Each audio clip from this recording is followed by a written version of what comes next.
Good evening and welcome to the Federal Way City Council meeting for June 16th of 2026. Would you all please rise for the Pledge of Allegiance? I pledge allegiance to the flag of the United States of America and to the republic for which it stands, one nation, under God, indivisible, with liberty and justice for all.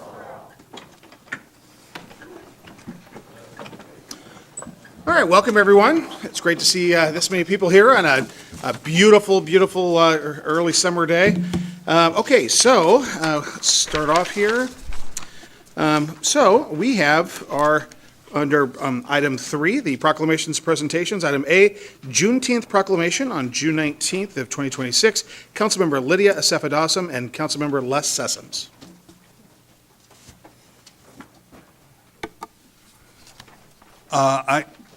I guess I'll start off first with just a few words, but after I turn it over to Councilmember Assefa-Dawson, we are going to have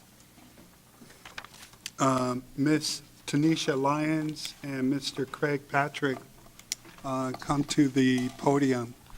But what I wanted to do was just mention the fact that I am honored to make this proclamation. Tomorrow, June 17th, is actually the 5-year anniversary of Juneteenth, National Independence Day Act. That's when President Joe Biden signed it into law. So as we invite you to come up, please listen to this proclamation. It's very meaningful, but try to think of the meaning of the holiday and what it means to you and your person. And think about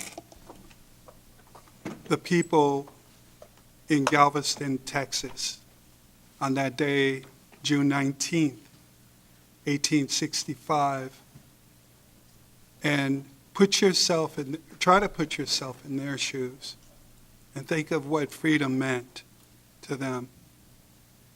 So, whereas our nation was founded on July 4th, 1776, when the Declaration of Independence proclaimed that all people are created equal and endowed with unalienable rights of life, liberty, and the pursuits of happiness. And whereas on January 1st, 1863, President Abraham Lincoln issued the Emancipation Proclamation declaring freedom for enslaved persons with Confederate-held territory and advancing the cause of liberty and the eventual abolition of slavery throughout the United States. And whereas on June 19th, 1865, Major General Gordon Granger arrived in Galveston and issued General Order Number 3, informing enslaved African Americans of their freedom and marking a defining moment in the fulfillment of emancipation. And whereas Juneteenth commemorates the resilience, perseverance, and contributions of African Americans throughout our nation's history and serves as an opportunity to reflect on the continuing pursuit of liberty, justice, and equality for all. And whereas the City of Federal Way proudly joins communities across the country in recognizing and celebrating Juneteenth through civic observance, educational opportunities, and community events. And whereas Juneteenth has become widely recognized as America's second Independence Day, symbolizing both the promise of freedom and the ongoing work of building a more perfect union. Now, therefore, we, the undersigned mayor and city council members of the City of Federal Way, do hereby proclaim June 19th, 2026 as Juneteenth in Federal Way, and encourage our community to remember the sacrifices of so many who have come before to ensure all Americans remain free. Signed this 16th day of June, 2026.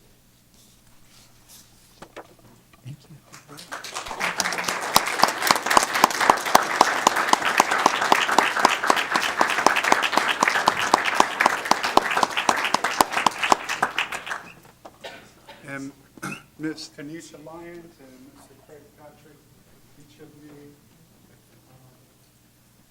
will have a few words to say. It's good to see you again, Tanisha. Yes, thank you. Awesome. Well, good afternoon or good evening, everybody. On behalf of the FW Black Collective, it is an honor to stand before you to celebrate Juneteenth, a day that represents not only freedom delayed, but resilience realized. Juneteenth commemorates June 19, 1865, when the last enslaved African Americans in Galveston, Texas, learned they were free. More than 2 years after the Emancipation Proclamation had been signed, it reminds us that justice delayed is still injustice and that freedom must be actively protected, defended, and expanded. For the FW Black Collective, Juneteenth is more than a historical observance. It is a call to action. It is a reminder that our work does not end with remembering the past. It continues through building the future. Every family we support, every entrepreneur we help launch, every policy we advocate for, every young person we empower, and every barrier we work to dismantle is part of the ongoing pursuit of freedom. Freedom means having access to opportunity. Freedom means economic mobility, and it means quality health care, safe housing, educational equity, and the ability to thrive without discrimination. Freedom means being seen, valued, and heard. We recognize that the struggle for equality did not end in 1865, and it has not ended today. But we also recognize the extraordinary strength, innovation, culture, and leadership that the Black communities continue to contribute despite those challenges. As we gather in celebration, let us honor our ancestors not only with remembrance, but with responsibility. Let us commit ourselves to creating communities where future generations inherit more opportunity than obstacles and more hope than hardship.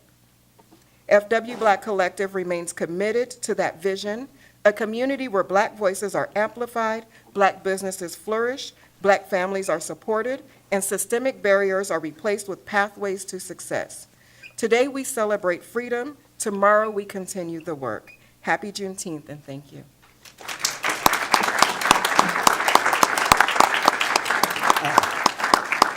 Thank you, Ms. Lyons. I had the opportunity to work with Ms. Lyons a few weeks ago when we met with her from the Diversity Commission. My name is Craig Patrick. I'm Vice Chair of the Diversity Commission.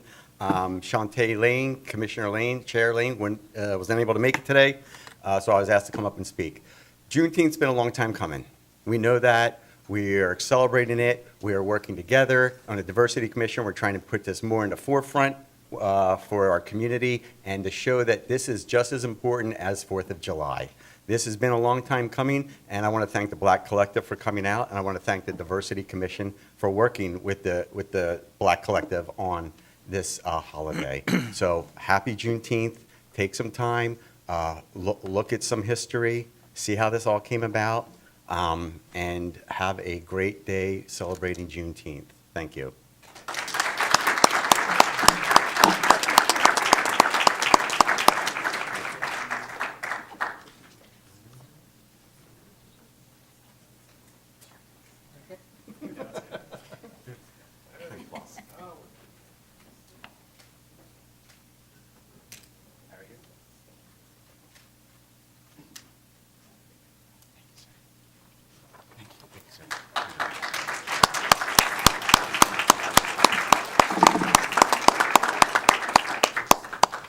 Now, this Thursday at noon here at City Hall, right out in front, our keynote speaker for the Juneteenth event for the City of Federal Way will be keynoted by none other than Councilmember Les Sessoms.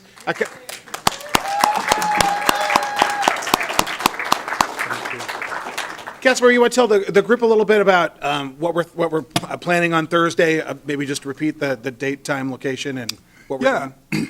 Thank you, Mayor. Everyone is invited, and when you come, you're going to see a lot of people who are going to learn about Juneteenth even more than what we've shared with you tonight.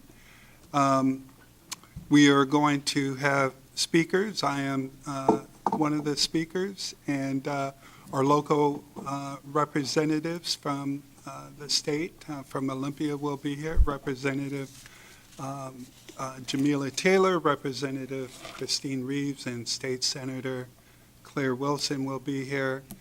The mayor will be here speaking. Hopefully, all of my colleagues will be here. And there will be music, there will be poetry. Please come and share in the moment. It is, you'll hear part of this in my keynote, but it used to be called Jubilee Day.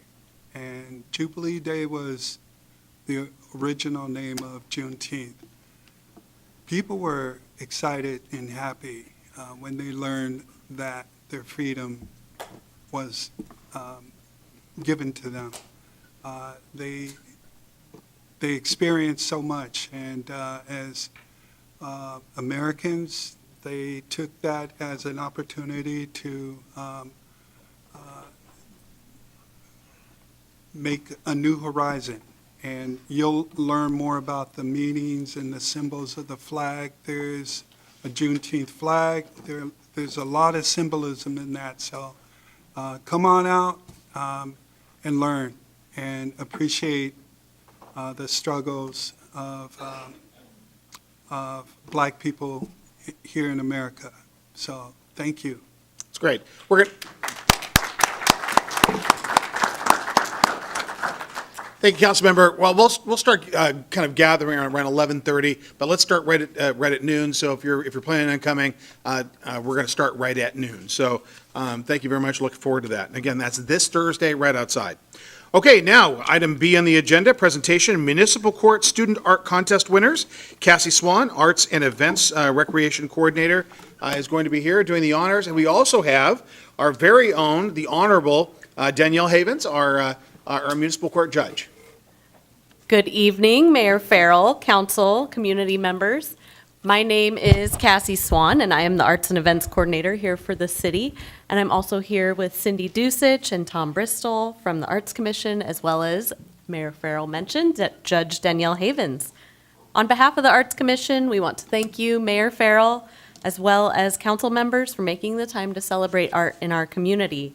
Tonight, we are here to recognize students who chose to participate in this year's Municipal Court Student Art Contest. This was begun by Judge Dave Larson back in 2013 as a way to make courts more friendly and welcoming for families who find themselves there. I don't know if any of you have been in the courtrooms, but they are beautifully just decorated with many artworks from across the years from students. Judge Brad Bales and Judge Danielle Havens are carrying on the tradition of the Municipal Court Beautification Project, and the Arts Commission has helped run this contest for several years now. Before coming here to council tonight, students got to take a tour of what the court looks like and learn about how they work. And so without further ado, I'd like to hand it off to Judge Danielle Havens to talk a little bit about the contest and recognize this year's student winners. Thank you. Well, it is such a pleasure and an honor to be here, and I just had the most wonderful time with these amazing young women who made art for our court and came tonight with their families to visit. And I hope that all of you parents are so proud of your kids for putting themselves out there and engaging in artistic pursuits, because art is one of the things that so often is underfunded and underappreciated, but that makes all the difference. And when I saw these people and the beautiful images that they'd made, and we're going to get to see those in a moment, I just felt so honored to get to be a part of this. So thank you to the kids, thank you to your families for bringing you here tonight, and we just had a really fun time acting out some potential scenarios in the courtroom with our young judges, and it was really great. So thank you for coming tonight, and thank you for letting me be a part of this, and I will just really enjoy looking out at your art and remembering what a fun evening we've had together. So thank you so much, and thank you to the city and the Arts Commission for making this happen. So the Arts Commissioners should all stand now and be recognized, and the artists should stand and be recognized.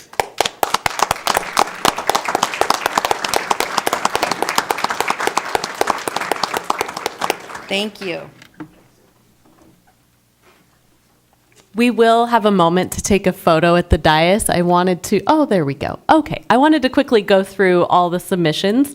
There were 7 submissions this year. We did open it up to students not only in Federal Way Public Schools, but also other means of education, such as private school, homeschooling, and those other options. We received submissions from Meredith Hill, Wildwood, Nautilus, Lakota, Homeschool, and others. And so here are some of the all of the submissions.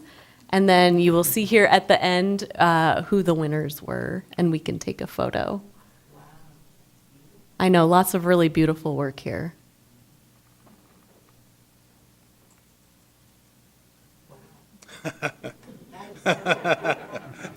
Timely. Yeah, exactly. This one, Katarina is here. Rainbow Girl, 3rd place. Katya.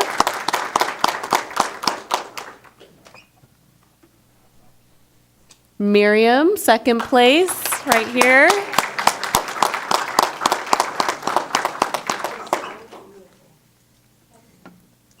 Miriam's been with us before. And then Sahaj, I don't believe is here tonight, but she has participated as well before for 1st place.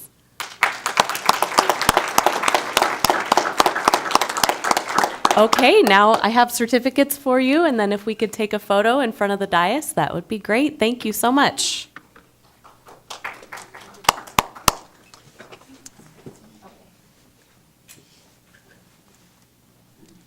Council, let's land up here. Congratulations, you guys. You're on it. Good job. Could I have a stool to step on? You know, I don't know where it went. You want that one? You're gonna be taller than me? So I can't stand behind you. Dang it. Okay. At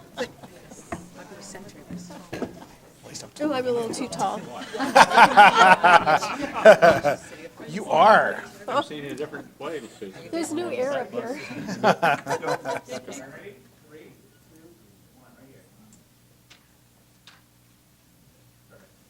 Congratulations. Oh. Congratulations, everybody. Thank you. Good job. Good job. Excuse me, and I'll put it back for you. Oh, thank you, Sarah, very much. Is that, oh, you okay? Then I'll get up. I used to have a little wooden I know. thing. Someone took it. Yes. Melissa took it. Whatevs. You have to have a camera up here. I'll come back here later, Saturday. No, that's it. Okay, There's two big ones. oh, are there? Okay, all right. No, we're kidding. We're just kidding. Okay, everybody, next is a presentation.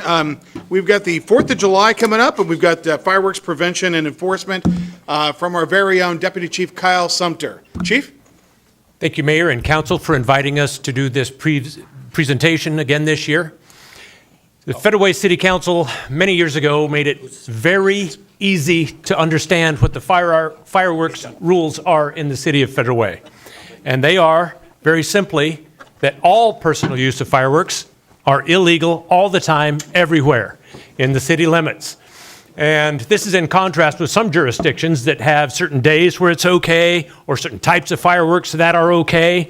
In Federal Way, it's very easy to remember, no fireworks at all, ever. That's right.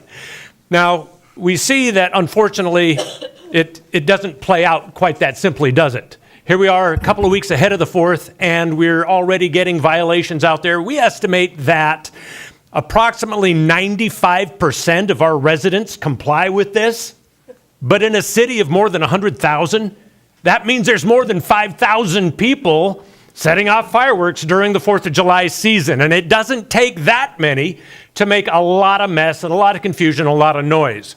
Speaking of those things, here's 4 reasons why this law is in effect here in the city of Federal Way. There we go. I just need to grunt. 4 reasons. The first 2 are a little bit obvious, right? The noise. You can't escape it. Even if you're the 95% of compliance, you cannot escape what the other 5% are doing to disrupt the noise and the air pollution.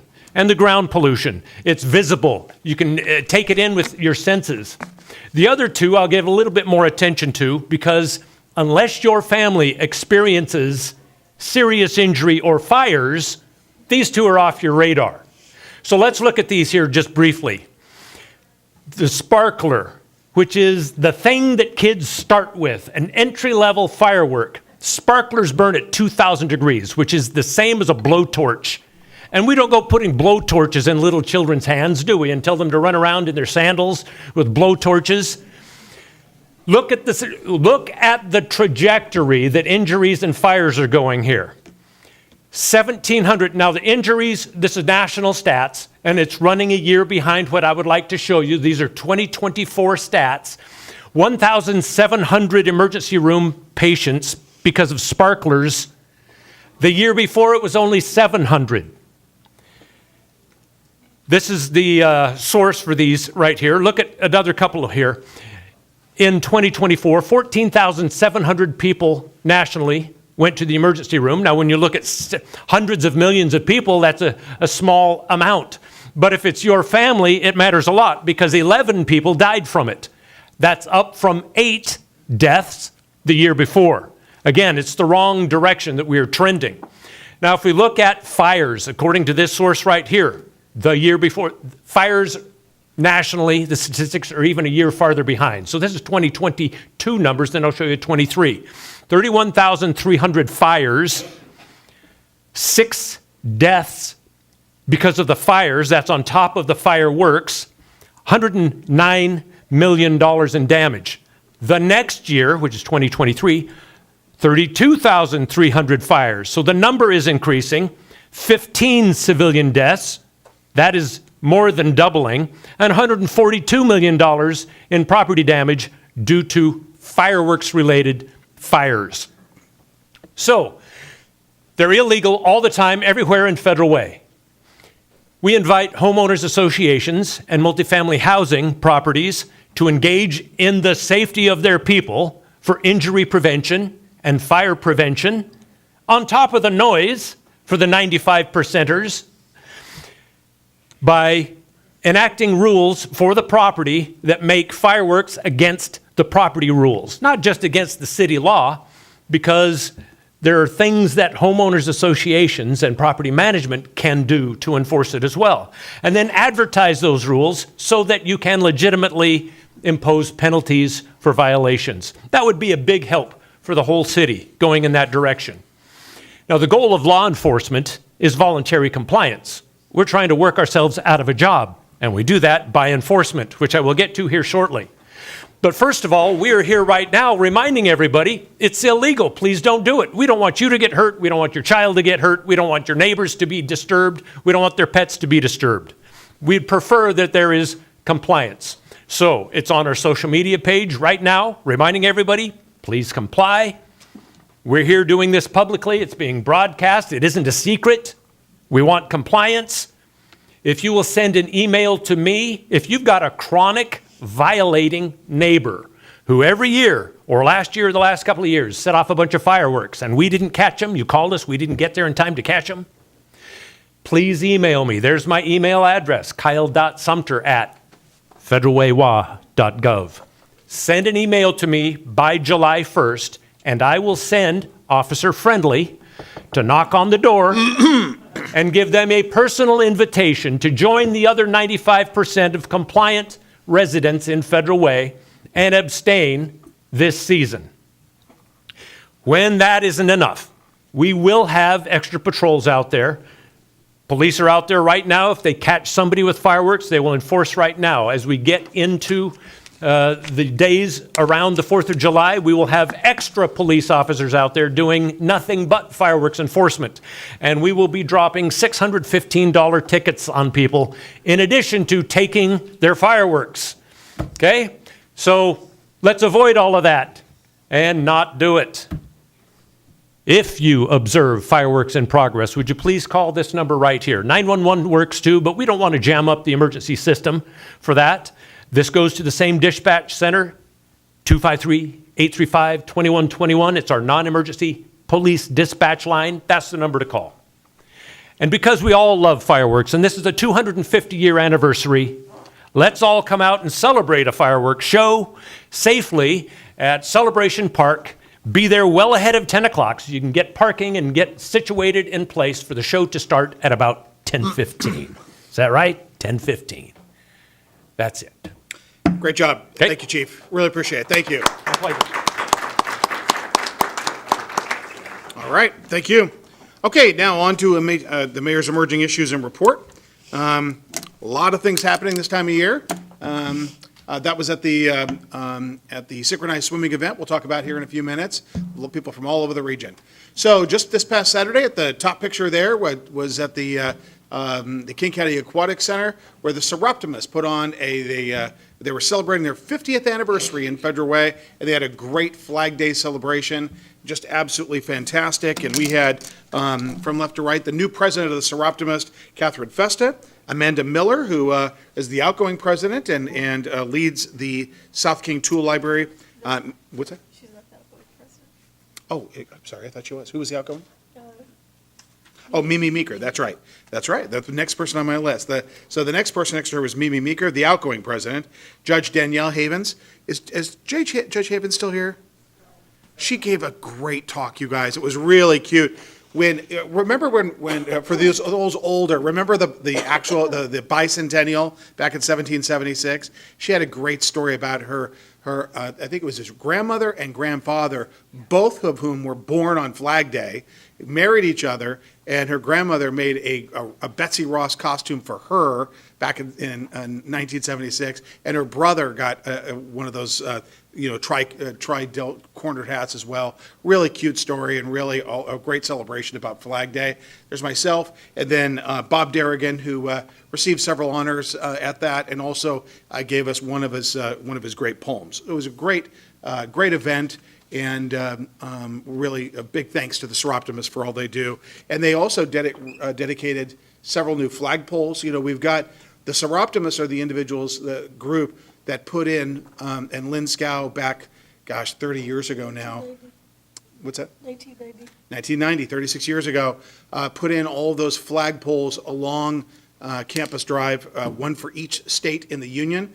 And big thanks to our Parks Department, who's cleaned up those poles, cleaned up the plaques for each, those individuals that, not only for the individual state, but they're sponsors of those. And this has been years in the making, so looks really nice. In fact, when I got out of my car, I noticed brand new state flags, brand new U.S. flags. It was a great day. And thanks for the folks that were there.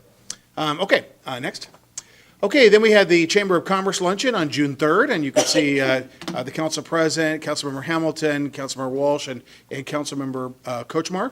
And it was a good speaking event. It's always good to get out there and mix with the business community here at Federal Way. They've been having their luncheons at our Performing Arts and Event Center. Also, the picture from the front, I mentioned the Pacific Waves Synchronized Swim Club's Make a Splash. There were people there from all over, and this is really one of their main events. That was on June 6th, and the place was packed at the community center. And the community center, if you haven't been there since all the renovations are done, it looks absolutely pristine. And the place looks brand new, even though it's about 18 years old now. All right, next. We had community cleanup on the same day, June 6th. A big thanks to our public works teams and our parks people. So we were myself and Ben and Bill were out there along with the community volunteers. This was along the BPA trail. We started at 356th and went different directions and got a lot of trash picked up. Later that night, as you can see, June 6th was a big day, and this is actually what the season is like. We'll go from event to event, and then we've got something in the evening. There's something in the evening on June 6th with the Multi-Service Center Spring into Action dinner, and that was just a great event. And we had there is the MSC CEO Kristen York, and a longtime board member there, and it was held at the casino, the Muckleshoot Casino, and just a beautiful night, very generous folks. And the Multi-Service Center is one of those, what's referred to as a community action agency. Started in 1971, and actually I think it was formalized in 71, but it was part of a number of community action agencies that were created throughout the country. They do literacy, low-income energy assistance, food bank, all kinds of things that Multi-Service Center does, and they are a real pillar of our community. Okay, next. So, on June 10th, last Wednesday, I had the opportunity to welcome everybody at our beautiful Performing Arts and Event Center for King County Executive Gurmai Zahalai's State of the County Address. And I don't think I've ever seen that many people squeezed into the Performing Arts and Event Center. The lobby was filled, people there from every corner of King County. The executive gave a great speech. And we also had the mayor of Kent gave us some introductory remarks as well. And it was just really about, the theme was really bringing everybody together. And that's really, it's quite an honor that the county executive, we have 2.3 million people in King County. And the executive wanted to give his State of the County here in Federal Way. It was great. Okay, then on June 11th, you know what? That was actually June 10th. It was right before the State of the County because we went to Sherwood Forest before, and I was worried about being late. So we were at Sherwood Forest Elementary, and that was where our son Benjamin went to school. It's always fun to go back where Ben went to school. Sherwood Forest is a great school. They call it, people that go there call it the Forest, and it was a volunteer celebration. Folks that had read to some of the students earlier in the year or in last year, and that was one of the key people there at Sherwood Forest Elementary, and it's one of the great things we get to do, to read to kids. In fact, actually, sometimes when I'm in those rooms with the kids, invariably they ask great questions. Somebody will always ask, "What's your favorite thing to do as mayor?" And I always say, "I'm doing it right now." So, all right, next. Okay, we've got a lot of things going on. We've got Juneteenth again. That's the 18th. That's this Thursday, just in 2 days, noon out in front of City Hall. Hope you can make it. We've got Kicking It Federal Way, and this is really, we are expecting 10,000 people per day for 3 days next to the Performing Arts and Event Center. If you haven't been over to the Performing Arts and Event Center and seen the soccer field, I should say football field, so since we are World Cup in it. So there's a big soccer field right next to the Performing Arts and Event Center. That's going to stay there for a while. Food trucks. We're going to have all kinds of, they're going to be showing the games inside on the screens. So we'll get started. I think the U.S. team plays around noon on Friday. So we're gonna get on the stage, welcome everybody, and then I'm gonna stop talking long enough or well enough in advance where we could watch the game, and I would come. And then later in the evening, we've got another kind of a kickoff at 5 o'clock. So there'll be two opportunities for sort of a public event: food trucks, games, and it's going on Friday, Saturday, Sunday. So if you have any questions about that, it's on our website. Then on, and again, that's coming up this Friday. We've been planning on this for a year, so it's very strange to say it's happening this week. Then coming up, the Repair Cafe at the South King Tool Library. That's off of 340th, I believe, and right off of 16th, or right where 16th meets Pacific Highway. And they do great things at the Tool Library. Okay, then we've got our Movies in the Park at Town Square Park. The first one. And my wife and son saw this without me, so I'm going to watch this. It's going to be Zootopia 2, June 27th at Town Square Park, and we'll provide the popcorn. I would provide, I would bring some chairs and some. You may not think about it on a day like June 27th, but when the sun goes down, you're going to want a blanket or something, so or at least a jacket. So June 27th, Town Square Park, 40-foot screen. How big's the screen, Jason? Okay, what he said. Huge screen, inflatable screen, great movie. In fact, actually, while you're watching it, I remember the very first time we ever showed a movie at Town Square Park, and it was when we were facing north where the street is, and I was so engrossed into the movie that I forgot, it was so warm that about 2/3 of the way through the movie, a bus went behind the screen, and I'm like, whoa, that's right. So this is it's really cool to be outside and with your neighbors, and it's one of the great things we do at Town Square Park. So I hope you can make it. Totally free to the public. Popcorn's free too. Okay, Miles from Miso, that's on July 4th. Remember how we say on certain days, July 4th is always a busy day for us.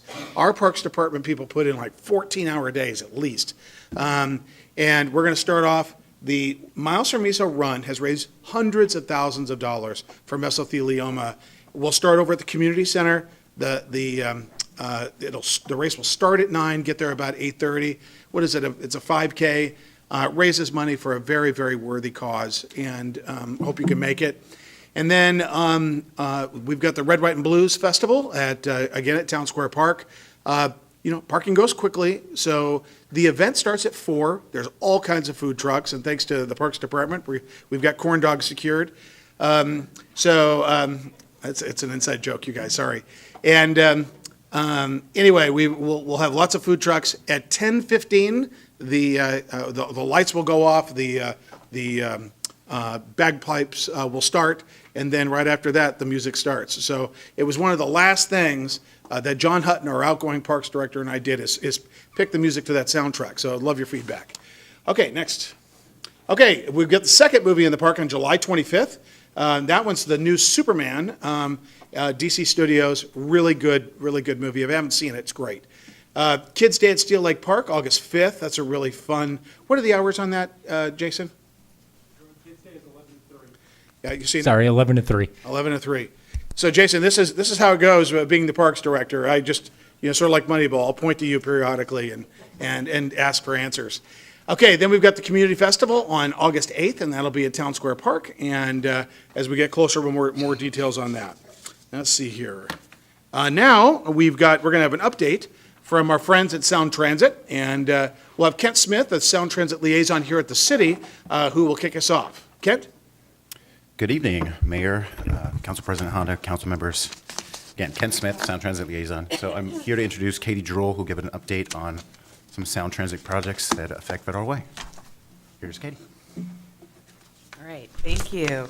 Kent confirmed that I could navigate the clicker, so we'll see how it goes. Thank you all for the opportunity to be here, Mayor, Council President, council members. Katie Droll from Sound Transit.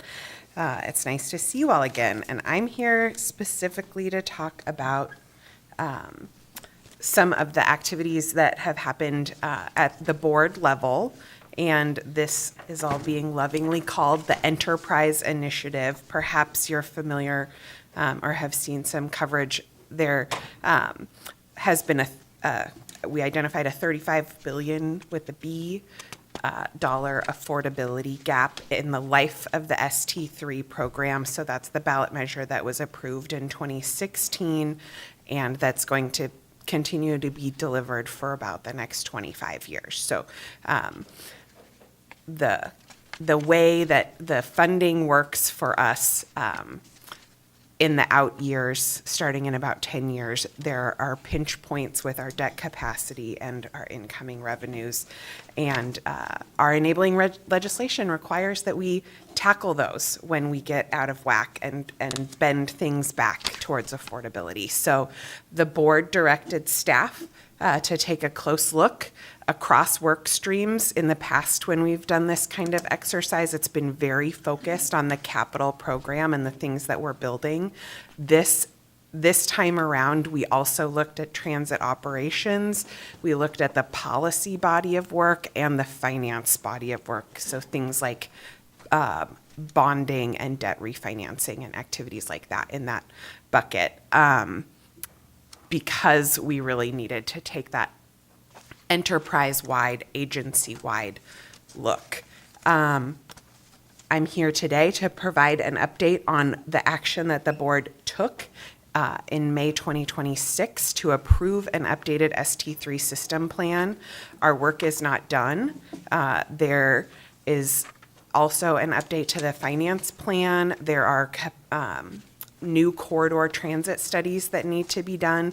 And then, of course, there's the delivering of the service, which you all are experiencing here at the Federal Way Downtown Station, as well as constructing as we head farther south. So what does the Enterprise Initiative mean to South King County, including Federal Way? We have 3 buckets in terms of the capital program: funded, partially funded, and deferred. The good news, really exciting news as somebody who's been working in the South Sound for a lot of years, is that the Tacoma Dome Link Extension project, including the South Federal Way Station, stops in Fife and 2 in Tacoma, did not have the schedule impacted. The project is fully funded in terms of delivering the stations and the alignment. But I will direct your attention to that column on the right that states that the parking, the structured parking that is planned for that station area has been deferred. Again, I know we've been on this journey before, and this time the deferral action by the board didn't assign a new delivery date. So I am just want to be fully transparent. The station is coming. It is too early for us to know what exactly station access will look like, but you can be assured that the non-motorized improvements, bike, pedestrian, pickup, drop-off, and bus are always part of how we deliver a station area, and then we'll be working with the city and doing much more planning and refinement in terms of that parking piece of the puzzle. But again, the board action deferred the parking, not just in Federal Way, but all of the ST3 link facilities. And I'm just going to close out this slide by acknowledging a couple of other South King County projects for everybody's awareness. The Boeing Access Road infill station is partially funded. We'll get through design, and we'll be working with our colleagues in Tukwila on how to get through the construction phase of that project. And then the Sounder South line down in the valley will have partial funding for additional trips spread throughout the day. I know anecdotally, talking to Federal Way residents, that some folks do like to head down the hill and catch the Sounder, so we hope that having some more trips spread throughout the day will be a nice resource for them. One more note on this slide is just that asterisk at the bottom. The OMF South, our Stride BRT, which is Burien and Tukwila, Kent and Auburn access projects are not subject to the enterprise initiative because they had already gone through the board baselining budget process. So that is that. And I'm going to just close out with a little bit of a look ahead and timeline here. This combines the various projects. I don't have to tell you all, we have a lot going on here in your community. Not just the completion of the Federal Way Link project, but of course, making progress on the Operations and Maintenance Facility South, Tacoma Dome Link Extension, and those TOD sites at the downtown station where the multi-service center will be delivering affordable housing on sites 1 and 2. So I'm not going to read that whole timeline to you, but you have it as a resource. And with that, I have a thank you slide, and I'm trying to follow my assignment to be fast. So defer to you all. All right, thank you. Council President Honda? Excuse me. Thank you, Katie, for coming all the way down to Federal Way to talk to us. I appreciate it. On the last slide you showed that had the timeline, Yeah. it said OMF South groundbreaking Q1, 2027. Yes. So is Christian Faith Center that they have to be out of there by then? No, that's a good question. So as you know, it's a very large site. So we are continuing to work with the church and with the school on interim location because there will be a period of time when the new church location won't be ready, but we will need to be fully on the site. That's actually going to be later in 2027, but we're going to start work elsewhere on the site earlier next year. We've got the contractor on board, and you know how this works with so many wetlands. It's really important to do work in the dry season and have that environmental sensitivity. So getting some of that work done while also continuing our coordination with the church. They don't have to be out in Q1 Okay. of 2027. Okay. Thank you. I'm an expert at the long answer to the short question. Thank you. Councilmember Seffa Dawson? Thank you, Mayor, and thank you for sharing this with us. And it's so lovely to have the light rail here in Federal Way and ending here, because I've taken it a couple of times, and what a relief to not have to drive or even think about it, until you get to your destination. So I'm pleased. Well, I was in Redmond today, just my small thing here, and their transit center is amazingly beautiful. So at some point, is there any way we can kind of upgrade Federal Way Center, because it's kind of not appealing as far as I'm concerned? I wouldn't stand around there and look around. There's nothing really to look at aesthetically, and maybe this is too late, but I just thought I'd bring it up because their place is really amazing. Yeah, I would love to hear more specifically, so we can connect later. But I will say, it's going to still take some time for the station area to develop, and we're of course working with the city on the vision for that mixed use, mixed income. I know there's a lot of empty space there right now. Oh, no, I'm talking about the station itself, actually, where the. Oh, okay. Yeah. Sure, let's talk. I would love to understand more. Okay, thank Great. you. All right, thank you. All right, well, thank you very much, really appreciate it. Thanks for the work you do every day. Thanks, Mayor. I'm always happy to come and give you an update, so you know where to Appreciate it. find me. Absolutely, thank you very much. Thank you.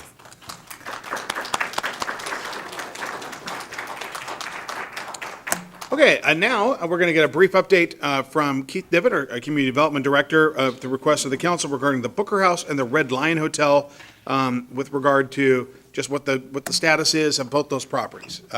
Keith? Good evening, Mayor. Thank you, Council President and council members. Keith Niven, Community Development Director. So, at the request of the council, I sent out an email on June 1st to provide an update about where we are with the Booker House and Red Lion. And tonight, I'm just going to recap that email. Nothing has changed, but this will be information for the community. So, I'm going to go ahead and share. So, Booker House used to be the Extended Stay America on 320th, just east of Uptown Square on 320th. The Urban League continues to increase occupancy at this facility. There are currently 57 occupants in the building, and the Urban League believes it will be fully occupied by the first week of July. So that's going to be here before we know it. Councilmember Hamilton followed up with a question and asked how many of the 57 occupants had ties to Federal Way, and the answer from the Urban League was 44, and that's just over 3/4 of the people there. So the Red Lion, and the Booker House, just to be clear on what it is, it's permanent supportive housing, so it's for people making between 0 and 30% of the area median income, but it is permanent housing for folks. The idea is hopefully that people move in there, they ultimately improve their life standards and can move into higher income housing at some point. The Red Lion is different. It is emergency shelter. It is for people that are homeless and transitioning into stable housing, but currently needing a place for housing. So the county bought the Red Lion back in 2021. It's been quite a while. And it's still going through renovations on the inside.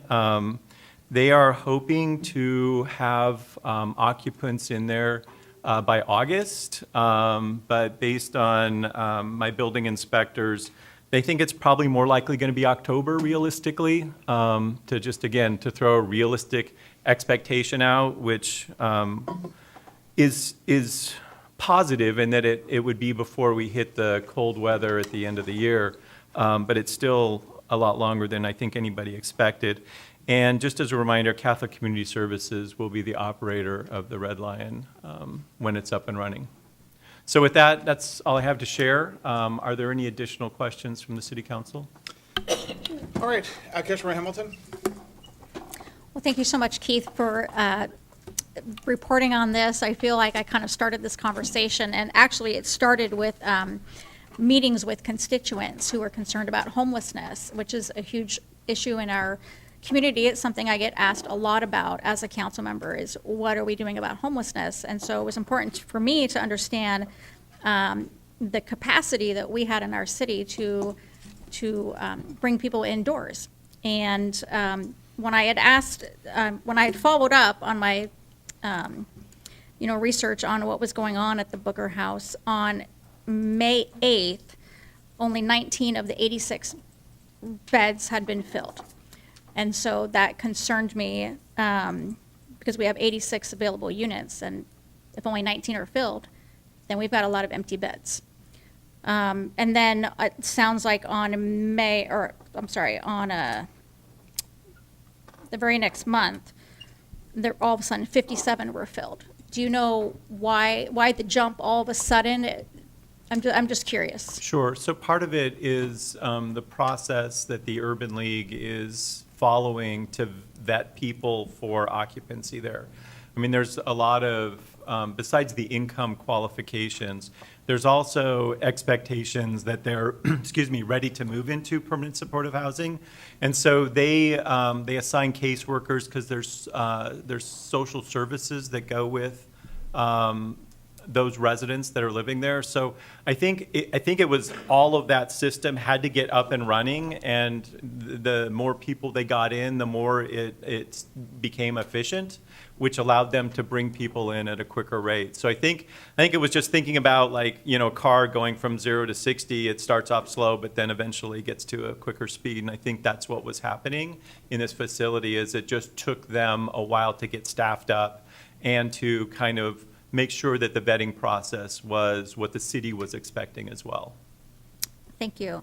And I'm very happy to hear that 44 of the 57 do have ties to Federal Way. I'm curious to know how they determine ties to Federal Way, but we can talk about that later. But do you know when all 86 will be utilized? We're hoping that what the Urban League said was hopefully in the first week of July. So in about 3 weeks, Okay. it should be at full occupancy. Okay, and I'll be following up on that in July, and then hopefully we'll get the Red Lion open, because we desperately need that open, especially with the cold weather. October's a little late, so hopefully we don't have super cold days in October. Agreed. So thank you so much for that report, Keith. You're welcome.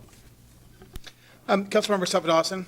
Yeah, actually, thank you, Councilmember Hamilton. Just wanted to say thank you for moving it forward, opening both sites, because it's been a long time in the works, and it was much needed. And so seeing it come to fruition and supporting our population that really needs to be housed, no matter where they are in their life, is critical. And I'm glad that we are opening the doors for people who need it the most. And I think we took a long time with all these concerns and these policies that needed to come up, and not to mention all the issues that were happening with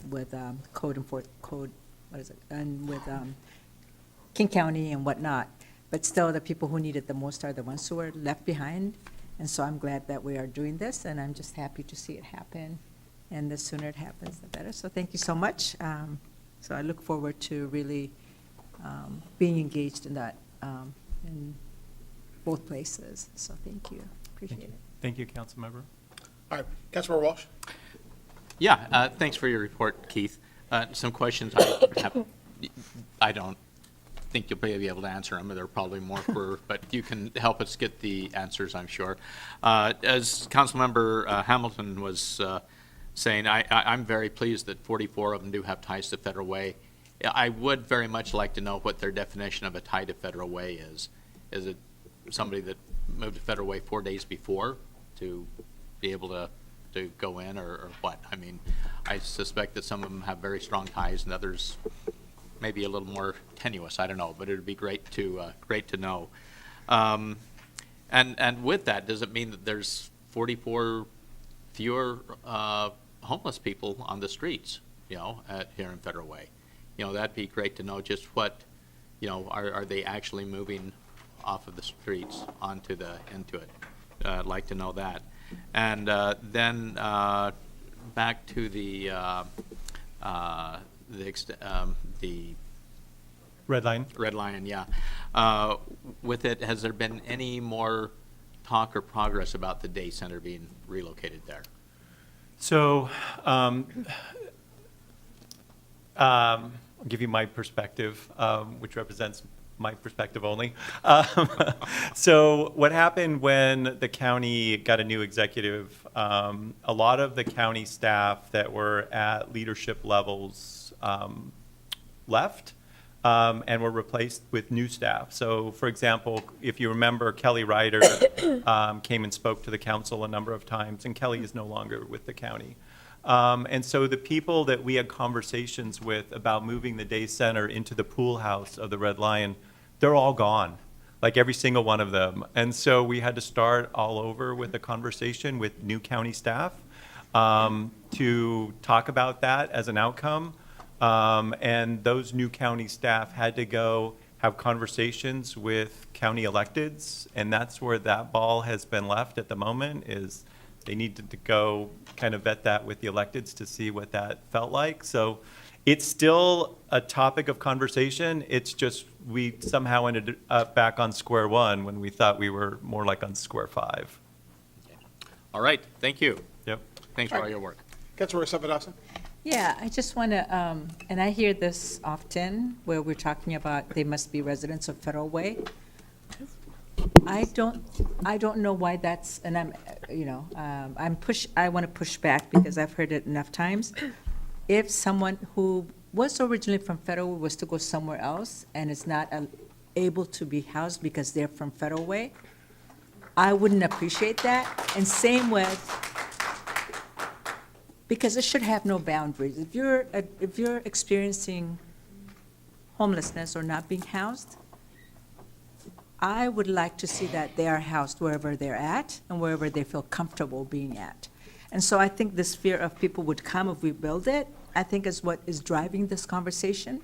And I would really encourage the council to step back from that and say, you know what, they need the support, and let us support them wherever they're at. Because I'd love to see Federal Way people, if they happen to be in Spokane, and they say they're from Federal Way, and they say, oh, no, sorry, you're not from here? How does that serve people who need the service and who are vulnerable and need it the most? So I just wanted to push back on that because I hear it a lot, and thank you so much for the time. Council President Hund, and then Councilmember Kochmar. Thank you. Keith, we've heard over the last two years at least, that the Red Lion was going to open and open and open, and it hasn't. So how can we make sure that we get it open before next winter? So, I mean, we can only do what we can do in terms of, city, which is permitting and inspections, right? I mean, that's our role, is really, it's the contractors that are working for the county. And unfortunately, just the way that it's working, they've hired a number of contractors rather than a single general contractor. So there's people trying to stay out of each other's way, which doesn't mean it's moving as efficiently as it could. But from a city responsibility perspective, my staff are facilitating inspections and conversations with the county and their contractors as much as we can. So I've been checking on the site about twice a week. And the last 3 weeks, I haven't seen anyone over there. No work trucks in the daytime. So I think we as a city really need to stand up and say that it needs to be opened by October, if that's what they're saying. We need to get this available for those people without housing so they don't have to stay out in the cold anymore. This is just not acceptable to continue to let it go. And I know that's not, I know we're not running it, I know it's not our we're not doing the construction, but it's in our city, it's for our people who live here, and we need to get people housed in the wintertime. I've made that abundantly clear with their new executive and the new executive's regional political person, as well as the the policy person as well. So I've made it abundantly clear. We've been talking with their folks and make it very clear. They've got to coordinate this work. We have got to get this opened. Okay. We've delivered that message over and over. And will pets be allowed? I don't know the answer to that, but I can check into that. Because if I was, I would Pets are important. Yes. Yeah. Okay, thank you. Councilmember Kochmar? Thank you, Keith, for your report. I'm wondering, since personal drug use is allowed, I'm wondering if we have any stats on how many people are seeking counseling At the Booker House? at the Booker House. I don't have that information, but I can check into that for you, council member, and get back with you. It's a terrible thing to be trapped, not just in homelessness, but also in drug addiction. It's a terrible thing. I'm wondering, with Union Gospel Mission, I believe I know the answer, but what their success rate is for helping people to get into permanent housing and drug-free. I'm just wondering what their stats are for that. I will find out. You could just send an email. And I think we should all say thank you to Harold Booker. He's in the audience. Would you raise your hand, Harold? Yeah. Yeah. The Booker House is named after his father, so love to hear the story about that sometime, Harold. Thank you. All right, thank you, Keith, appreciate it. Thank Okay. Okay, now, we are ready for the council committee and regional committee reports. I will call first on Councilmember Walsh with the Land Use and Transportation Committee.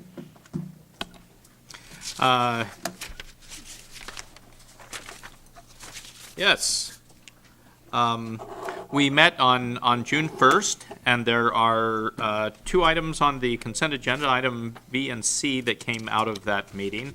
And also, out of that meeting came the 2027 to 32 Transportation Improvement Program, which we'll be having the public hearing on tonight, and then going on to council business as item 7A. And then our next meeting will be July 6th, right here. And that is my report. All right, thank you very much. Councilmember Sessoms, Parks, Recreation, Human Services, and Public Safety Committee. Thank you, Mayor. The committee met last week on Tuesday, June 9th, with all members in attendance. Tonight, we'll be addressing the following items. Item A on the public hearing agenda, item B on the council business agenda, and we're also going to have our first reading of the massage business ordinance. Next meeting will be Tuesday, July 12th, 5 p.m., right here in the council chambers. That concludes my report. All right, thank you. Councilmember Kochmar, the Finance, Economic Development, and Regional Affairs Committee. Thank you. Our next meeting will be June 30th, 5 p.m. in the city chambers here. And I've asked for the mayor for a report periodically on economic development. We need to move our city forward and not just we're having wonderful community events, but we need to attract businesses here. We've always wanted that, but we need to attract businesses that provide living wage jobs to our city. And I think that we need to put an emphasis on that. Thank you, Mayor. Great, thank you very much. Okay, Councilmember Seppa Dawson, Lodging Tax Advisory Committee and Public Issue Committee. Yeah, so our next meeting for the Lodging Tax Advisory Committee meeting is going to be July 14th at 2 p.m. As most of you know, Meredith Neal just left as our Economic Development Director, so we're still going to have the meeting whether or not we have a new director in that position. And PIC, last Wednesday, we met at the PAC after the State of the County address. Thank you, Mayor, for making it possible. They appreciated using that space. We had our a hybrid meeting, which was kind of difficult and complicated, but we made it happen. We made it work. We had laptops, phones, headsets, all the things. So glad technology works, but it wasn't as intended, but we still managed to make it work. So it was one of our shortest meetings. One thing for PIC is attendance has increased in terms of city representation, so that's really good news. Our next meeting is going to be on July 8th, and it's an in-person meeting in Kirkland, and we're going to have a virtual tour of the Crisis Care Center that is built there. And I want to say thank you to EJ and Rob for your input to the draft 2027 solid waste rate response letter. because they've been asking cities to really get engaged and involved in addressing those and being part of it, because they represent 38 cities and they want to hear from the various cities. So our input is very important. And the next SA Summer Social is on July 22nd at 5:30 in Maple Valley at, I forgot, Lake Wilderness? I think so, yeah. Something like that, Yeah. yeah. And I think with that, yeah, I end my report. Thank you, Mayor. Great, thank you, Councilmember. Okay, now we're on to the Council President report. Council President Hondo. Thank you. So Council, AWC sent out a very informative newsletter yesterday. There are two things on there that are really important, I think, to the council. One is July 15th, they have Foundations of the City Budget, which is an online 1-hour class. You can earn CML credits. It's recommended for new council members as well as seasoned council members. And if you are a new council member or you need a refresher and a really intense refresher in budgeting, August 5th and 6th in Leavenworth is a municipal budgeting and fiscal management workshop. It's a really good workshop. It used to be one day, and the whole council went with a day once to South Center, and we took it in South Center, that class. And then some of us have gone to Leavenworth to do the 2-day class. It's very worth your time. So please think about if you can fit that into your schedules. I attended skateboard today. We talked about Metro's next stop. And that was all about Metro in 2038 and what it's going to look like for us and how we get around the region. Tomorrow at the Regional Transit Committee, we're going to talk about that again, and also safety on Metro coaches. I would like to thank the community center staff, especially those who work with our seniors. There was a senior night out event couple Fridays ago, and it was packed. In fact, they didn't have any more space for people to come in. And a senior is considered someone over 50, so a lot of people qualify.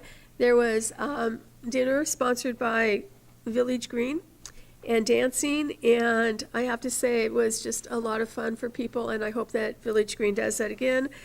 It was $15 a person, but people told me they had so much fun they'd be willing to pay a lot more. It was just a lot of fun. So other than that, I think I will, and Juneteenth. The library on First Avenue, King County Library, I think for the third year now, had a big Juneteenth program on Saturday, and it is the only library in King County where they're doing the Juneteenth program. This year it was so big that the vendors were on the school district property. It was huge, and it went all day. It was, if you can go next year, I'd really encourage you to go. I have asked the library CEO if she'll send us more information early on so we can inform people. And also, Integrity Church had a Juneteenth celebration on the same day, on Saturday. Okay, thank you very much. All right, now the most important part of the meeting, to hear from the public, you folks are the folks we work for, and so we'll go ahead and get started on that. I'll call up the names, and if you could sort of queue up toward the back, we can get through these efficiently. Green, when the light turns green, that means go. You've got 3 minutes unless you're here for more than 5 people or more that are present with you. So green means go, yellow means you've got 30 seconds, or red means please stop. And obviously, everybody knows the rules regarding decorum. They're written on the pink sheets. So the first speaker is for 5 minutes. It's Judy Blake, who gave a list of individuals who printed their name and signed their name. So Judy Blake will be first, and then we'll have, Judy, before you get started, why don't I rattle off a couple of the other folks? But you can get ready. You can get your notes already and everything. Next will be Gerald Verbitsky, Tracy Palumbo, Jeffrey Tancredi, Doug Stensby, Gordon Bach, Jerry Voorhees, Anna Patrick. And we'll list off those list off the next batch after we get through those. Okay, with that, go ahead. Okay, I can start? Yes. Okay. My name's Judy Blake. I've been a resident of Federal Way since 1980, moving to Regency Woods in 1993, which is by Wildways. I'm speaking on behalf of several residents from Regency Woods and Brittany Lane. Before I address concerns of the Podium I-5 proposal data, I want to share some residents' comments. Many of the neighbors I spoke with feel what this part of Federal Way needs is an affordable, year-round family entertainment rather than a warehouse. Also, there is a concern about the impact on our real estate values and desirability to live in our neighborhoods from current as well as new residents. There are concerns with the data and proposal information showing that there will be no vehicle impact to residents of Regency Woods and Brittany Lane if the Podium I-5 project with approximately 1 million square foot warehouse is approved. The architectural site plan shows there's 577 total auto stalls for parking are required for this plan. 327 trailer stalls are provided, and there will be 176 dock doors. The auto turn analysis section states that the 3 project site driveways can accommodate WB-67 trucks. According to the DOT, these trucks often utilize a 53-foot trailer with bumper-to-bumper length, usually 73.5 to 76 feet. According to the findings/conclusions page, Podium I-5 is estimated to generate 1,517 new weekday daily trips. This includes 445 total daily truck trips, and this would be in addition to the 2% growth rate that was added to the 2025 existing traffic. There were 94 pages of data collected for April 2nd and April 7th, 2026, at the 8 off-site study intersections that were used in this proposal. These dates do not reflect normal traffic pattern. August 2nd, 2026, was student-led teacher conferences. And so there was no school buses, and it was not normal school hours, and that was just one day of the conferences. On Tuesday, April 7th, that was during the week-long spring break. No school buses, no school at all, and that was data that they used. Also, I noticed that there was no data about the traffic coming off the I-5 exit near Jet Chevrolet that tends to back up in the afternoon on Enchanted Parkway. Bridgeport I-5 Seattle is located about 1.1 miles from 369th Street and Milton Ray South. I used bridgepointi5.com for my data source. I would like the possible vehicle impact taken into consideration, as this is a warehouse and distribution complex. There are now semi-trailers parked at the facility, and we've driven in there. There is more activity happening. Building 1, which is the big building you see from Milton Road, has about 1 million square feet, and it already has a tenant. The other three buildings on their property, once occupied, will add an additional 1 million square feet to the complex. This site includes over 1,188 parking spaces and 301 trailer parking spaces. That's a lot of vehicles traveling in and out on a daily weekday basis. The complex is completed and getting ready to add vehicles to our roads. How can Podium I-5 add to this vehicle traffic without collecting data once Bridgepoint I-5 Seattle trucks and passenger vehicles are on the roads?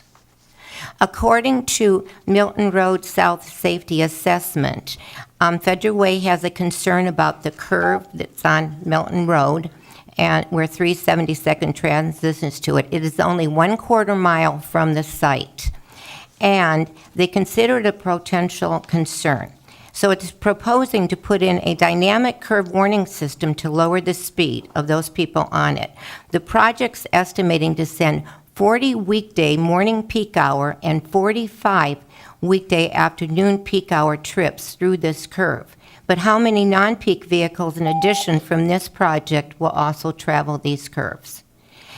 And time-wise, how will this truck traffic impact our neighborhood commuters? So I know my time's up. Thank you very much. And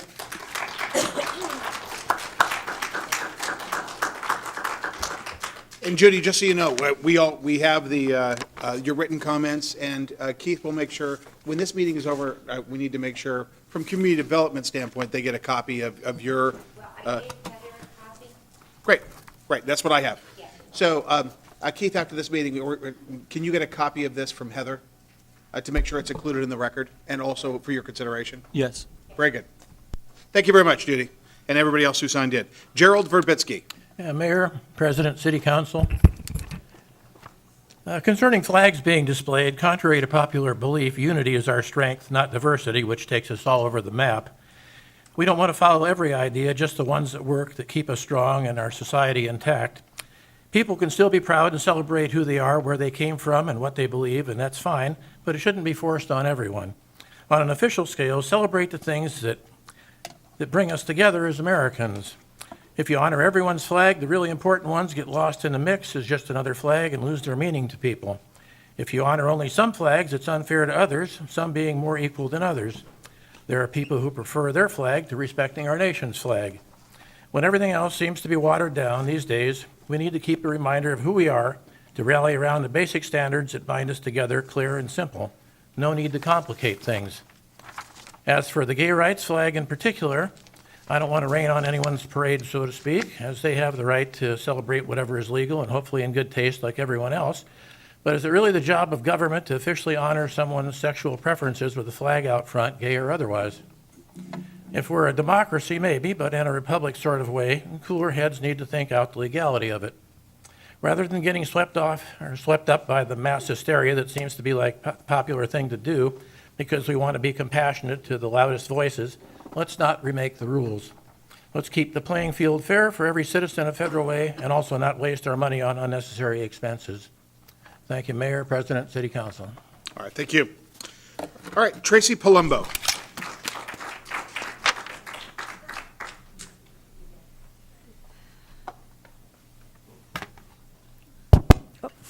Hello. All right. Hello, my name is Tracy Palumbo. I've been a resident here at Federal Way my entire life. And the reason I'm here is to talk about the flag policy. I would be okay with the council leaving the flag policy the way it is because hanging the American flag covers all nationalities and cultures that have come to America to find opportunity and make a better life. However, if you are going to change a policy, then I will be petitioning the council to fly the Norwegian flag and the Viking flag on October 9th, which is Leif Erikson's Day here in the United States. Thank you.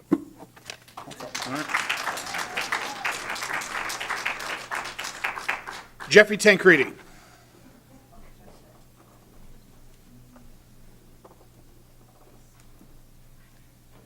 Good evening, Mayor, Council President Honda, and council members. Nice to see you. Jeff Tancredi, Federal Way resident, 30 years. Juneteenth originated on June 19, 1865, when the Union Army, acting under the authority of the Republican-led federal government, arrived in Galveston, Texas, to enforce the Emancipation Proclamation and free the last enslaved people in the former Confederacy. The Republican Party was formed in 1854 as the anti-slavery party. Its mission was to stop the spread of slavery into the new Western territories, with the aim of abolishing it entirely. Without the leadership and signing of the Emancipation Proclamation by Republican President Lincoln, the legal bedrock for Juneteenth would not have existed. While the Union Army physically delivered the news and enforced the law on the ground, the political framework driving emancipation was enacted by the Republican Party. Galveston, Texas is the official birthplace of Juneteenth, as this is where General Gordon Granger arrived on June 19, 1865, to read General Order Number 3, officially declaring enslaved people in Texas free. On December 6, 1865, 7 months after Juneteenth, the 13th Amendment was ratified, which is abolishing slavery. All Republicans in Congress voted for the 13th Amendment. Only 16 Democrats in Congress voted to abolish slavery. It should also be noted that the 13th, the 14th, and the 15th Amendments were the holy grail of civil rights for former slaves. The Democrat Party vehemently opposed those 3 amendments. So tonight, I salute President Lincoln, the Union Army, and the Republican Party for making Juneteenth a reality.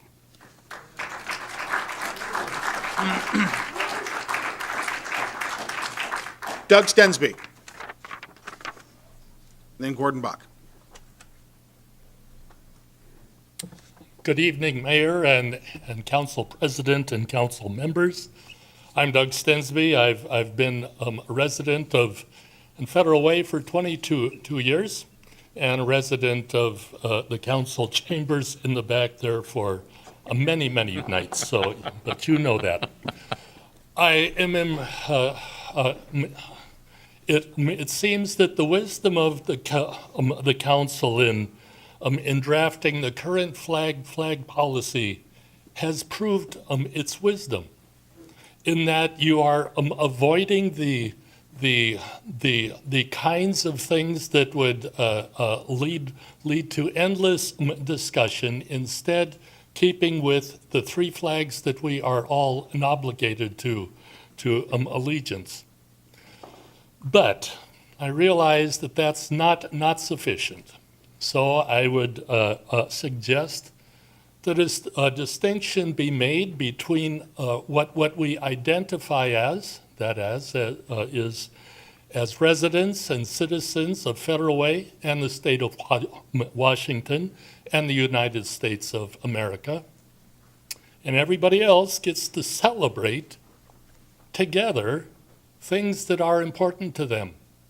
Last week I had great Mexican food. I celebrated that, but I do not need to be Mexican. When I went to my dentist who is a 2nd generation Vietnamese, his parents came here in a boat back in the 70s. The woman who cleaned my teeth was born in eastern Ukraine, learned to speak Russian first, and finally was given the opportunity to emigrate here. All of these things are things that we can celebrate, along with Juneteenth, and the things that we learned from the things that didn't go well. The internment of Japanese American citizens. All of these things are things that I think we could find a separate place to raise a flag for a short duration, and to celebrate these as we voluntarily choose to.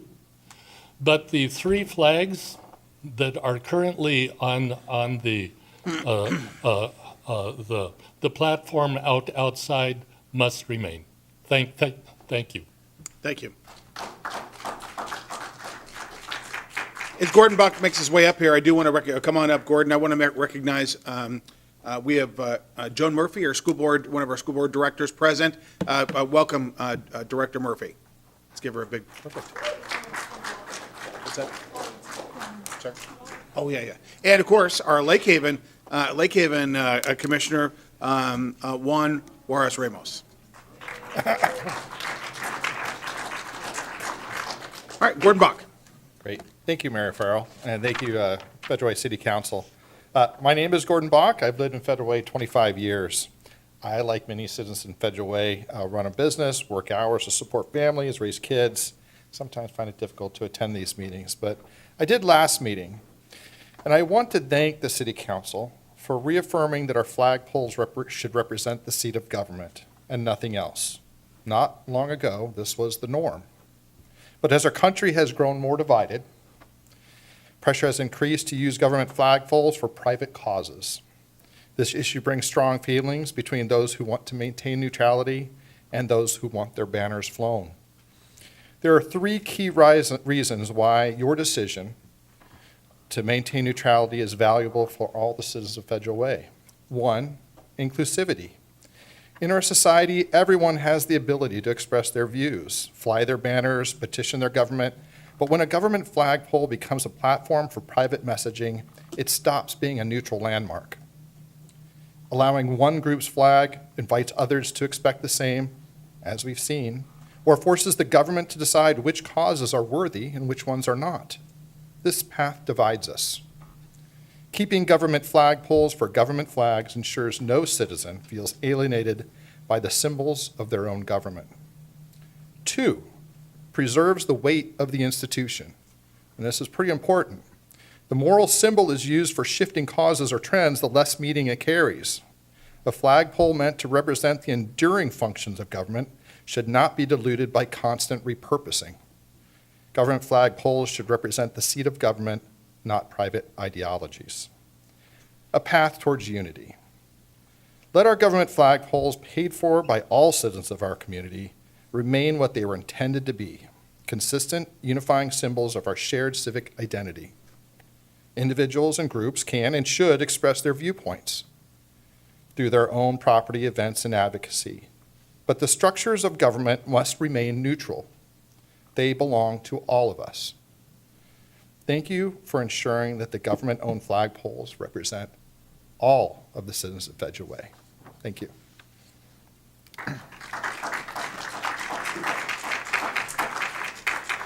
Jerry Voorhees, then Anna Patrick.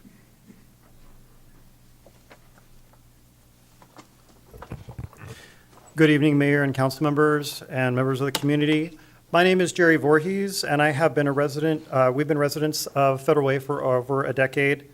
I'm an organizer of the South Sound Gays community, which connects more than 1,200 LGBTQ people, allies, and local businesses. I'm here to ask you to restore the pride flag as a symbol of inclusion, visibility, and belonging in Federal Way. To some, the pride flag is simply a piece of fabric, but to queer people, the pride flag represents something much deeper.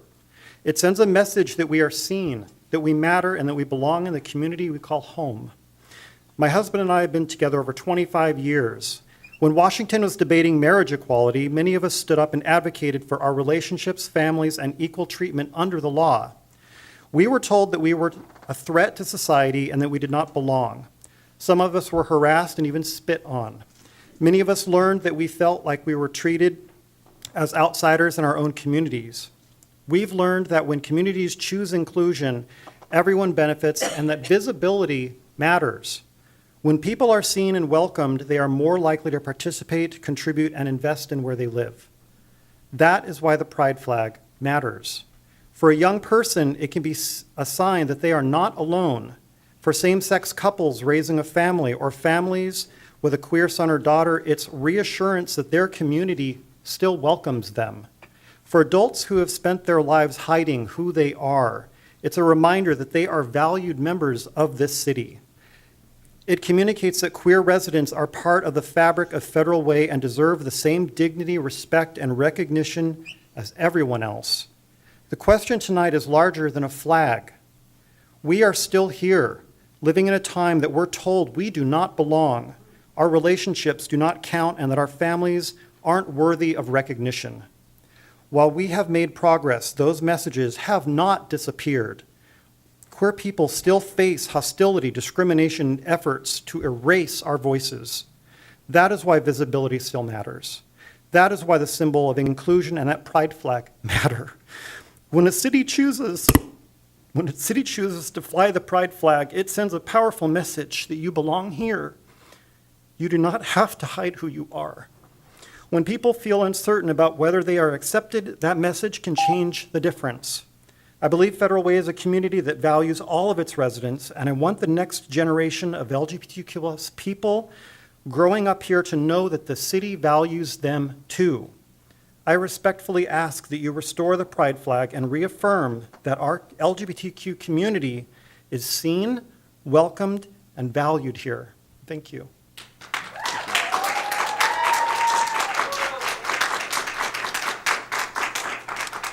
Thank you. Next, Anna Patrick. Then Lana Bostic. Evening, Mayor and Council. I'm a 30-year resident of Federal Way. I want to begin by acknowledging that Pride Month and Juneteenth are very important to many people in our community. Residents should absolutely be free to celebrate those events, organize gatherings, and express support in ways that are meaningful to them. My concern tonight is not about Pride or Juneteenth. It is about whether City Hall should reverse its previous decision and begin selectively raising certain flags again. Over the years, our city hosted a variety of flag raisings. Some were positive, others became controversial. Staff time was spent coordinating events, requests had to be evaluated, and difficult decisions had to be made about which groups qualified and which did not. Eventually, the city chose to fly the American flag, Washington state flag, and city flag while treating all groups equally. The question before us is not whether Pride or Juneteenth are worthy of recognition. The question is whether government should once again be placed in the position of deciding which causes receive special recognition and which do not. Once exceptions are made, the same questions return: why these groups and not others, what standards will be used, and what happens when the next question or request arrives. I also believe the city's primary responsibility is to provide core services and protect public safety. When someone experiences harassment, discrimination, threats, or violence, what matters most is not which flag is flying over City Hall. What matters is whether the city has the resources and capacity to respond, investigate, and protect the people involved.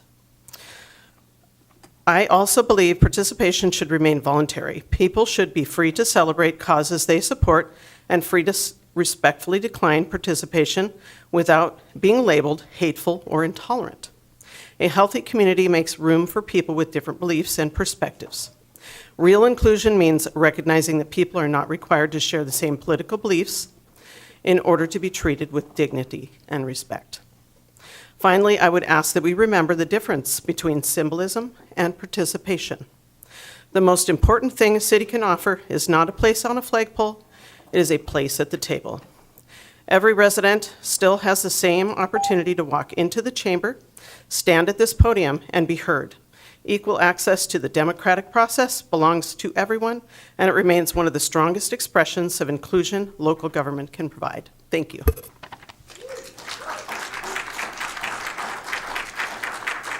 Lana Bostic.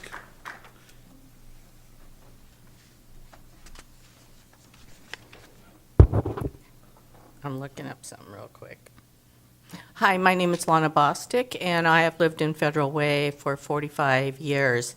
And I am here because I would like you to reverse the policy you have about the flags at this time.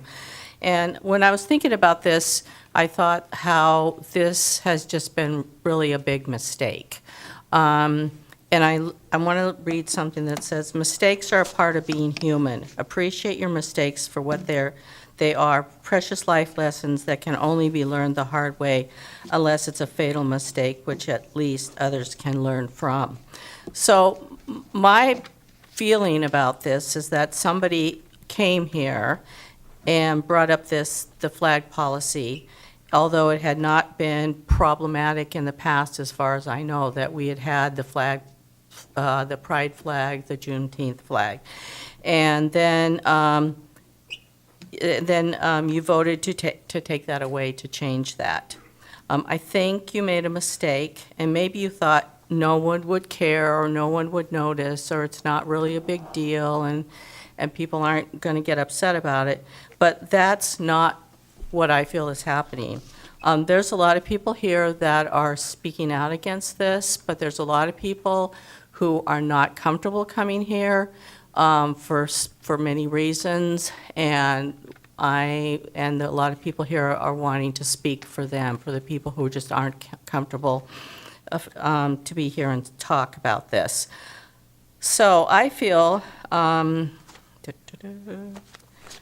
that at this point, a lot of people have came out and want you to remedy your mistake that you made. And you have a grand opportunity here to do this by passing the amendment tonight. I think the only mistake, wait a minute, that the mistake is that it can be admitted and changed, and we can go forward, as you cannot correct this. With a mistake, you can either correct it and always have that corrected, or you can not correct it, and then people will lose confidence and respect, I believe, in you and our city and not feel comfortable here. I hope tonight that you will make the correct decision and pass this amendment so we can have these flags again. Thank you. All right, thank you. Okay, these are the remaining speakers, and again, if you could queue up toward the back, we'll go through them. Mike Dickinson, Trinice Rogers, Alex Milston, Rachel Jones, Paul McDaniel, Harold Booker, Nathan Orth, Allison Fine, Ryan Lee via Zoom, Carmen Kaler, Ron Kaler, Dara Mandeville, Vitaly Pikatin, Craig Patrick. All right, Mike Dickinson.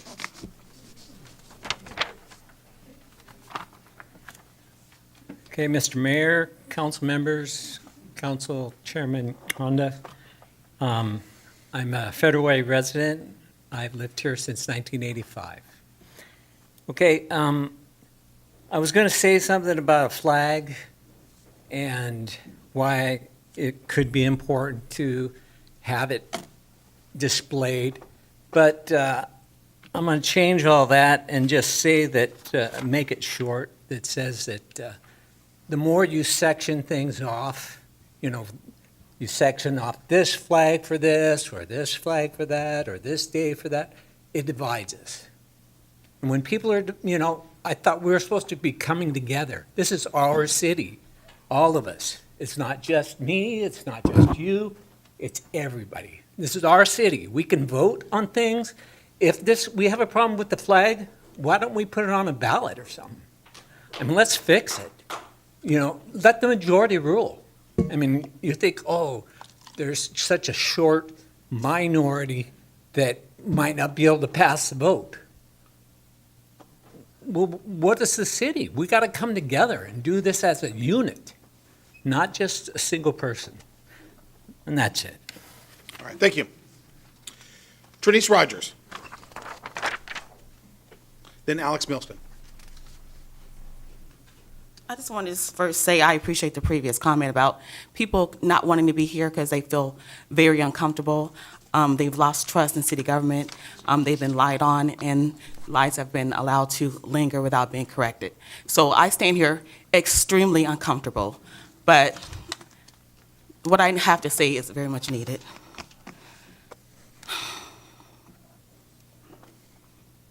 I'm here tonight to support the raising of the Juneteenth flag. I want to begin by recognizing that Juneteenth stands on its own. It should be recognized on its own merit, on its own history, on its own significance. The recognition of Juneteenth should not be dependent upon or diminished by debates surrounding any other flags or observance. Federal Way's motto, centered on opportunity. Opportunity is only meaningful when people are free to pursue it. From 1776 to Juneteenth in 1865 is 89 years. That means that for approximately 36% of America's first 250 years, slavery was legal somewhere in the United States. Think about that. For more than a third of our own nation's history, millions of black men and women and children were denied the very freedoms of our country. Freedom has been declared, but not yet to all. The delay in freedom was not merely a delay in policy, it was a delay in human freedom. Families continue to be separated, they continue to lose opportunities, the opportunities were essentially denied, and human dignity continued to be withheld. Juneteenth marks the moment where freedom finally reached their full potential, and when people that were waiting for generations for it. Why does this matter? Juneteenth flag is not simply a cultural symbol. It represents emancipation, resilience, citizenship, hope, and the expansion of liberty itself. Juneteenth is a national commemoration of the end of slavery in the United States, as we all know that, but by overlooking this unique place in history, we're pretty much saying it's not that important. If a seat of government cannot recognize the end of slavery in the United States, then where should it be recognized? If recognizing the end of slavery is considered divisive, then we should ask ourselves why. I also want to remind the council that this is not a new tradition in Federal Way. If concerns about our issues, if concerns about issues have influenced the decision, then Juneteenth has become a collateral damage in a debate that is not about Juneteenth. I've heard council members speak about the importance of attracting businesses that provide livable wages. I respectfully ask, how does rescinding the Juneteenth flag advance that goal? And lastly, I am trying to access everyone's emails, and I spoke with the team today or last week, and effectively now, it's been for about a year, when you click on the links, the public does not have access to your emails. The city is aware of it, and it has not been corrected. Thank you very much. Thank you. We've heard no such, thank you. Would you talk to Thomas to make sure that the links are? Yeah, we can do that. All right, great.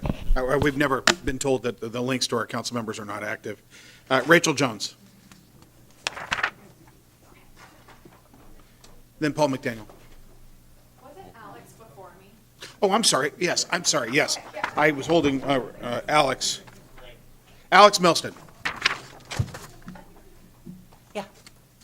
My name's Alex Milston, and I'm a 20-year resident of Federal Way. So yesterday, I went to the beach, and I saw a bald eagle fly overhead. I don't see them often, and it was really cool to see. And as I saw it, I kind of thought about the founding of this country and how the promise of liberty was only half done at best. Juneteenth and the end of chattel slavery is an extremely important part of our history that we must celebrate. Because for a good chunk of our history, over a third, chattel slavery was extremely prevalent throughout our country, in the South and in parts of the North as well, which is often overlooked. And racism and discrimination did not end there. It continued in both the North and the South, and the ruling class worked tirelessly. The plantation owners, the factory owners, etc., worked very hard to keep the black community down through these policies of racism, propaganda, and stuff that continues to this day. Every single human right that we have now has been fought hard by our black community, often at the end of bayonet, hoses, riot shields, tear gas, and rifles. Those state resources, the amount of state resources that have been used on flags or whatever is nothing compared to the state resources that have been used to persecute every minority imaginable, especially the black minority and the queer minorities. One such right that has been won by black transgender women, in large part, is the queer pride that we celebrate now, Stonewall, where the New York Police Department pigs attacked the Stonewall Inn, and the people there, many of them black transgender women, fought back. These fights, as tear gas is used on protesters now, and rights for transgender, especially our black transgender siblings, are under attack now, are still going on today. The fights are still on today. And we must raise these flags because every right won can, and as we've seen in several countries across this world, and in many states now, can and will be taken away by the fascist anti-American traitors in the White House and in multiple governorships across this country. an injury to one is an injury to all, and it's very important that we as a city recognize that. And I want to emphasize how not that long ago it was where people like me would be dragged down and our skulls cracked on the pavement for daring to wear something like this into a government building. And how not that long ago, and even now, Black people have also had their skulls cracked on the pavement by thugs pretending to be masquerading as law enforcement, the pigs in several police departments. It's disgraceful, and it continues now, and it's important our city raises flags to, say that we're on the right side of history.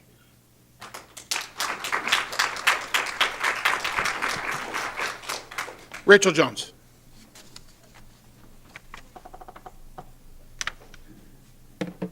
Hello. My name is Rachel Jones. I've lived in Federal Way for 26 years now, I believe. First, I'd like to thank you for finally deciding to do an actual Juneteenth celebration. This just teaches us that it's never too late for the city to do the right thing. Tonight, you have another chance to do the right thing again. Adding an amendment to the flag policy isn't the perfect answer. Yes, it does need a full overhaul, as I feel like other people have mentioned and will mention. But this is a Band-Aid to right some wrongs before it's too late for this month.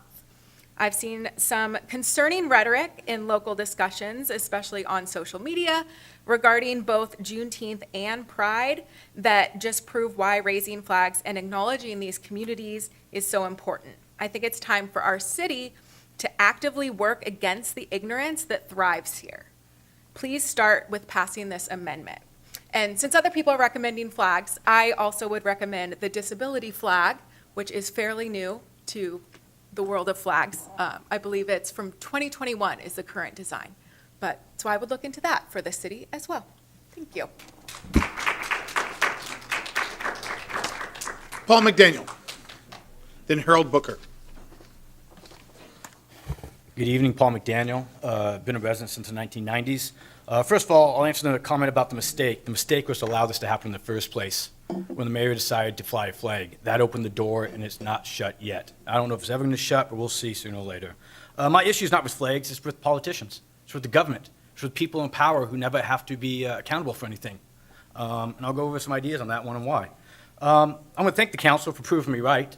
On June 9th, 2026, in a Parks meeting that's not on YouTube yet, you guys decided to pass a motion that we're going to talk about tonight. In that motion, you proved me right by choosing winners and losers. Where's the Irish flag? You had 3 flags you used to fly. You only put a motion for 2. What happened to the Irish? You don't care about them? Apparently not. You know why? Because the ends justify the means. Doesn't matter as long as you get your flag, right? That's all that counts. Again, it's the politicians and the policies that I have a problem with, not the flags. In January, the 12th man flag identified as a banner and was put on the building. Why not the Irish flag? Why not the Pride flag? Again, inconsistencies with policies, and nothing ever happens, except for talk, lots of talk. 6 meetings, 6 Parks meetings it took you to get this motion. The motion's less than 2 sentences. Why'd it take 6 meetings? Why'd you waste that much time to do it? Now we're going to move on to what we'll not, actually, let me start with that one. 3 council members are really wanting to make this motion push forward. My question to them is, did you reach out to the Federal Way Public Market, a non-governmental organization who said they would take up this battle, who have no problem flying whatever flags the people want, keeping the government out of this? Did any of you talk to it? I'll find out because on May 29th, I did a public records request on this information before you guys even had your vote. I didn't even know you guys were going to make a motion at the Parks meeting. So now I'll find out when I get a public records request if you guys actually reached out to the Federal Way Public Market to see if that was an opportunity that would have closed all the issues we have right now. It would have allowed you to fly your flags, it would have given you a spot, it would have had everybody give the voice, and it would have kept the government out of everybody's business. But no. Instead we're here talking about this. So what are we not talking about? We're not talking about the diminishing revenues or fund balances. We should probably really talk about that one, especially in the budget cycle. We're not talking about the crap going on to William J. Woods House Veterans, some garbage going on there, ran by MSC, who was provided with the 2 buildings to go in downtown Federal Way. Might want to keep a check on them before they start building more buildings in downtown. And we also want to talk about the increase in temporary residents who are walking our streets and sitting in our woods. We talked about buildings to store them in, but we actually haven't talked about what we're going to do with them since they've been increasing during the summer. Instead, we're talking about flags, an item that should have been handed off to a non-governmental agency. In my last few seconds, I'm going to ask the people who've been coming in, there's a couple of you guys out here, Nathan, Harold, Allison, when you guys come up here, did you guys know this? Is the Irish flag, did you feel like burning it in order to raise your own flags? I'd like to know you guys to answer when you speak. Thank you. Harold Booker. Hey. Harold Booker. Good afternoon, Mr. Mayor, Mr. McDaniels. I don't burn any flags. Knock it off. Good evening, Mr. Mayor, Council President, and members of the City Council. This evening, I wish to speak about the mosaic of a city. I really enjoyed the last council meeting on June 2nd. Juan shared his truth, honestly and from his heart. A little later, a council member shared their truth and part of their story. Those stories are challenging to share. They require a level of trust and respect, and they contribute to the fabric of our community. They provide opportunities to increase understanding, to see the world from a different perspective, and to learn about our neighbors and their journeys. I find that those layers weave together are the strength, the bonds which pull a community together. I happen to believe that flag raising can be an integral opportunity to invite the sharing of people's stories. But understand there can be issues there. And I believe the council believes it's important for people to have opportunities to share their stories. So how are you going to do that? What is the method, the forum, the way you wish to encourage our community to share their stories and share their mosaic? Share who we are as a community that layers together, that helps us be a better group. So back to the council members' comments. I understand the story you shared, and I actually lived that life. My mother, Verda Booker, was a remarkable person. Mom was the first person of color to teach in the Highland School District.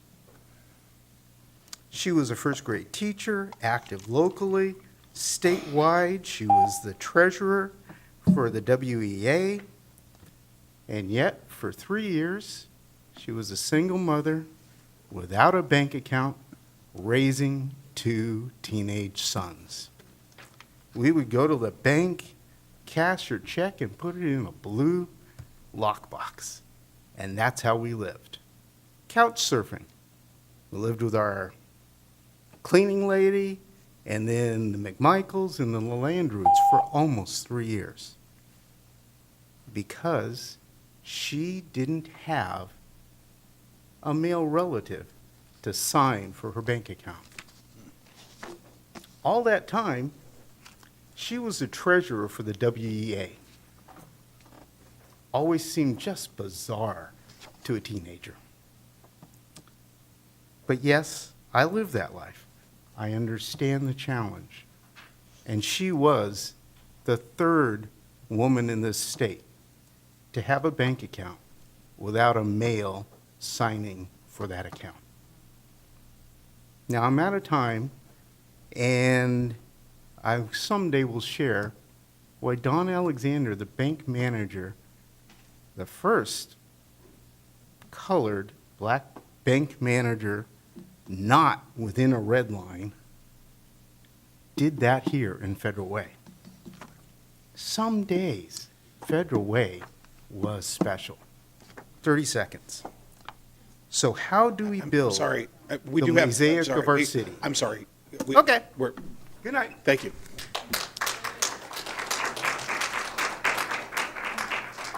Nathan North.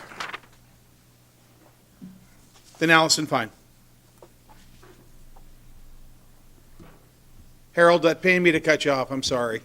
But we got to make sure we got, everybody's consistent. I'm sorry. Nathan?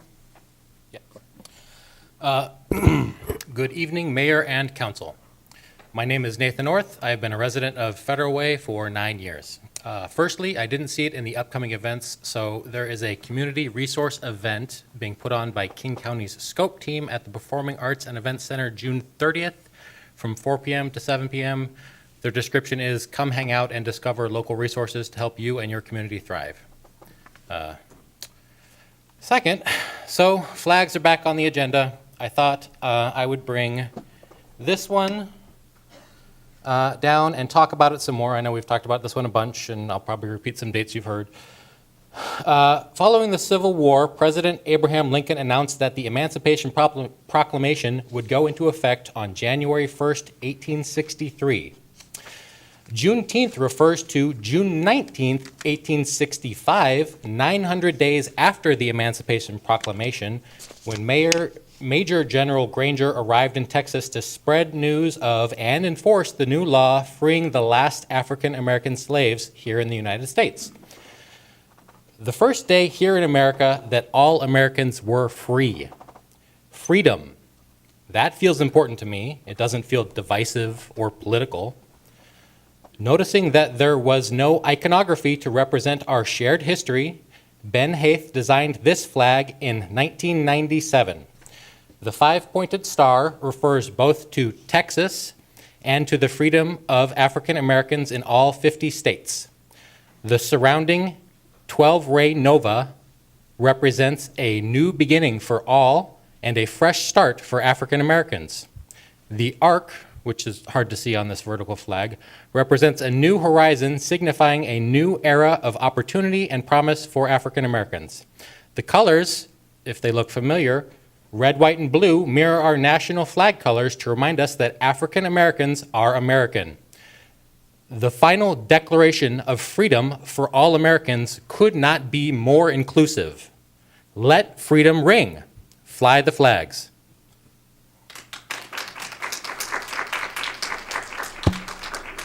Allison Fine, and then Ryan Lee via Zoom. Hey there. I found out at the end of May that there was an intended Pride event here at City Hall. And with the current state of our flag policy, the city was advised, both by community and statewide leadership, that this event would have been considered performative and disingenuous. Standing next to the flagpole while unable to raise a flag would be a figurative slap in the face to the queer folks that live here. I was unable to be here 2 weeks ago because I was at a leadership for an organization called Pride at Work. The Union Constituency Organization for queer people. Labor supports queer people. I've been a member of that organization actually longer than I have done politics in this city because I have a keen understanding that queer bodies have never been safe in this country, or most countries, honestly, and I am never afraid to do work to protect community members. Though I was not here, I made it clear, both privately and publicly, that while city leadership continues to claim that diversity matters, their actions have shown us very differently. Pride Month came from the Stonewall Uprising and was an act of defiance in Manhattan, where queer people literally fought back against government-sponsored persecution of sexual minorities. The pioneers of this movement said, "We will not accept abuse any longer." Queer people continue to face othering, violence, and death simply for existing in this country. Queer people suffer from violence at 5 times the rate of non-queer people. 60% of people murdered for being queer are Black, trans women. Last month, 19-year-old UW student was stabbed to death for being trans in the very safe queer city of Seattle. From 2020 to 2025, Federal Way has been one of the many communities that was choosing inclusion, but I don't know who we are anymore. I quietly quit the Diversity Commission because you chose to conveniently check a racial box while putting a bigot on that commission who doesn't care about diversity. We have school board members who want to eradicate queer children. We have a council member who would never sign a proclamation and suddenly did. And I want to believe it's a change of heart, but I do believe it is performative. Who are we? I truly don't know. The most common argument about flying a flag, like a pride flag, is that it's not inclusive, it's exclusive, but no one can back up the why. Symbols are important in this country. When you see a pink ribbon, you think breast cancer. When you see a fist, you think black pride, or you think labor and solidarity. When you see a pride flag or a Juneteenth flag, you know what that symbol means. It is not about all flags, it is about certain flags. And I realize that. But the reality is, when this flag policy was unnecessarily challenged more than 7 months ago, this council, well, most of this council, made a commitment to find a compromising solution. It's time. No. It's time. No, your time is over. Thank you. Okay, one more. Can I make one more I'm sorry. statement? Wait, no, I'm sorry. It harms no one to be inclusive. Allison, I said no. Do the right thing. Thank you.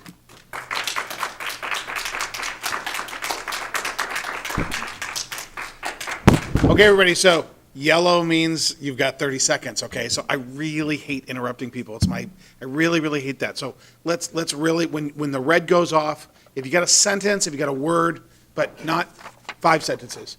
Do we have Ryan Lee on the, okay, Ryan Lee on Zoom. Ryan? I would actually like to check. My wife, Sarah Lee, also signed up for a Zoom comment that I did not hear her name listed. Is that still? Sarah Lee. All right. Well, actually, can you restart the 3 minutes? 1 second. Hey, Ryan, can you hold on? Let me just see if I've got.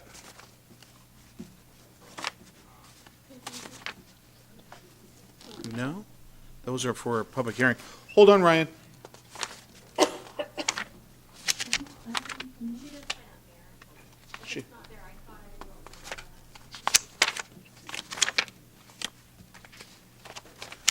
Oh, hold on, Ryan. I thought I saw it too. Ryan Lee.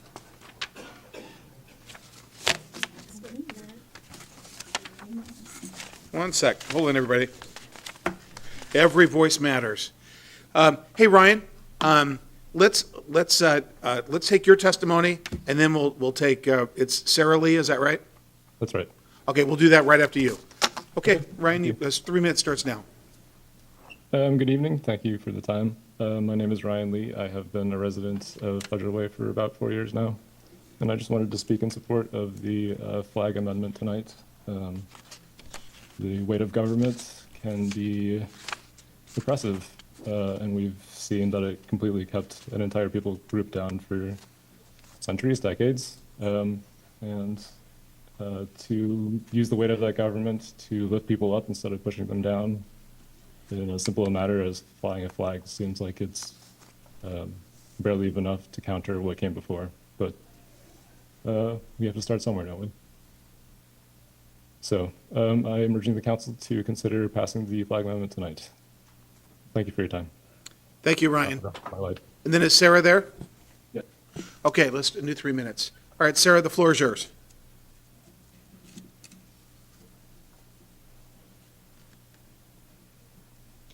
Sarah, you'll have to unmute your mic, please.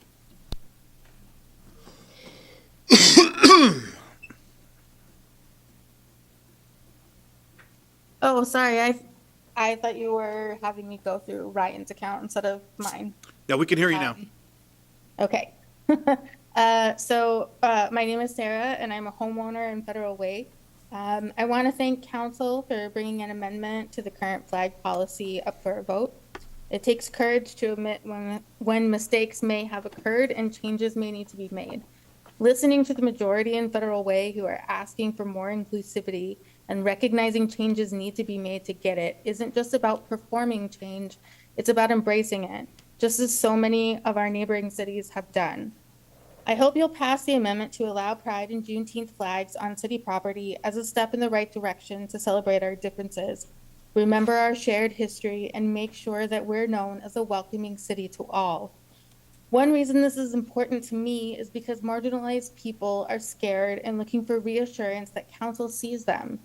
as the federal government is literally erasing the history of LGBTQ plus and Black Americans from federal websites, memorials, and grants, ICE activity has increased drastically across Western Washington. We used to see around 3 to 5 abductions in a month, and now we're seeing closer to 25 to 40. This week alone, there were 17 abductions. Federal Way is not immune to this, and most of these have been individually targeted abductions sparked by license plate data like that collected by our own ALPR cameras. Our neighbors are being yanked off freeways and out of parking lots without any regard for their constitutional rights or adequate information given to their families. They're being left to rot in inhumane conditions at detention centers like the one in Tacoma, run by the callous for-profit GEO Group. You have the power to make policies that not only show you stand in solidarity with our marginalized communities, but do things to specifically address their fears. You can physically keep ICE from being able to stage operations on city property, from leasing space here in Federal Way, and from turning warehouses like the one planned for the Wild Waves property into additional holding centers.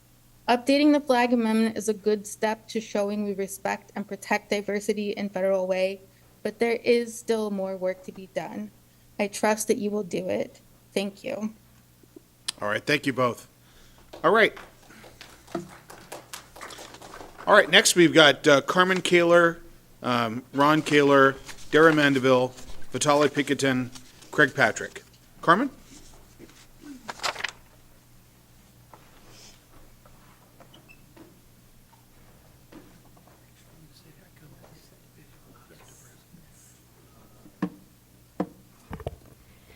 Good evening, Mayor. Good evening, Council President and Council members. I am Carmen Gloria, one of the Diversity Commissioners, but today I come as a Federal Way resident of 33 years. I am from Chile. I am blessed to be living in a country where freedom of speech is respected, and if you work hard, your dreams come true. These are the reasons I wanted to come. These are one of the reasons that I wanted to come to this country, and many immigrants today continue wanting to come to this country.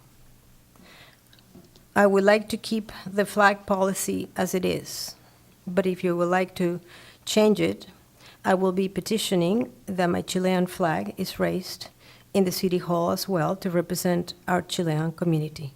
Thank you for your time. All right, thank you.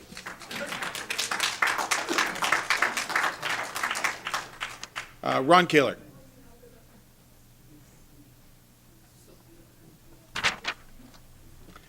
Hi, I'm Ron Kaler, 33-year resident of Federal Way.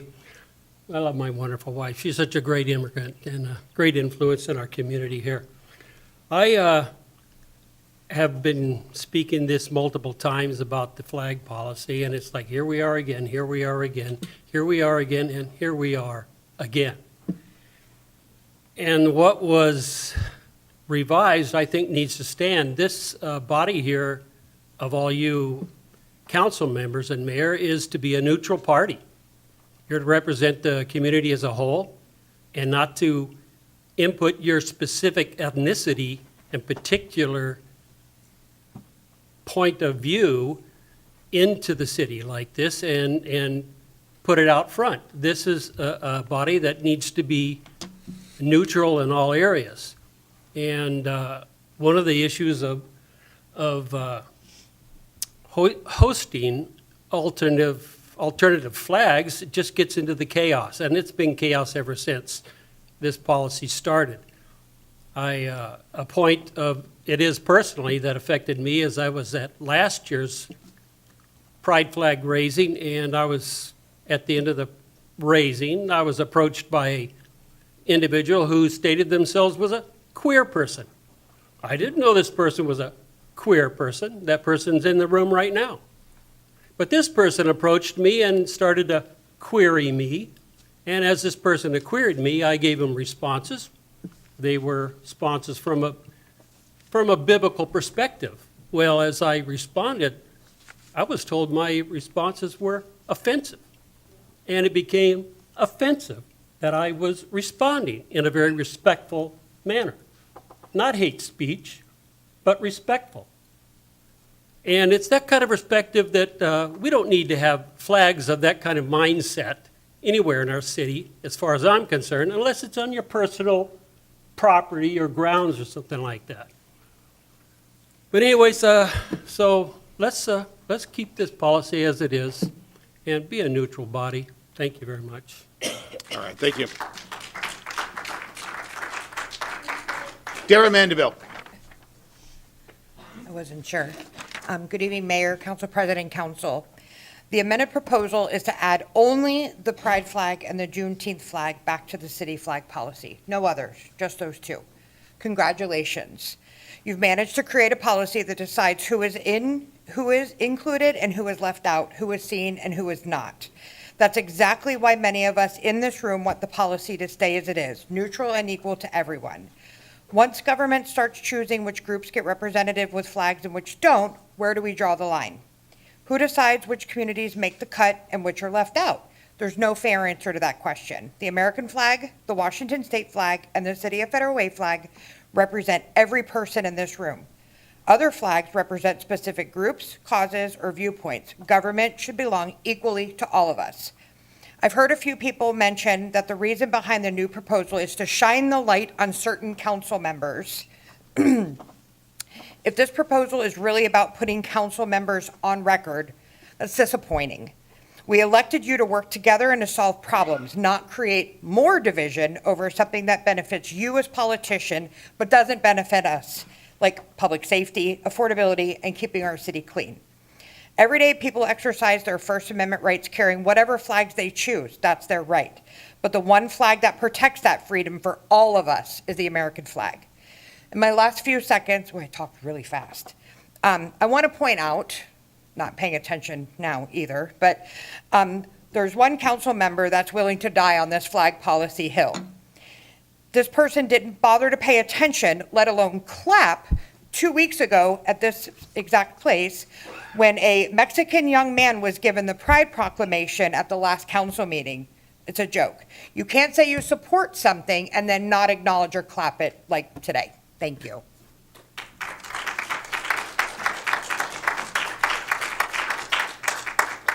Vitaly Pikotin.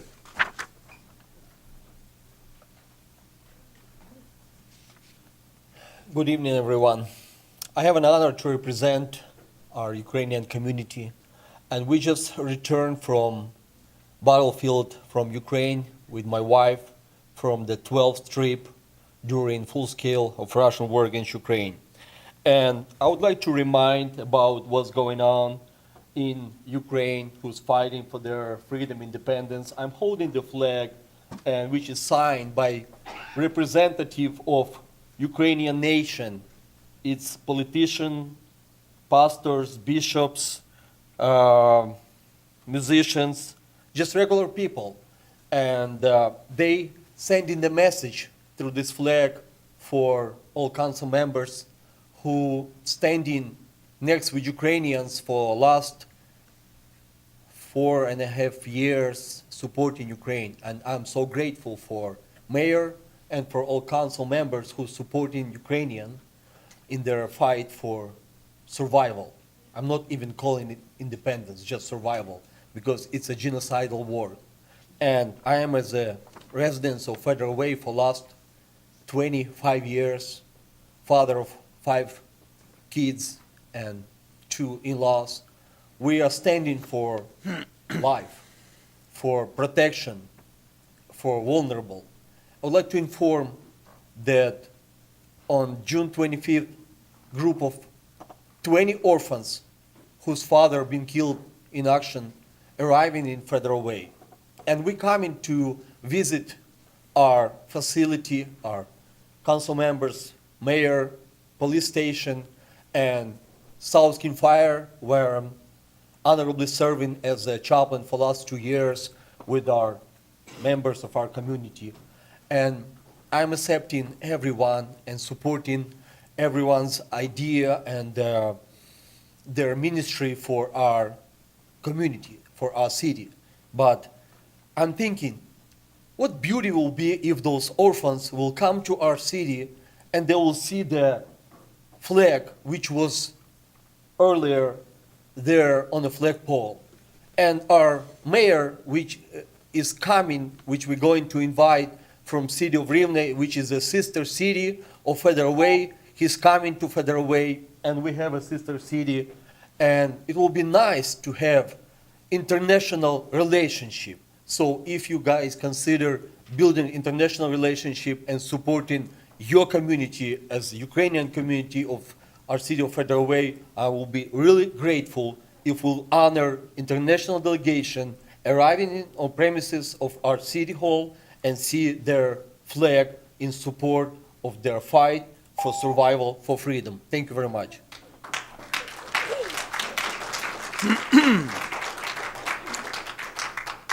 And the last public comment goes to Craig Patrick. Good evening. My name's Craig Patrick. I'm a member of Federal Way City. I come as an individual, not of any organization, not in the Diversity Commission in any capacity. I am a member of the Irish Heritage Club out of Seattle. There's a lot to unpack, so I'm going to get started here. We have been coming to the council. We Irish Americans have been coming to the council trying to remedy this. We've not gotten any feedback from the council. We came to you 2 times to the Parks Recreation meetings. The Diversity Commission came to you twice pertaining to the this flag policy. No one from the council or the Parks Recreation Committee came and talked to us at all. This is not an inclusive thing. You talked about centered on opportunity, right? Where's the Irish opportunity?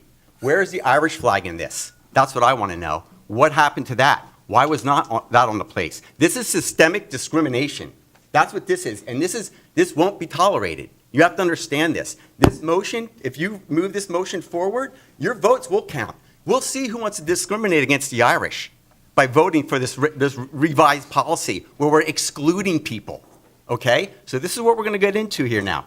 There is no reason to exclude the Irish flag. We wouldn't even be having this conversation if we're just going to roll it back to how it used to be. Well, we never had a conversation. We were at the table. No one else was at the table. What options do we have? Where's our opportunity? You better think long and hard about how you're going to vote about this, how you're going to revise it, how you're going to discriminate against the Irish if you vote to revise this.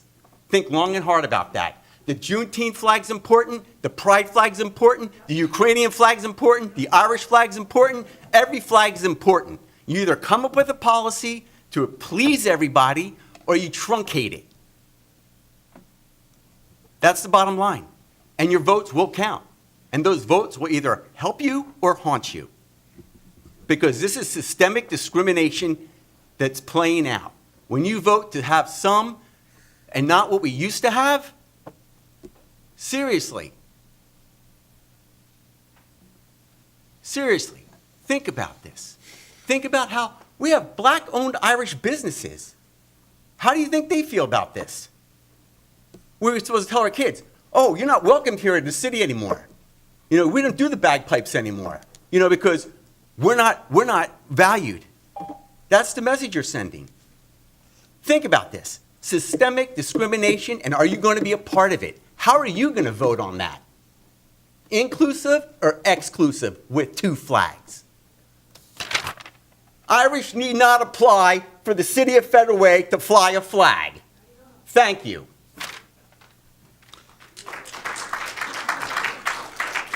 Yeah. Well, everybody, we work for you. And, you know, while it seems like it's hard to hear someone express a viewpoint that you would just spend a lifetime opposing, that is the very heart of America. Thank you very much, everybody who took the time to be here. It's great that we're all here. I think the exchange of ideas is really good. That's a prelude to, I think, the council's going to need like a 5-minute break. So let's, well, we're going to, I think actually, why don't we call it 7 minutes? Can you start timer, Brian? We'll reconvene. We'll be in recess for, what do we call it? Executive privilege for 7 minutes. Thank you, everybody. And great.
Let's do that.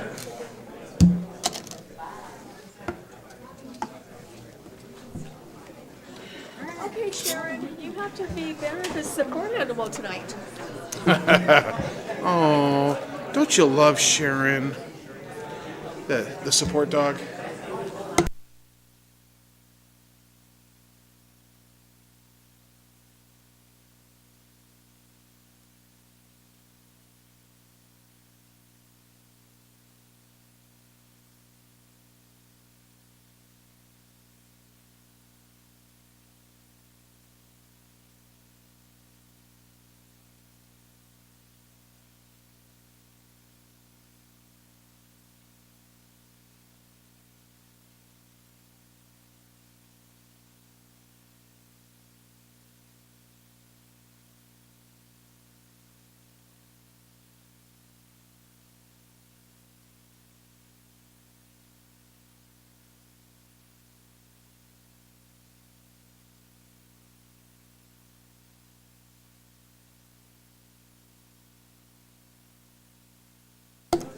Okay, Brian, how are we on time? Okay, everybody ready?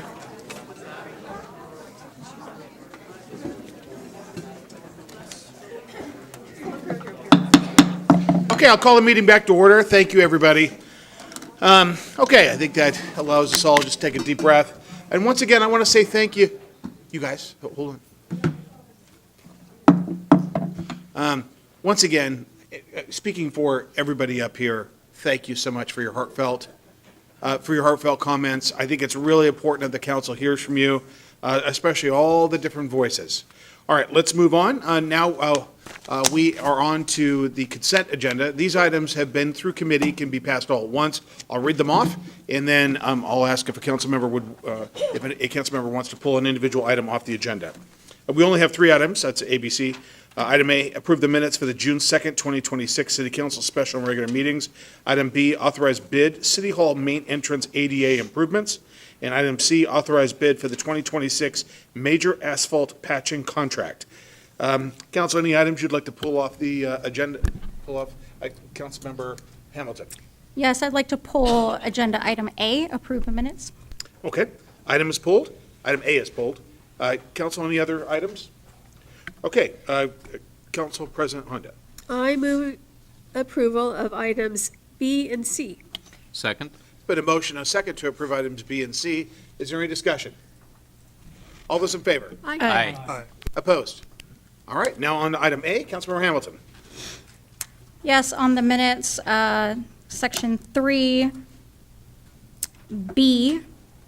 the Pride Month proclamation, it states that Mayor Farrell presented the Pride Month proclamation to Juan Juarez Ramos, and that needs to be corrected to say Melissa Hamilton, council member, presented the Pride proclamation.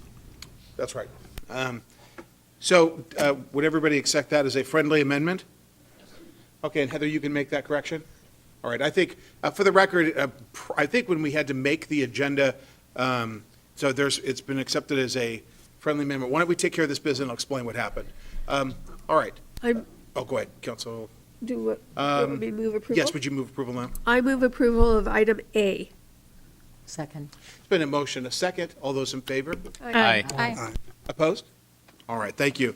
When we set our agenda, we publish it the weekend before, I think the Friday before, and then as I think the day of, I think the council president asked if we could have a council member deliver the Pride proclamation, and so we made that change, but we couldn't make the change on the agenda because the agenda had already been published, and that's what the copy that everybody got out there. So that's what happened. Anyway, it's important that we put agendas out that they're published, that they're respected. Okay, now moving on to item 6, public hearings. All right, item 6, public hearing for the item 6A, public hearing for the 2026 CDBG Annual Action Plan. At this time, I will open the public hearing, and it is now 9:03. We'll have Community Services Manager Angelina Allen Pisi will present this item. Thank you, Mayor Farrell. Good evening. Good evening, Council President Honda. Good evening, Council Members. Angelina Allen Pisi, Community Services Manager. and we will be talking about the 2026 Annual Action Plan. This is the first public hearing. So the policy question is before you. Should City Council approve the 2026 Community Development Block Grant, or CDBG, Annual Action Plan? So just to give a bit of background, what is this particular annual action plan? It's a federally required document that HUD requires, and it serves as the city's annual roadmap for using CDBG funds. It identifies various projects or programs, funding allocations, and expected outcomes for the upcoming year, and explains how those funds will help community needs, particularly in areas such as affordable housing, community development, and economic development needs. This, again, is showing you what our city federal allocation will be for 2026. It is around $789,015, and it also demonstrates the percentages that HUD allows for 3 different areas: planning and administration, public service, and SURF. So the timeline. I presented this to the Parks, Rec, Human Service, Public Safety Committee back on May 12th. The public comment period began on May 22nd. We placed an ad in the Federal Way Mirror. Today is the first public hearing, and then the second public hearing and council approval would fall on July 7th. To date, we have not received public comments as yet. So the funding recommendations for this year, this is something I went over back in May, but I wanted to highlight it again. In particular, I wanted you to see that when we look at column F for $789,015, it would not fulfill the amount of requests that were approved by council. So what has happened is that we had to look at prior year funding in 2024 and 2025 to help cover that gap. Unfortunately, we do have a couple of organizations that would have to have their funding reduced. They have been notified. These are Highline, Upwards, ACHD, and El Centro. But they have been notified that their funding levels would be slightly reduced because of the reduction in not having enough for funding for those organizations. So the next steps are for a second public hearing and then council decision on July 7th. And are there any questions? I'll stop there. Council, any questions for Ms. Pesey? Okay, thank you. Stay close as we go through this. Great job as always. We do have public comment. I've received one pink sheet. Barbara Kuhn. And as Barbara makes her way over there, do we have anybody online? Okay. And no other pink sheets? Okay, great.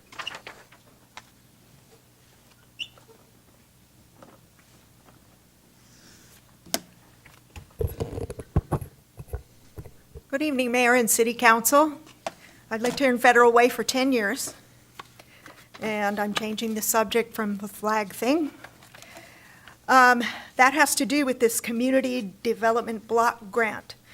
There are a lot of organizations listed, and I'm looking at the copy from the agenda. There's a lot of good things that are coming up. There are items for developing small business technical centers. There is help for funding a new roof ventilation and refrigerator at Fusion, which I'm sure is necessary. All kinds of things.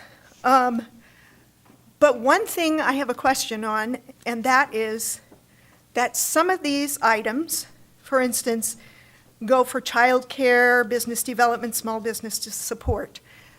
Do you have any kind of idea coming in for how well these projects do? Do you get results? Our money is scarce. We're not a real wealthy city here. We don't live in Bellevue or Redmond. We're Federal Way. And it's not bad to help people. It's great to help people. But if you're doing something for an organization and they're not able to show you that there are results for what they're doing, that's a waste of our money. And I'm sure you wouldn't want to do that. I recommend that you come up with, if you don't have it, if you do, please let me know. But if you don't have it, please come up with some way of measuring the results for these organizations. I understand that the Human Resources Committee spent a fair amount of time doing this. I'm sure they always do. But sometimes it's better to just take a look at what you've been doing for a long period of time and see if you can do it better. So please come up with some kind of results measurement recommendation for these places. Thank you very much. Thank you, Barbara. Angelina, can you address some of that, or are you able to? Yes, I can. Thank you. Hi, hello. Now that's representative democracy. Don't you love that? So All right, Angelina, go ahead. Sure. So part of the contract administration is that we require organizations to provide project milestones and outcomes.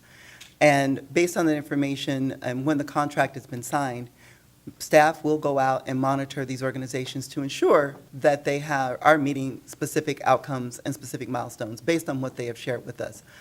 In this document, as the public resident was mentioning, Upwards Boost Child Care Program is actually a new program.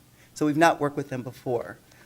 So when we meet with them and we set up the contract, we will be asking them specifically what type of milestones, what type of outcomes do they hope to achieve, and then we will monitor them to ensure that they're achieving that. And we can always come back to council and also sharing with the Human Services Commission in terms of how successful that organization and other organizations you see here in this list will be successful in achieving their goals.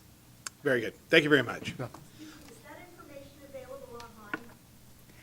The information hasn't yet been available online because part of it is that this is 2026 funding, and none of these contracts have yet been executed. In the past, I don't recall that we've had our contracts online. Why don't we do this? Ms. Kuhn, thank you very much. What we'll do is, if you could, when we get, as soon as this section gets over, maybe you can get her card and you can get email back and forth. And you can also include me, myself and Brian, or any members of the council on your emails as well. Okay, thank you very much. All right, Angelina, were you done? I'm finished. All right, thank you very much. And great, thank you, Ms. Kuhn, very much for your question. Any other public comment? Okay, great. Not great, but thank you. Was that my outside voice? So, okay. Councilmember Sessoms, do you have a motion? I do. I move to close the public hearing. Is there a second? It's been a motion. A second. Is there any discussion? All those in favor? Aye. Aye. Opposed? All right, the public hearing is closed. Item B, public hearing for the 25 to 26 biennial budget amendment number 3. I will now open the hearing at 9:11 p.m. Finance Director Steve Groom will present this item. Thank you, Mayor. This ordinance is really just to realign the budget with several items that have already come through the city council. They've been approved, and now the budget needs to be adjusted to give us the authority to spend what has already been approved. There are two categories of items. Some of the items have already were approved, directing staff to draw upon fund balances from specific funds. The majority of the budget adjustments, though, come from new revenue, which means we add equal and offsetting amounts of revenue and expense to the budget. The largest item, this is the list, and in your packet, you've probably seen this, comes as no surprise. For each of these items, I've put in parentheses the date that the council approved each of the items. I would mention that the largest item is the King County levy.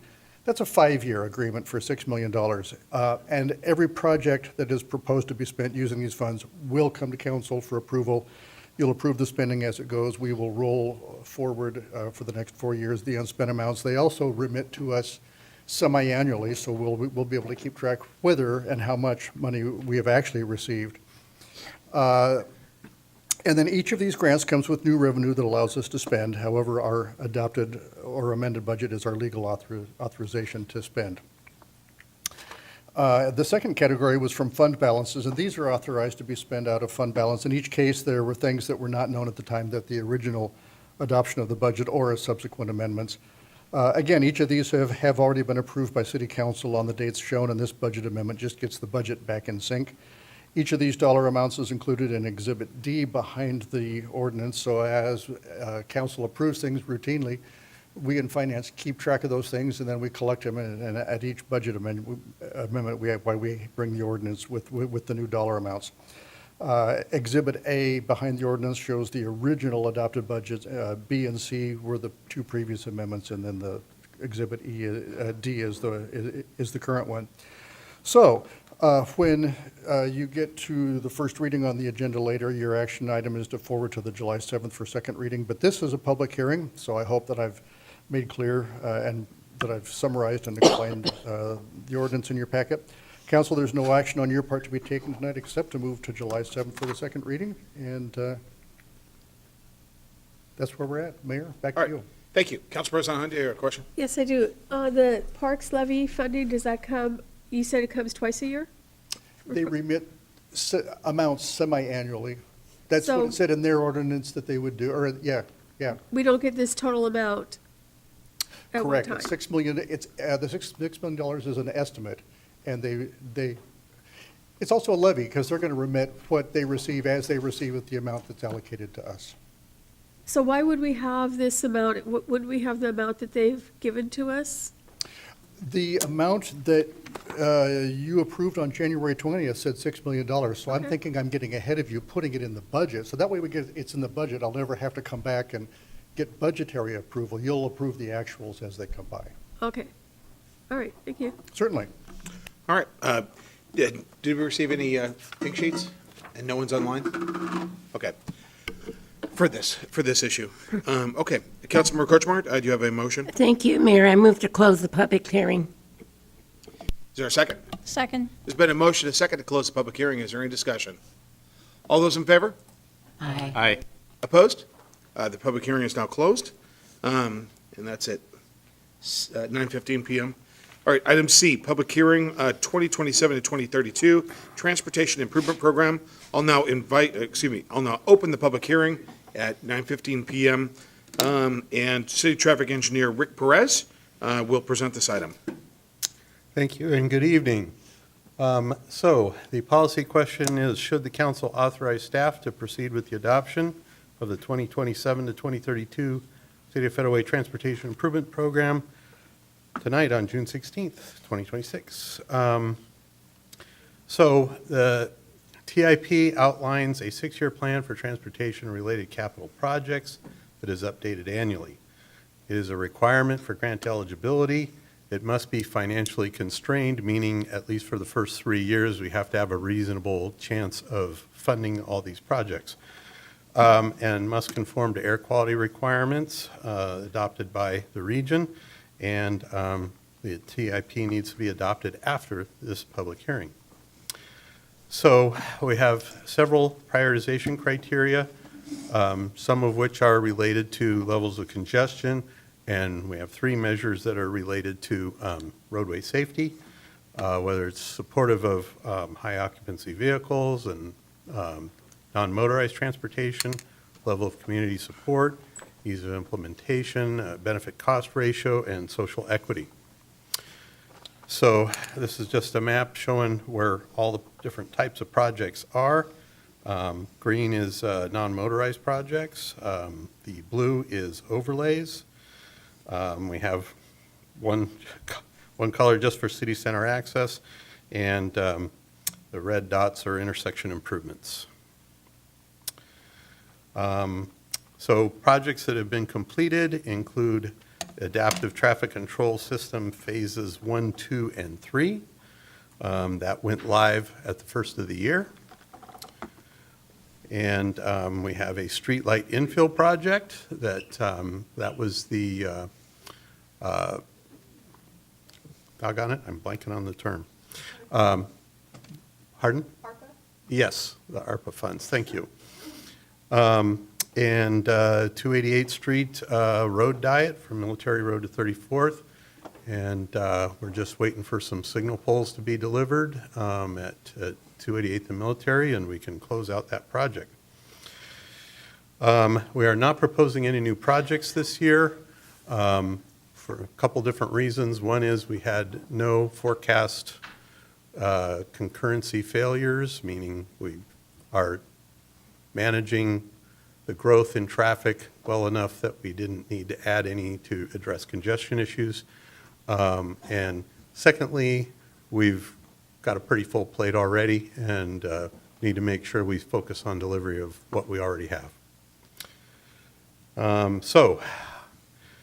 Options considered: 1, to approve the resolution adopting the TIP as presented, or 2, do not forward the draft document, provide direction to staff. The mayor's and the committee's recommendation was to approve the resolution as presented.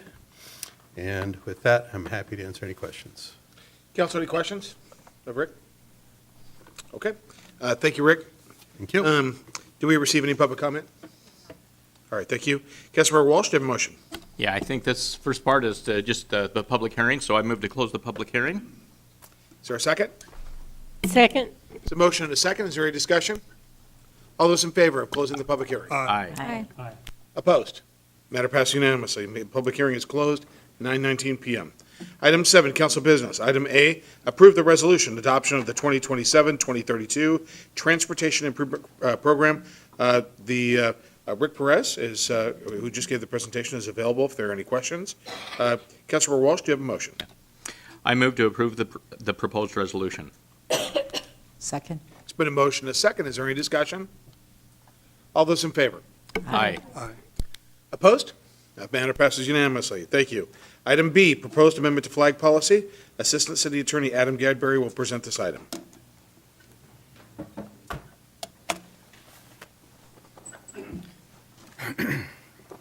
Good evening, Mayor, Council President Honda, and council members. As always, when we're discussing any changes to the flag policy, we should always start with the most recent Supreme Court case. You've heard this presentation before, so I will keep it brief. The short of it is, City of Boston did not have an actual policy. They previously were just allowing a come one, come all, raising any flag that a citizen or a private business was requesting. Eventually, a religious group made a request for the Christian flag. On establishment grounds, the city decided to not fly that flag. Litigation ensued. And in a 9-0 ruling, the Supreme Court said that was against the Constitution. You violated the religious group's free exercise of flying their flag. And the city, because they didn't have a policy, violated the First Amendment. So the key takeaways from the case is, if you do not have a flag policy and you do a come one, come all approach, then all requests have to be honored. You do not have the flexibility to deny groups. If you do restrict flags, the city is engaged in government speech, which allows the city to restrict flags, only approve certain flags, deny other flags. The focus there is it's government speech, and that it allows the city to operate in that territory without running afoul of the First Amendment. I think two key quotes from the main opinion by Justice Breyer, along with a concurrence by Justice Alito, who are on polar opposites of both legal and political spectrums, I think encapsulate the focus of government speech and where the council should focus where they're going to take the city on any proposed changes to the flag policy. The first is by Justice Breyer. They wrote, "The First Amendment's free speech clause does not prevent the government from declining to express a view." Simultaneously, Justice Alito wrote, "Governments are not natural persons and can only communicate through human agents who have been given the power to speak for the government." In this particular case, that would be the council. The current policy is the city will fly no other flags besides the United States flag, the Washington State flag, the city flag, POW and MIA flags when directed by law, and then the military branch flags at the Veterans Memorial. So the question before you tonight is to review the proposed PRHSPS's committee's amendment to add the following flags to the approved list for city-approved flags at City Hall. Those two flags are Juneteenth and the Pride flag. So the options the city has is, or the council has tonight, is either adopt the proposed council committee policy or retain the existing policy as it is currently. The mayor's recommendation is, he has no recommendation. This is a proposed council policy, and the decision is with the council. any questions. Okay. Council, any questions? Councilmember Moore? Thank you. Adam, can you walk me through exactly how this policy came forth last year? Back in October, I believe it was prior council member McDaniel who proposed a resolution to make a change to the flag policy. It went to council. Council then voted on the resolution to make the change. Okay, so it didn't involve committees at all, correct? My recollection is it went directly to council. Okay. Right, Ryan? Isn't that what happened? Oh, sorry. Okay, and it was walked onto the council agenda, is that right? I believe the council rules allow any two council members to add it, and it was walked on, yes. Okay, and then a vote took place, and that was the new policy, and now we're here today. Correct. Okay, thank you. Ryan, was it on the agenda or was it walked on? Does anybody I remember? don't recall. I can go look it up. What's that? I thought it was on Okay, we'll have to, that's just a point of clarification. We'll figure that out later. I can look it up right now. Okay, when you find it, let me know. Councilmember Hamilton? Okay, thank you. Well, let's confirm that. Councilmember Hamilton? I have a question real quick, and then a few comments. There was a public commenter that suggested a ballot measure. Is that legal? I would need to do some research. My instinct would say no. This is a purely function of the council rules set by city policy. The idea of having it be a ballot measure, I don't think runs with how the law is set up. This is a purely function of the council to make a decision for the city's flag policy here at City Hall. That mechanism affords the city protection to engage in government speech versus creating an open public forum. Thank you. That was my concern, was the open public forum. So, we've been talking about this for the last 6 months, and one of the most vocal advocates for flag policy change that I've heard from our community is a member of the Irish community. And he's sitting in the back row. And if the goal was to bring this vote to put council members on record, I would say mission accomplished, because there's going to be council members tonight who are going to support and vote to keep the current policy. And then there's going to be council members that vote for the motion before us, which does not include the Irish community's flag, the Ukrainian community's flag, the Akayul, and the Purple Heart veterans. These are all flags that we've raised before, and also any other community groups that come to petition the city for a flag in order to feel celebrated and welcomed. So my position has not changed on this issue, and I want to thank everyone for coming out. Clearly, we have diversity of opinion, that's for sure. And then to address one of the questions about approaching the public market, I do want to go on record as saying I did approach the public market soon after being elected because I knew that this was a contentious issue in the community. And I spoke to Cindy Laws, the public market lobbyist, because I thought it was important to have a place to have flags, but that it should be a privately owned business or a private organization to do so. And I felt like the public market space would be a perfect location. And with that, I end my remarks. Okay, seeing no other questions. Mayor, we had an answer to your question. I'm sorry? The city clerk was able to find that very quickly. It was on the agenda. Okay, so it had been, by council rule, 2 members of the council, either at agenda setting or by virtue of 2 council members adding something on, requesting something to be added on, our rules allow that. So I wanted to make sure as we put things into the record, as they say, that walking on something means that it's not on the agenda that we all get when you walk into the room or the previously noticed agenda. That, when you add it at the beginning of the meeting, that means walking it on. The current policy, I want to make sure it's clear for the record that the current policy was noticed and was part of the agenda. So that's what I wanted to make sure that we were clarifying. So words have meaning, obviously. All right, seeing no questions, Councilmember Sessoms?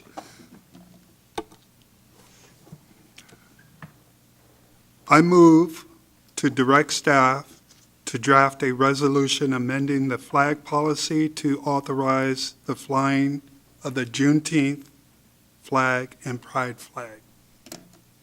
Is there a second? Second. There's been a motion, a second. Is there any discussion? Councilmember Safadatsin? This is when we make our comments, right? Yeah, this is it. Okay, thank you. First of all, I really want to make clear that I did hear comments around shine the light on council members. That has never been my intention, and I want to make that clear. I'm just going from my heart and what I believe is true, at least to me. And so I just want to set the record straight because I don't think that was anybody's intent. It's just a matter of bringing something back to the floor for us to discuss. And we've discussed this time and again, so I don't want to belabor what it is. The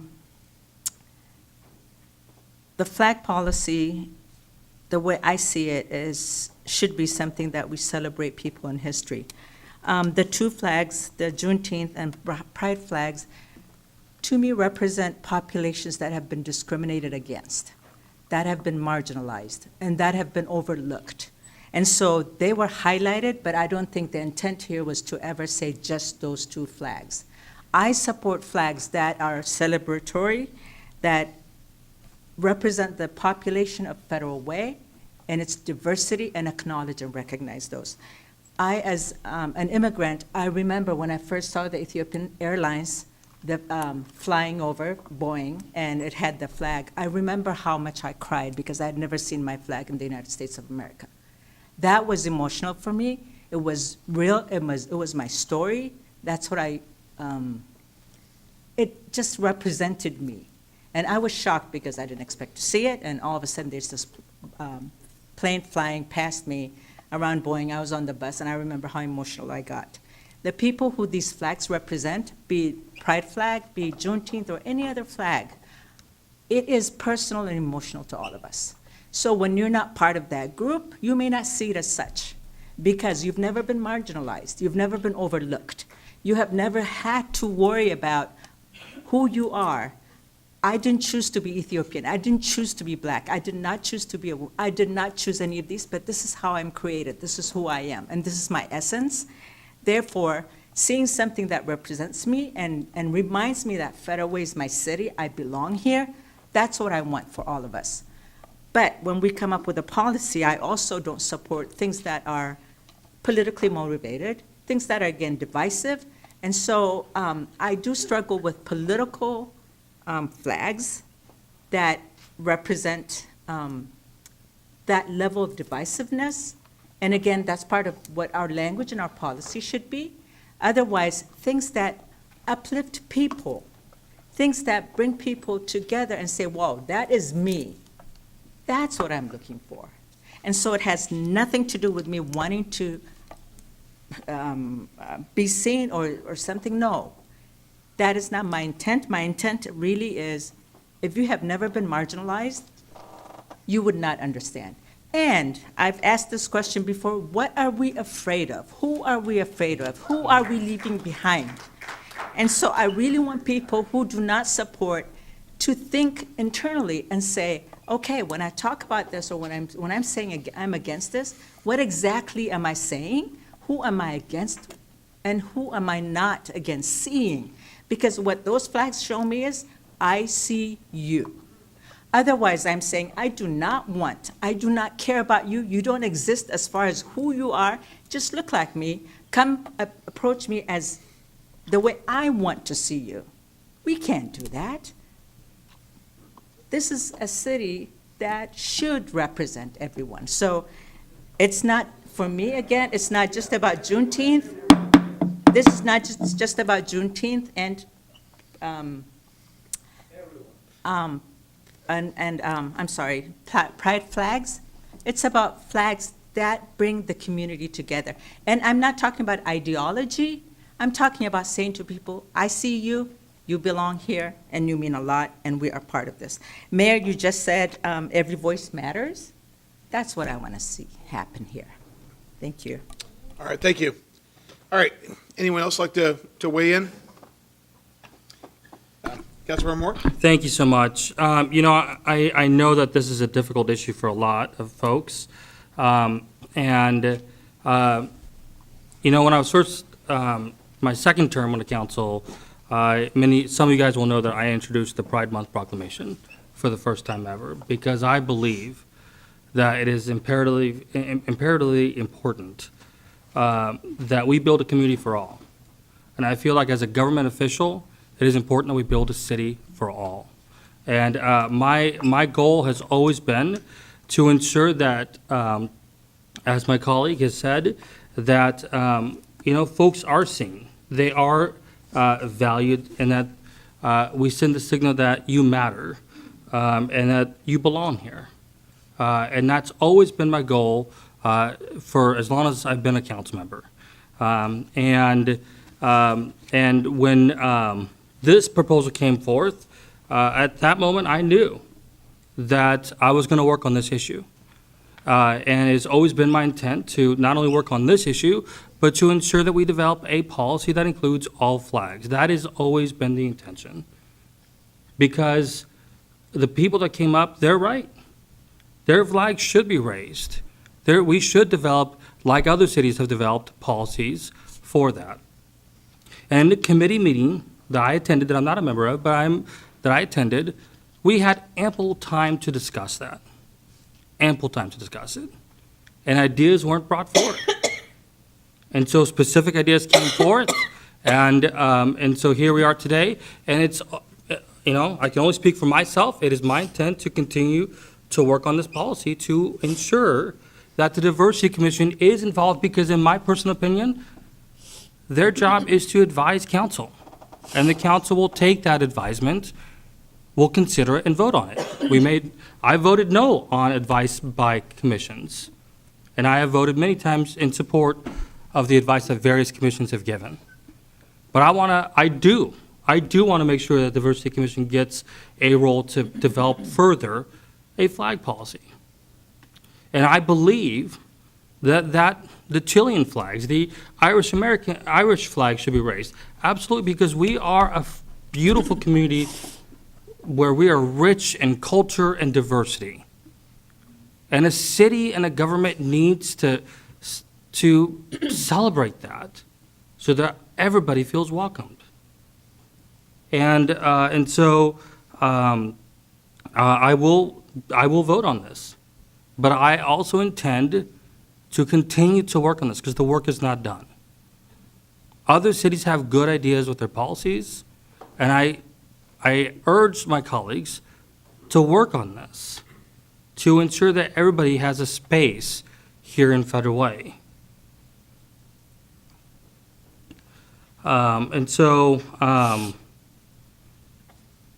Earlier today, again, one of the comments was said that, who are we? And I think it's really important to say that we are Federal Way. We are a community that celebrates, respects, and loves all individuals. And that is the very fundamental reason why I continue to be supportive of this. Now, I know that after tonight, there's going to be a lot of folks that are going to be upset, and that's fine. That you have every right to be upset at me for the way I vote. You know, but I want to be very clear that I feel it is very important that we uplift all voices, that we uplift marginalized voices, and that we continue to do whatever we can to send the signal that you matter, you're important, we value, and we're going to be a community that respects all individuals. Thank you. All right. Council, any other discussion? Councilmember Kutchmer? Well, so we're talking about our personal beliefs. I won't speak for government because I can only speak for my personal belief. I'm so glad that God loves us all equally. That's my personal belief. He loves all of us equally, and I believe that you are all awesome. We have an awesome community. I believe that you may not know this, but when I was in the legislature, I voted for marriage equality. So moving forward, this particular motion is only to add 2 flags. It's not all flags, it's 2 flags. And government has, at very core, has to be fair to everyone, all people. We all have our personal beliefs, we bring them with us. But at the very core of government, we have to be fair and inclusive to all. I don't get to choose between one or the other.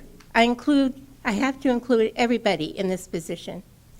So I can't vote for this because it only includes 2 flags. But I think we can look at it.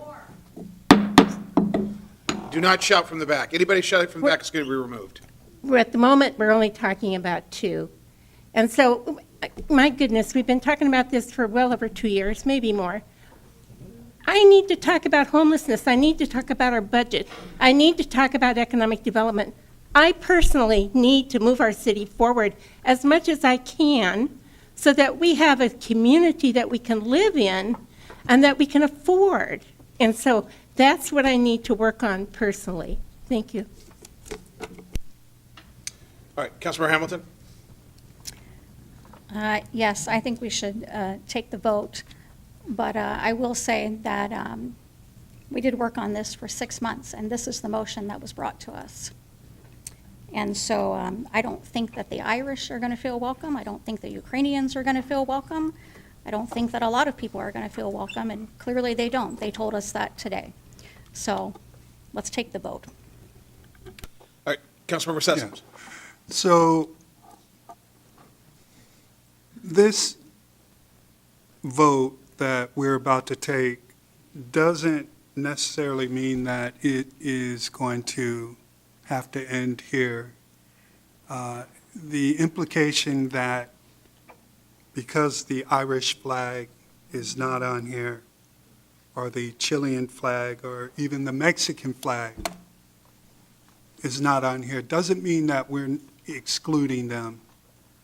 It doesn't, and for anyone to imply that just because the Juneteenth flag and the Pride flag is in this motion, I think is totally off base. That is not the case. Okay, we're not trying to be exclusive or segregationist. No, this is highlighting 2 events, 2 flags, 2 commemorative flags that happened this month. Okay, where were those voices back when we were debating this months ago?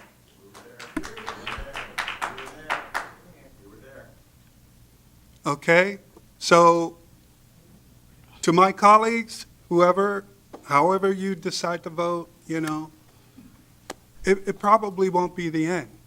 In fact, I would suggest that we come up with even more creative ideas to address this issue. Okay, let's come together. As my colleague mentioned, we've got a lot of business at hand, and we should be addressing those issues. We're going into a budget year. This is a first step. Okay, it doesn't have to stop here. We can always come back with more creative ideas. Why don't we all form a group and go to King County and say, let's change those poles along Southwest Campus Drive.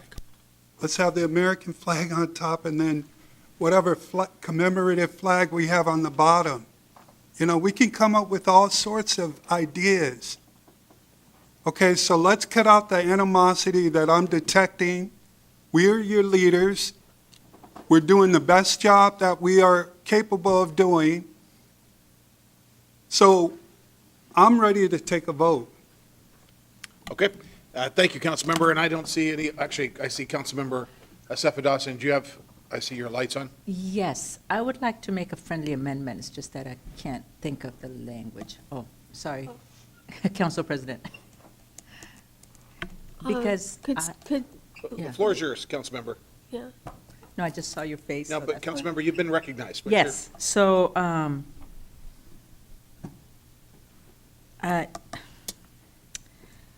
I do see other flags that we can fly and we need to acknowledge. And so that's why I said friendly amendment to this, to add other flags. I don't think it'd be a friendly amendment as it would be so, it would not be a friendly amendment because it's so specific. Yeah, so friendly amendment's not really a concept recognized by Robert's rules. If you'd like to make a motion to amend the current pending motion, you can do that. Okay. Just, I move to amend, to add, and name the flags you want to add. So, Councilmember, are you moving to amend the main motion? Yes, And what is your amendment? that's what I don't have. I don't have the language for it, but Okay. I need help. I just want to add other flags. Okay, Um, so I move to amend the pending motion to add the flags. See, I don't have a list. Oh, How about sister city flags and flags moved by council? Well, yeah, so definitely sister city flags. I also want, hold on, the tribal nation flags, for example. Other flags tied to proclamations that we make. But then, I'm going on and on. I'm so sorry. I'm so sorry. I didn't mean to go on and on. Can you hold on, why don't we go to Councilmember, let's, instead of entertaining that motion, I see that we've got Councilmember Moore that wants to talk. If you want to take a moment while he's speaking to draft your motion, then, I'm sorry, Ryan? Okay. Councilmember Moore? Actually, it was to help her out. Okay. Is there anybody else who'd like to speak? Councilmember Okay, Moore? maybe I'll make a motion to amend the motion to include, just like other cities have, and Adam can speak to it, but it includes sister city flags, Native American flags, sister city flags, Native American flags, and flags that have been approved via proclamation by the City Council of Federal Way.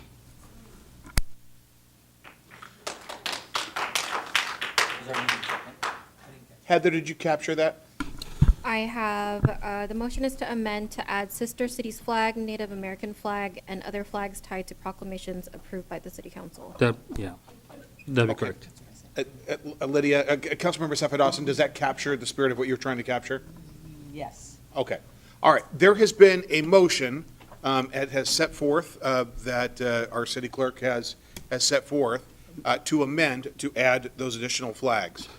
Is there a second to that motion to amend? Second. Okay, Councilmember Sessoms. There's a motion and a second, again, to add. Heather, would you please read the following flags?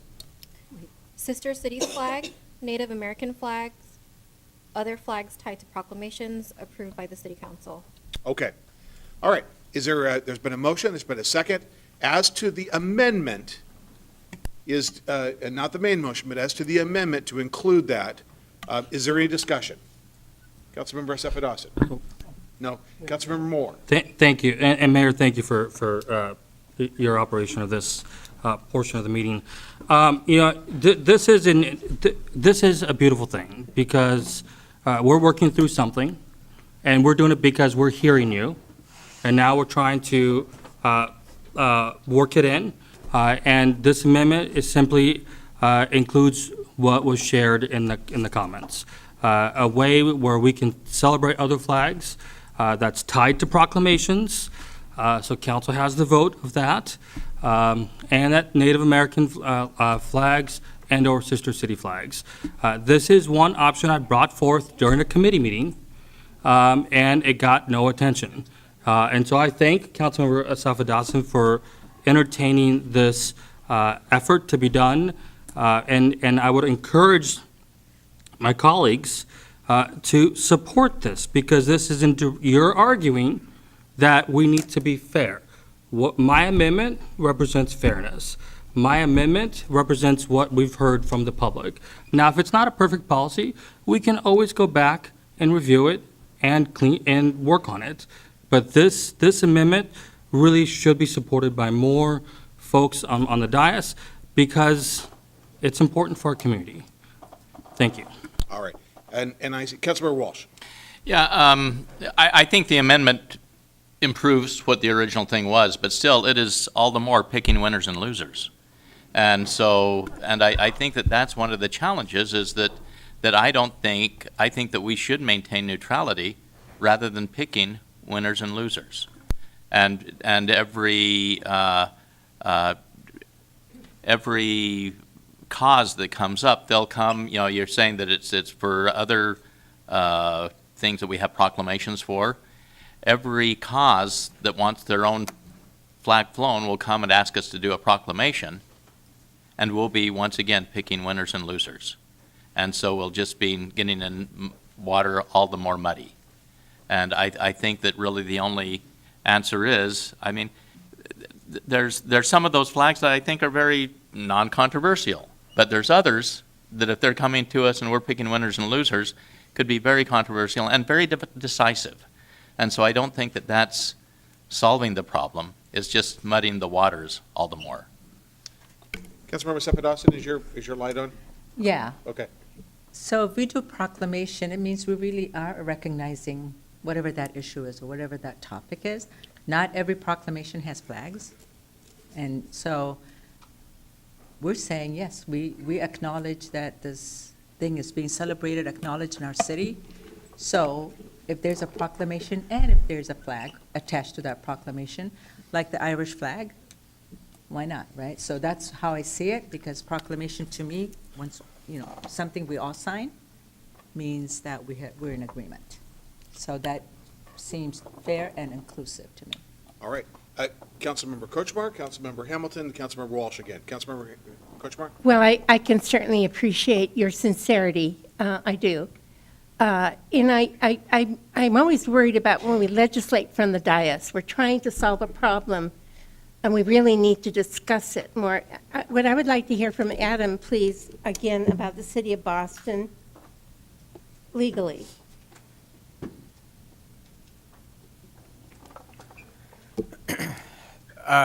So the city of Boston, their big problem was they had a couple of problems. One is they had no written policy. The other problem that they ran into is they essentially opened the door for a come one, come all stance. And inevitably, when there was a group that, of course, it's a Christian flag, so that wasn't really a divisive nature to their particular flag, but there was some objection by the decision makers at Boston to not fly that flag on establishment grounds. But it could have been the KKK bringing the Confederate flag or something. There's any number of reasons why there'd be a reason why a decision maker at Boston would not want to fly a flag. It just happened to be a Christian flag. But their big problem was they had no written policy, and they had just an open door policy for any flag. So when you say written policy, do you mean enumerating every single flag? So that would exclude KKK? So you could do that, where you just enumerate a specific list of flags that the city would approve. A lot of cities have done that. The other method to do it would be a somewhat application process where a group would petition the city, say, hey, we've got a remembrance that we would like the city to commemorate. We have this flag that we would like to fly. They file the application with the city, and the city would then review it and make a decision from there. But there may be strict guidelines that would prevent a situation where there was content-based discrimination and on what the flag was speaking for. The other option would be to have it, when they petition it, just to come for a council vote. Other cities have done that as well, where a group comes, they go to a council member directly, the council member kind of on their own vets the initial request. If it meets their personal opinions on something that would be worthy of bringing to the full body, they then bring it, and then there's a vote to approve and add that list to the city's approved list. Thank you. Okay. Councilman, actually, we are getting up to the 10 PM timeframe. Council President, do you have a motion? I move that we extend the meeting past 10 PM. Second. It's been a motion, a second. Is there any discussion? All those in favor? Aye. Opposed? All right. Councilman Hamilton? Yes, so the amendment I'm hearing is to add tribal flags, and what else was it? Sister City? Actually, Sister City. let's make sure, I'm sorry to interrupt you. Heather, since you're asking, Heather, would you please list out the flags? Sister cities flags, Native American flags, and other flags tied to proclamations approved by the city council. Okay, well, Gun Violence Awareness Week has a flag, and that's a proclamation. I can see that being extremely controversial. But we'll put that aside for a minute. Where did our city attorney go? Oh, what is the legal risk exposure of flying this many flags? And I also want to point out, we have not even consulted with the tribes. So I don't know how that came about, but I would think that if we're going to fly a sovereign nation's flag, that we should consult with them before just putting their flag up. But what's the answer to that, the legal exposure question? Probably not much. And I say that in the sense of if the council is, by a vote of the council, making a decision to pick winners and losers, to say that these are the 3 flags or 4 flags or 12 flags that the city council has greenlit to be flown. Again, we're in the government speech realm, which allows the city to pick winners and losers to pick those specific flags. So in that regard, it would be okay. The problem would be if we don't adopt a specific list and shift back towards what Austin had going on, which is just, anyone's got a flag, please, every Tuesday you get 30 minutes to fly. That's where you would be at the most risk, because you would have the door open. One, we would be an open public forum, so the First Amendment would always be triggered, and then we would be unable to deny particularly offensive flags like the Confederate flag, for instance. So. Okay. Well. All right. Councilmember Walsh? Yeah, I mean, with this, I mean, how do we handle it if the, if the Israeli flag and there's the Palestinian flag both have requests for proclamations with them?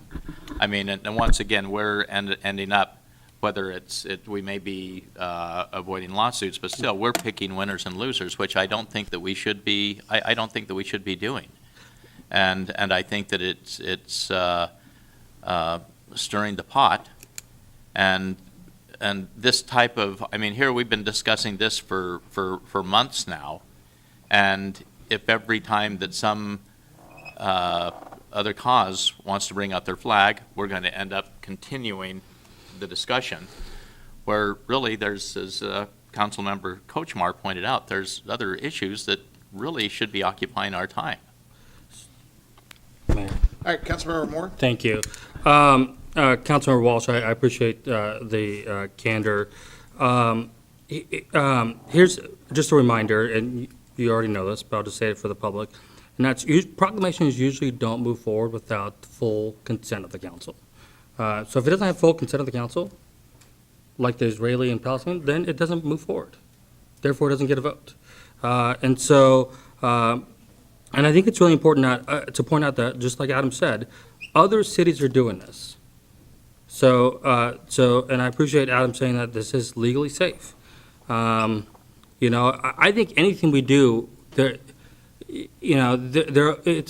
could always be a legal issue with everything we're doing, And so really, what we have to ask ourselves is, going back to the original question, what do we want to be like? Who are we, and what type of city do we want?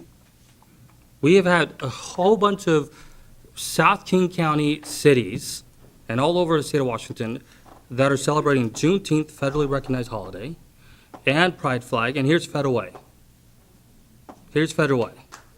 And so we heard their concern of, we want other flags to be raised. This amendment addresses that. Is it perfect? No. But Councilmember, like you said, we can, or somebody said it, we can always go back to the table and readdress it. Now, here's the thing. This is my personal opinion. We as government elected officials, our job is to focus on everything. Not say, you know what, you're not important. No, no, no. We don't have time for you. No. And not only that, but what does the marginalized community hear when we say that? That's what's so important.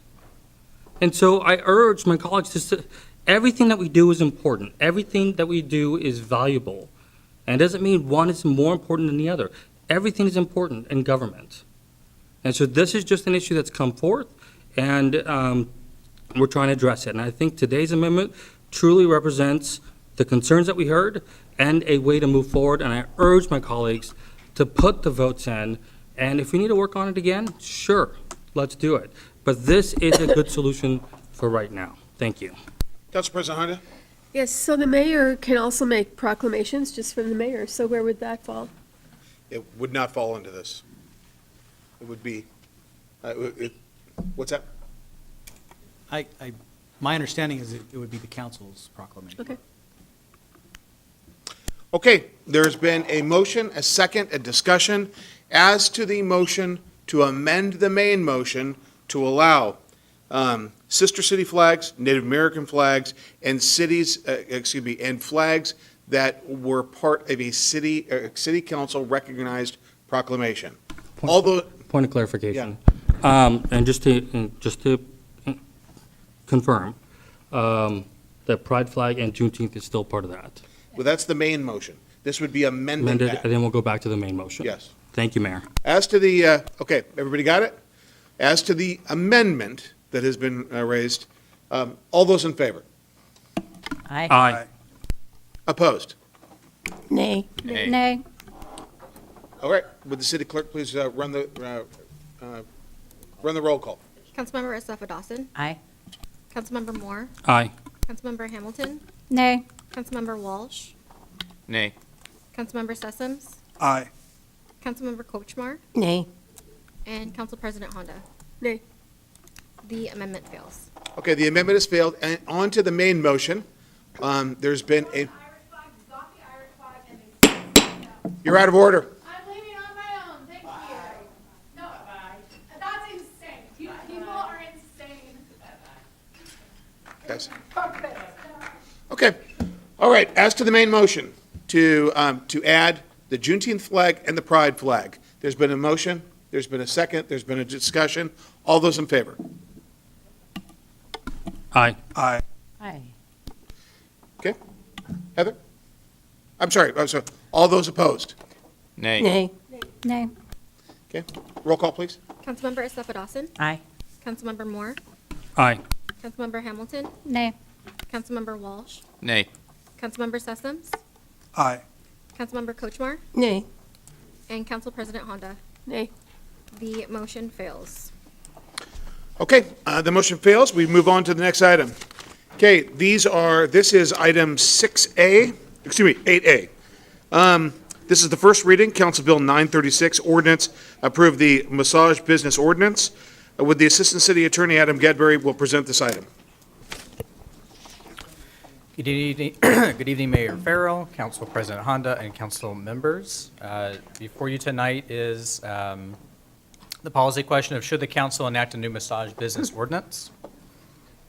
The purpose of this ordinance is to add a new chapter 12.65 to the Federal Way Revised Code. The purpose in doing so is to provide the police with additional tools to investigate and prosecute illicit massage businesses, prostitution, money laundering, and human trafficking schemes, while also protecting legitimate business owners, massage practitioners, and the general public who utilize these services. What does the proposed ordinance require? It mirrors state law requiring massage therapists to be properly licensed by the Washington Department of Health. It requires owners and managers to ensure that their employees are properly licensed by the state. It requires the valid license to be conspicuously displayed for easy verification by both police and customers. It prohibits internal warning systems. That internal warning system is defined as any system that is installed for the purpose of alerting persons of the presence of law enforcement. An internal warning system is not an alarm system or a panic button purchased from and monitored by a third party. The ordinance regulates the hours of operation to be between 6 a.m. And 10 p.m. only. It prohibits the locking of the front door during business hours, prohibits cash transactions, and then adopts by reference the Washington Administrative Code provisions governing massage therapists. So the options before you tonight are forward the proposed ordinance to the July 7, 2026 council meeting for a second reading and adoption, or do not forward the proposed ordinance and provide direction to staff. The mayor's recommendation is option 1. All right, council, any questions for Adam? I should say council. All right. We can make Council President? we can make comments after public comment, right? Yes, Okay, yes, thank you. exactly. All right. And it is, for the folks that have stayed here this long, on behalf of everybody up here and everybody in the city of Federal Way, thank you for your patience. Okay, so any other questions for Adam? All right, now we get into the really important thing. We've got public comment from folks that want to address this. I think I've got like 5 or 6 of these. So, well, let me, I'll name them, and then you'll know who's next. So please pay attention to your order. Mary Beth Burney. Actually, that's via Zoom. Mary Beth via Zoom. Let's do that last, just because I want to make sure that we do this efficiently. Antoinette Johnson, then Jen Chan, then Robin Blake, Paul McDaniel, and Antonetta Ramirez, and then we'll take Mary Beth Burney via Zoom. Okay, Antoinette. Good evening, Mayor, council members.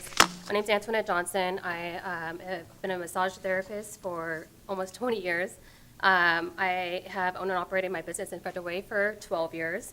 I'm a resident here for 15 years. I support strong enforcement against human trafficking, exploitation, and illicit business operations under the guise of massage therapy. Those businesses should be shut down, and any victims found in those operations should be provided with the resources, support, and assistance they need to safely leave those situations. What concerns me is that the proposed regulations on locked entrances, cash transactions, and internal warning systems place additional burdens on licensed healthcare professionals while doing little to address businesses that are already operating outside the law. As a practitioner, I have personally visited many of the businesses that have been referenced during discussions about this ordinance. In many cases, I did not observe the licenses and credentials the legitimate massage businesses are required by law to display. Massage therapy is a licensed healthcare profession. Practicing without a license is already illegal. In any other healthcare profession, operating without proper credentials would not be tolerated. It raises the question of why businesses that have already been identified as operating illegally are not being shut down using existing laws and enforcement tools. Licensed massage practitioners are regulated by the Department of Health. We complete extensive education and training, pass examinations, maintain continuing education requirements, and follow strict professional standards. It's unfair to place legitimate healthcare professionals in the same category as businesses that are allegedly operating outside the law. If these businesses are already ignoring existing licensing requirements, what evidence is there that they will suddenly comply with new regulations regarding doors, warning systems, or payment methods? One of the proposed regulations would require me to leave my entrance unlocked while I am alone treating a client. As a solo practitioner, that does not make me feel safer.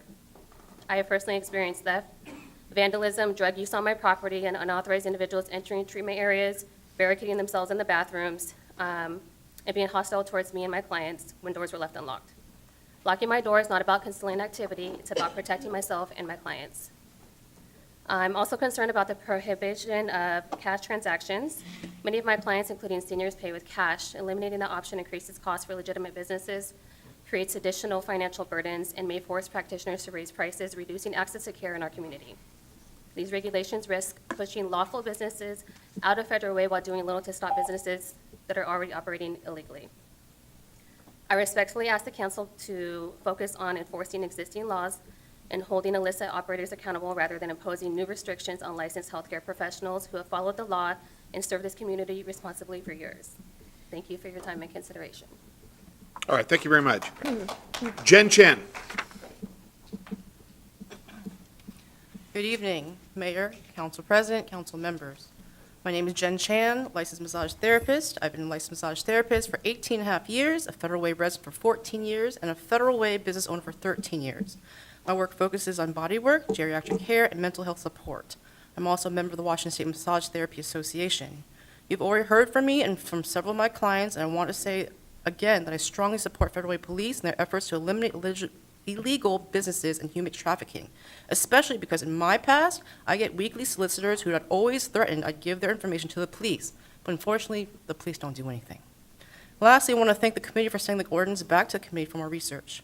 With that said, I continue to object technically four provisions. The prohibition of locked entrances, internal warning systems, and cash transactions. Technically, time 2. But I'll get back to that later. As massage therapists and healthcare practitioners regulated by the Department of Health, we have a direct responsibility for the safety and well-being of our clients and ourselves. At the same time, we must comply with city regulations. In practice, that creates a conflict. If this ordinance moves forward unchanged, massage therapists will be forced to choose between following city rules and protecting clients' safety or leaving their practices inside Federal Way altogether. I highly doubt liability insurances will cover any incident that may occur if front doors are not locked. I also want to note that prohibiting cash transactions can disproportionately affect older adults, low-income residents, immigrants, and people who are unbanked. Speaking of time, I just got back from the East Coast, working a lot of all-night grad parties, working 11 p.m. till 3 o'clock in the morning, doing legit massage. We urge the committee to remove these 3 provisions because the ordinances is already strong without them. If the council believes they are necessary for public safety, the Washington State Massage Therapy Association recommends exemptions for solo practitioners, a clear exemption process for licensed clinics that meet certain criteria, and a sunset clause so that these provisions can be reviewed after 1 year of effectiveness. I also want to share a recent experience. This past November, I visited Yan Spa, a massage business in Federal Way. The door was not locked. I sat in the waiting room for nearly 10 minutes while the licensed massage therapist was with their client. During that time, a man walked in, came directly to the front desk, realized I was there, scared the crap out of him, took something from the counter, and ran out. Thankfully, it was only a small item. And who knows what he could have done to the massage therapist, their client, or to the business if I wasn't there. Between that moment and the Atlanta spa shooting incident in 2021, where the shooter went to 2 Asian spas and shot 4 people dead, showed me how important safety measures are for legitimate businesses, clients, and therapists. Thank you for consideration. Thank you. Okay. Robin Blake.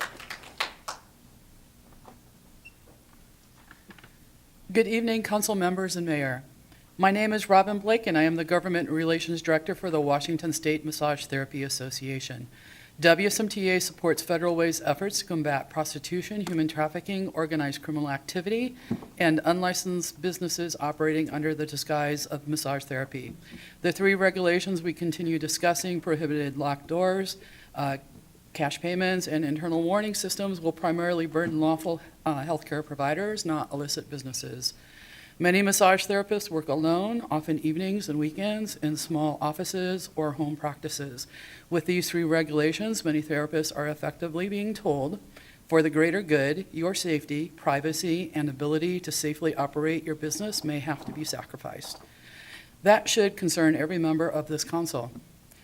A locked door is not a criminal tool to massage therapists. It protects against theft, assault, stalking, and unauthorized entry in treatment rooms where there are vulnerable clients.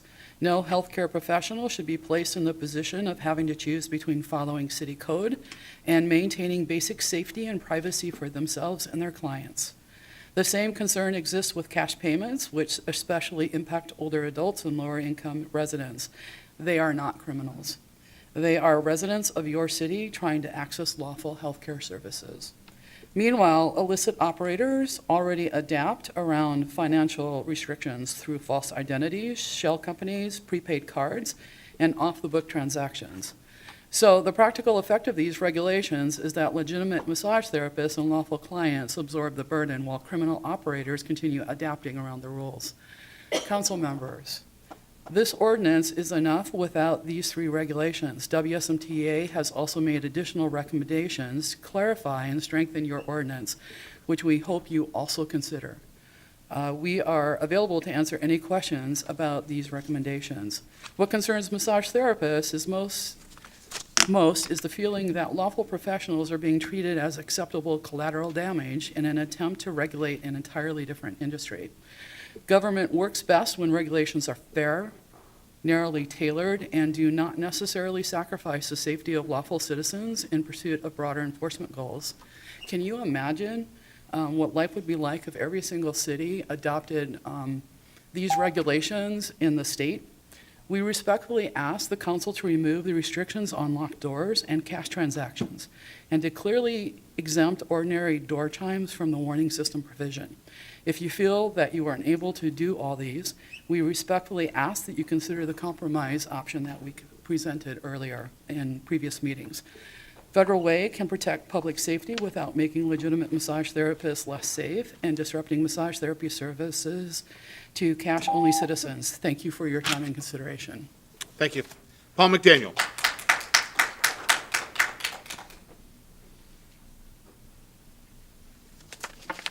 Good evening, Paul McDaniel. I am not a massage therapist, but I get massages constantly. So I'm going to talk about the ordinance that was put out and then brought to council second time now. Bluntly, I feel this is a sledgehammer. You guys should be using something a little bit more delicate. In the opening statements of you guys' ordinance where it mentions the proposal at the last paragraph, it says, by adopting this ordinance, the city will restore the enforcement mechanisms previously relied upon. I'd like to know what those are. I'd like to know if anybody even knows what that means and what those mechanisms are. In the paperwork, you guys both received a documentation from WSMTA, the Washington State Massage Therapists Association. It had recommendations in it. I hope you guys read it because they had some good ones in it. They recommend working with the police, and they give a list of 6 different items. Those 6 items I think should be used and maybe actually looked into before pushing this ordinance forward. My other comment is, or I'm going to recommend or ask is, you guys have already legislated from the dais. I'm going to ask you to do it again. I'm going to ask you guys to actually remove some of the items that are on here. The ordinance literally lists a few items. One of them is showing a business license, already legally required. You also are saying that the massage therapist must leave their patient to show government-issued ID for that business license also. You have the internal warning system, but it does not define it. But yet you guys have mentioned that a whole bunch of things do not fall underneath of the internal warning system. So I'm curious to know what does define an internal warning system if doorbells and systems like that do not. You prohibit the hours, which is something that I did not hear much complaint about from anybody. And then you prohibit from accepting cash, which is an issue, and also unlawful to lock the entrance. I do know that the police are looking for an easier way to enter the premise, but if you have reasonable doubt, then you should probably get a warrant to do that. I believe the safety of the individuals who perform treatment for the patients goes beyond this. We talked about human trafficking. I'm curious to know if the city has ever ran into a human trafficking issue, and what was the response, and also what is the policy and procedures for when we do run into people who look like they're being human trafficked. Do we as a city handle that, or do we hand it off to a federal government agency? I'm curious to know what that looks like also.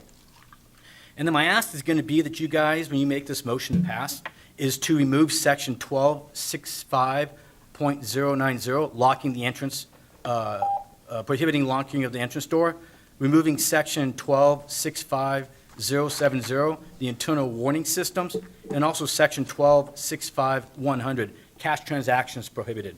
And then my last comment I'd like to make is towards the answer that was given the other day during the Parks meeting when someone mentioned about locking the door and the safety. They were told not to worry about it because we're not going after you. What is the point of passing a law and then telling people they don't have to follow it since they're not the target for the investigation? I do not like that. I do not think it's the right way to go. Thank you. All right, thank you. Antoinetta Ramirez.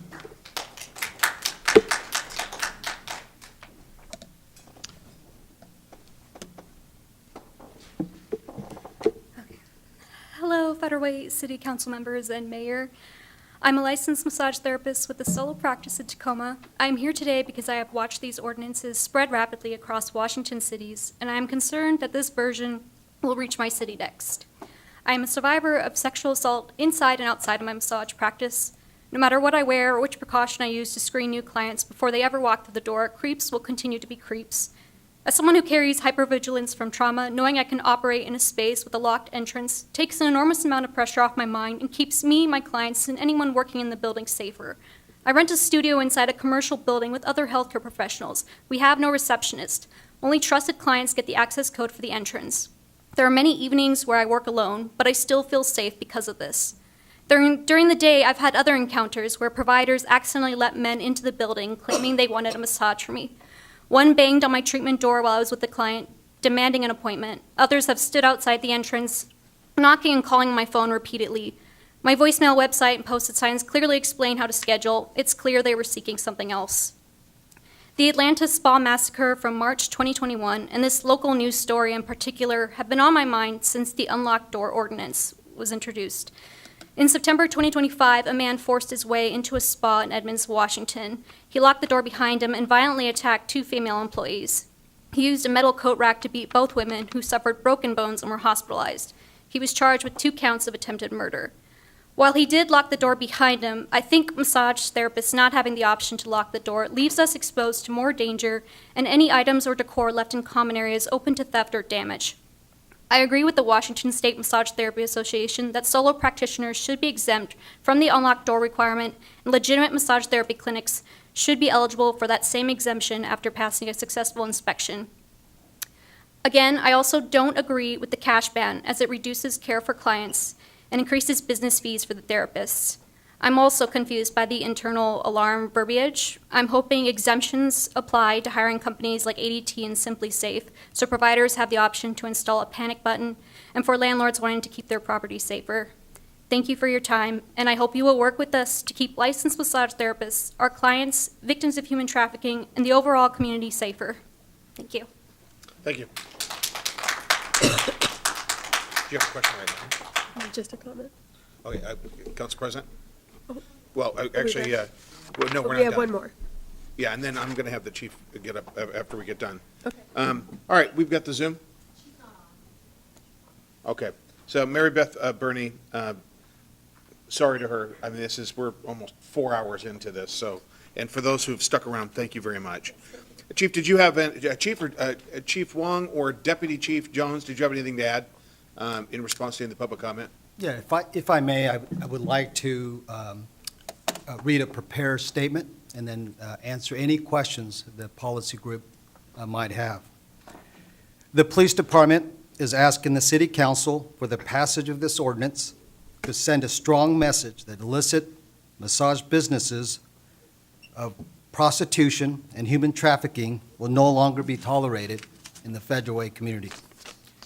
The expectation of the general public and the business community is that the city act to address the ongoing violent crimes such as robberies, sexual assaults, and shootings that have occurred at these establishments, most recently occurring a few weeks ago where a massage worker was shot. These types of crimes are unacceptable and preventable. Federal Way has not had a massage business ordinance for nearly 20 years, making our community a soft spot, allowing these illicit businesses to flourish, and we need to reverse this trend. The Washington State Massage Therapy Association will not dispute that the mechanism of the ordinance of not being able to lock the front door during business hours and no cash transaction will be an effective deterrent against illicit massage businesses. Our police officers and detectives who have been attempting to address this problem that we're facing are strongly asking the City Council to take action and provide them with the tools and mechanisms necessary to drive these businesses out of Federal Way.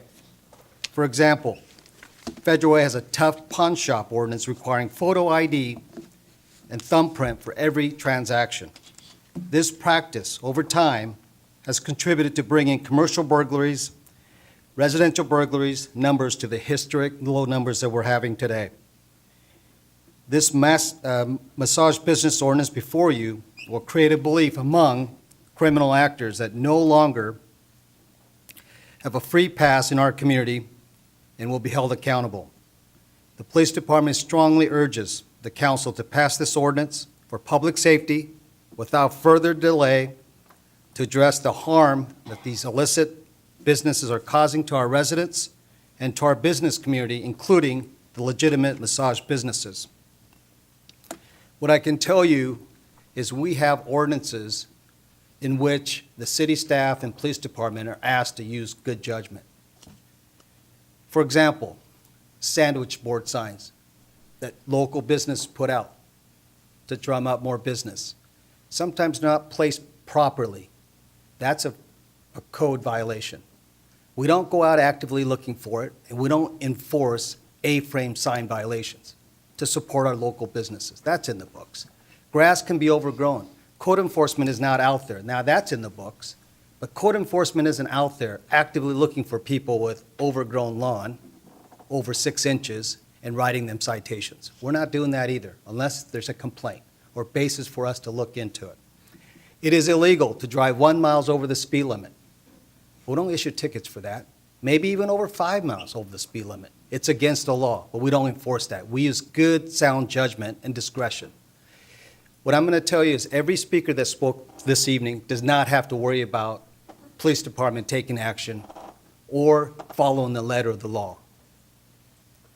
We will use good discretion. If you're not involved in prostitution, you're not involved in human trafficking, you do not have to worry about the police coming to cite you for having a locked door or maybe having an occasional transaction. But this organized crime, they're really embedded in our community. It's causing violence, and there's a huge amount of cash that's flowing, money laundering, organized crime, and we want to put a stop to it. And the police department's asking for the council to partner with us to send the strongest message. Because when organized crime hear what we're going to do, they're not going to like it. When they hear that they can't do cash transactions, and officers are going to come check on their door at 7 p.m., 8 p.m., if the door's locked, and we have reasonable suspicion they're involved in prostitution and human trafficking, we're going to take enforcement. They're not going to like it, and they're going to leave our community. By having the strongest policy, we're going to have the biggest impact without taking unnecessarily huge amount of enforcement, because these investigations take weeks and months. They're not just something you can just walk in and shut them down. I would tell you another example would be the pursuit law. Once the state reversed the pursuit law, we saw tremendous reduction in auto theft, violent crimes, robberies. This is what this ordinance is going to do, exactly that. And we've done things in Federal Way that other communities aren't doing. I know they're saying, what are they doing in Everett? What are they doing in Kent? Sometimes it doesn't matter. We got to do what works for Federal Way. We got a huge problem, and we need to send the strongest message possible. And that's what I'm asking as a police chief, and that's what our officers are asking as well. Thank you for your time, and I'll answer any questions you might have. Okay, the light I see on right now is Councilmember Moore. Mayor, Yeah? we do have Mary Beth on Zoom. if you'd Oh, like to great. take- Okay, great. Mary Beth, can you hear us? Mary Beth? Yes, I can hear you. Okay, we can hear you now, too. Go ahead. You got 3 minutes. My name is Mary Beth Burney. I'm with the Washington State Massage Therapy Association Government Relations Program. I live and have a massage practice in Olympia for the last 41 years. So here we are again, 6 weeks after the last time we looked at this ordinance, with absolutely no changes to the 3 sections of the proposed massage ordinance that were of greatest concern to many council members, as well as all of the LMTs that commented and attended. But beyond that, this version of the proposed ordinance leaves out many tools that could be used to help the city of Federal Way to not only close these illicit businesses posing as massage businesses, but to help keep them from simply repopulating and to also address the demand side of this equation. To name just a few, business license. We learned that many of the illicit businesses in Federal Way do not have a business license to operate in Federal Way. The demand for a business license exists, but in your current ordinance, all you have is a civil penalty with monetary fines that these businesses can afford to pay forever. In Olympia's massage ordinance, they made the lack of a business license a criminal offense. This allows Olympia to immediately shutter the businesses that have no license, and the businesses unable to reopen until they have a license, giving law enforcement time to investigate whether they are a legitimate business or not. Inspections. This version of your proposed ordinance also fails to use the valuable tool of inspections. Once inside, it is next to impossible for these illicit businesses to make themselves look like a legitimate massage practice. legal consequences on the demand side. Olympia's ordinance provides for legal penalties for the patrons of these illicit businesses. The first offense is a misdemeanor, the second is a gross misdemeanor. The proposed version of your ordinance did add a section demanding the following of certain state WACs that all legitimate massage therapists follow. However, like your demand for a business license, the failure to comply is only a civil infraction. Again, these illicit businesses can afford to pay these fines all day long. Most legitimate massage therapists are members of a professional association. Those associations have codes of conduct that members agree to uphold. Those codes require us to follow all laws and regulations that we are subject to where we practice. Passing this ordinance as it is could result in LMTs finding themselves between a rock and a hard place. Do I follow the regulations, or do I keep myself, my clients, and my business safe? Knowingly not following the regulations could equal losing membership, losing professional liability insurance. It could even possibly mean the loss of our license to practice. The central concern for many massage therapists is not whether Federal Way is trying to solve a serious problem. The concern is whether the burden placed on legitimate practitioners is proportional, necessary, and safe. Please do not pass this ordinance as it is. Thank you. All right, thank you very much. All right, Councilmember Moore?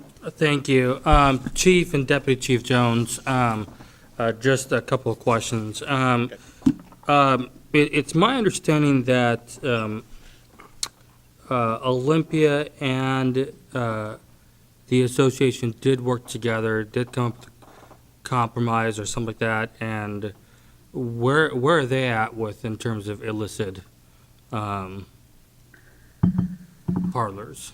Yes, my understanding that the group partnered with the City of Olympia. They developed an ordinance, and from what we have seen, it has not been effective. In fact, it took us 5 minutes to find 30 illicit massage businesses in Olympia right now. Got it, okay. And then my next question is, now there's, you guys have looked at the policy in Kent, and what number are they at with their illicit? Kent has 0 right now that we found. Okay, and walk me through that. Why do you think that's the case? Because they have strong ordinances. Got it. I'll add to that. Please. Kent did invest a significant amount of time investigating these and taking enforcement action. So with the current ordinance that's proposed, it's going to really help us with enforcement because the organized crime, these bad actors aren't going to like it when officers come by, do a business check, the door's locked, we're going to write that up, our special investigations will follow up. What will drive these businesses out will be the ongoing investigation that's going to occur. And Chief, or Deputy Chief, walk me through this. So the reasoning behind unlocking the door is what happens if it's a locked door? From your experience. You know, if it's a locked door and we know that people are inside and they're not letting us in, then we're not going to be able to get in. When it's unlocked, we can go in and do inspections. We can check on the people inside. Would it be fair for me to say, based on your experience, would it be fair for me to say that if it's a locked door, then it would be extremely unfortunate that maybe they would be hiding people and human trafficking would take place and something could happen behind the back door and that loses time for you guys to get in and address the issues? Yeah, that's a potential outcome, yes. Okay, so that would be a fair thought. I Chief? will add, when we had an ordinance 17 years ago and earlier, our ordinance did not allow massage businesses to lock their door. It did not allow them to have an alarm system to alert others inside. What's new here, the new crime trend, because there's thousands and thousands involved, I mean, huge amounts of money involved, we're saying we are going to be the first city that I'm aware of that says no cash transaction. And they're really not going to like that. And it's really going to drive them out of Federal Way. So I think it's needed because our problem has really grown here because we haven't had any ordinance for almost 20 years. So we're taking a very strong stance against these illicit businesses. Chief, thank you. I'm going to do closing comments here because I know that the mayor wants to call on other folks. But I know this is hard, and I know this is frustrating. I feel the frustration and the pain for the members that are legitimate business owners. I do. And I know that you're probably not going to be happy with what I'm going to do, but I will absolutely be supporting this because the reality is, and I appreciate the deputy chief's time earlier today, but when you've got 40, nearly 40 or over 35 that are in question of human trafficking or illicit or money laundering, sexual crimes, or potentially robberies, that's an issue. That's an issue. And when other cities are addressing that issue, and ours is over 35 potential businesses that are in question, that's concerning. And my job at the end of the day is to really do what I can to keep the community safe. And my job at the end of the day is to be able to give the tools and resources to our officers to do their job. And the reality is, I'm going to look at a bigger scope, and there's a negative connotation with Fedway, and I'm, as I've said since I've taken office, I'm on a mission to change that perspective of Fedway, and this is part of it. We got to do everything we can to make Fedway a safer place, and as long as I'm a council member, I will absolutely do everything I can to ensure that there is no human trafficking, that we stamp that out. And I want to ensure that doesn't happen here. And unfortunately, we have to go hard, and we have to address that really aggressively. And I want to make sure that the money laundering stops, sexual crimes stops, and like the PD has said, I want to ensure that there is no home for that here in Fedway. You've heard the chief say that I trust our officers to have good judgment. I trust our PD to have good judgment, and they will work with legitimate business owners. You've heard him say that here. It's on record. No one's interested in saying, you're out of here. We're going to shut you down. We're interested in going after the bad apples, and that's what this policy will do. And with that, I will end my time. Thank you. All right. Council President Honda, Councilmember Hamilton, Councilmember Walsh, then Councilmember Zeppadossin. Council President. Thank you. So I very much want the illicit businesses to be out of Federal Way, but I don't want to hurt the legitimate businesses at the same time. We have received dozens of emails, and I hope council has taken the time to read each and every one of those emails, especially from Robin Blake. She has given us a ton of information about what other cities have done and her recommendations and the recommendations of her organization. The city of Kent, their ordinance does not have these three things in it, and yet it works. It works because they put the officers and the code enforcement officers together to get rid of the illicit businesses. But it does not have these three things. They can still take cash, they can lock their doors, and they can have I don't want to call it a security system, but Chime. a chime. And yet they were still able to get rid of their illicit businesses. So why can't we? Why do we need these three things in here if Kent was successful without these things? I am concerned that if we pass this, we are setting up the legitimate businesses, these people sitting here and the others that aren't in here tonight, that could potentially be hurt, be robbed, because the bad actors are going to know that they have to leave their doors unlocked. I had a hairdresser who was a solo practitioner. You had to knock on her door, she let you in, and then she locked it. And I felt comfortable in her chair because I knew that no one was going to come into that door when she was busy taking care of me. And I can't imagine that anyone getting a massage is going to feel comfortable getting a massage knowing that the door is unlocked, that there's no one watching it, that there's no chime going off if it's opened, and that anyone can walk into that that office. These massage therapists put a lot of money into training, into going to school, into continuing ed, into keeping their licenses in the state of Washington, and the state of Washington manages the massage therapists. They make sure that they're doing things legal. If they're not, they will lose their license. So I would like to move to direct staff to rewrite the proposed ordinance to remove the prohibitions against cash transactions, locking doors during business hours, and using internal warning systems, and to bring back the modified ordinance back to the next regular council meeting for first reading. Second. There's been a motion, a second. Is there any discussion? Councilmember, actually, I was going to let, actually, I announced the order before. Councilmember Hamilton? Now the motion is to send this back, to send this back to committee or back to staff. So Councilmember Hamilton? Well, I have one question. So in the prohibition on the locked doors, it's the front door, or is it all of the doors? Because typically, you would It's go the through front, the it's front the, door. it's the front door. So they could still lock the door that they're practicing where the patient is, correct? I suppose, yes. Okay. I think, I've been hearing about this, and I have read every email. I don't think that traffickers are going to comply. I think that's a correct statement. I think what's going to happen is they're not going to come here to do their business. And so my position is this is not going to be allowed to be continued in this city.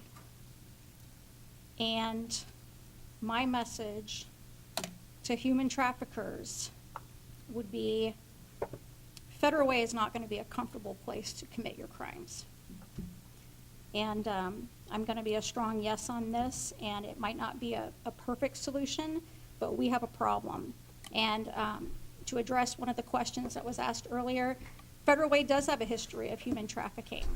Some people might not remember, but we used to have signs kind of where the Eastwind Hotel was. They were signs that said soap zone, stay out of areas of prostitution. So we have had a problem, we still have a problem. It's time to solve this problem, and I'm a strong yes. Okay, Councilmember Walsh? Yeah, can we, before this amendment being addressed, can we ask some other questions to the main thing? Right, yes, Okay. exactly. All right, that, I do want to say something, that staff is not going to work on amendments. This is the motion. We were confronted and requested for compromise. We're not going to, I'm not compromising, the police department's not compromising. So if you want to make amendments, the time to do it is here, because it's not going to be done by staff. I'm not directing staff to amend the ordinance. So you could do it on the dais, but you could do it in committee, but we're not going to do it by staff. Councilmember Walsh? my biggest concern is the locked door. But I understand also, first, one question is if it is an illicit business and their door is locked, you find the door is locked, what is your next step? First of all, we don't have the staffing or the bandwidth to go to every.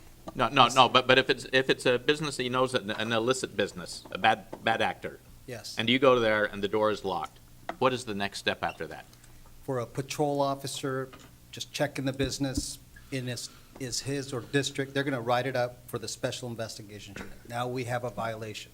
We have a civil violation. So with that, we're going to take enforcement action on the owner.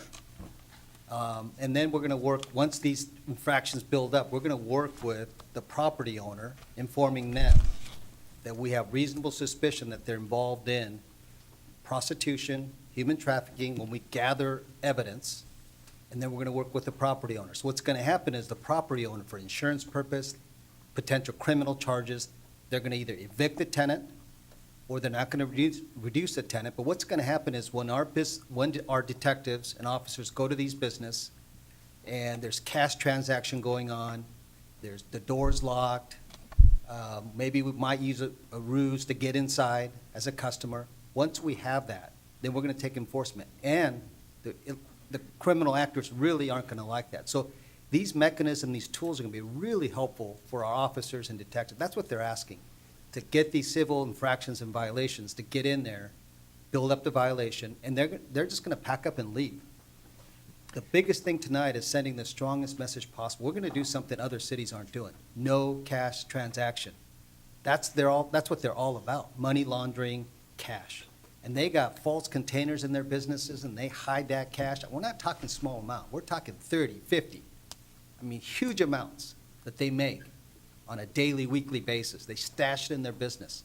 And so when they find out they can't do cash business, they're going to say Federal Way is not where we want to be. It's not going to happen overnight, but the word's going to get out. And then we don't have to do so much enforcement because they're going to say, hey, where do we expand our business? Where do we open up our next one? And they're going to say, don't forget about Federal Way because we're not going to allow cash. And that's very visible, very obvious. So these tools are going to be really, really helpful. Nobody's doubting it's going to be helpful. The collateral damage, we had you couldn't lock doors in the 90s when we had the ordinance. We didn't get a single complaint from legitimate businesses because we use good judgment. Why would it not work to just do a minor amendment with this from the dais, offering offering businesses to have a voluntary inspection, and if they pass that voluntary inspection, that they're licensed, they're legit, they're everything, that they're then able to lock the doors after passing this voluntary inspection. I don't even think we're going to even contact with legitimate business, frankly. I think that, I agree with you there, but still there's a concern with these massage practitioners there. And one of the concerns, I think, was that with the Massage Therapy Association, that if they're not abiding by city regulations, that they could get disbarred isn't the right word, but dismassaged, I don't know.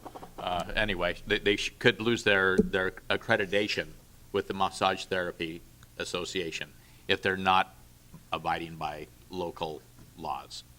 And so basically my question is why couldn't we amend it so that they could do a voluntary inspection?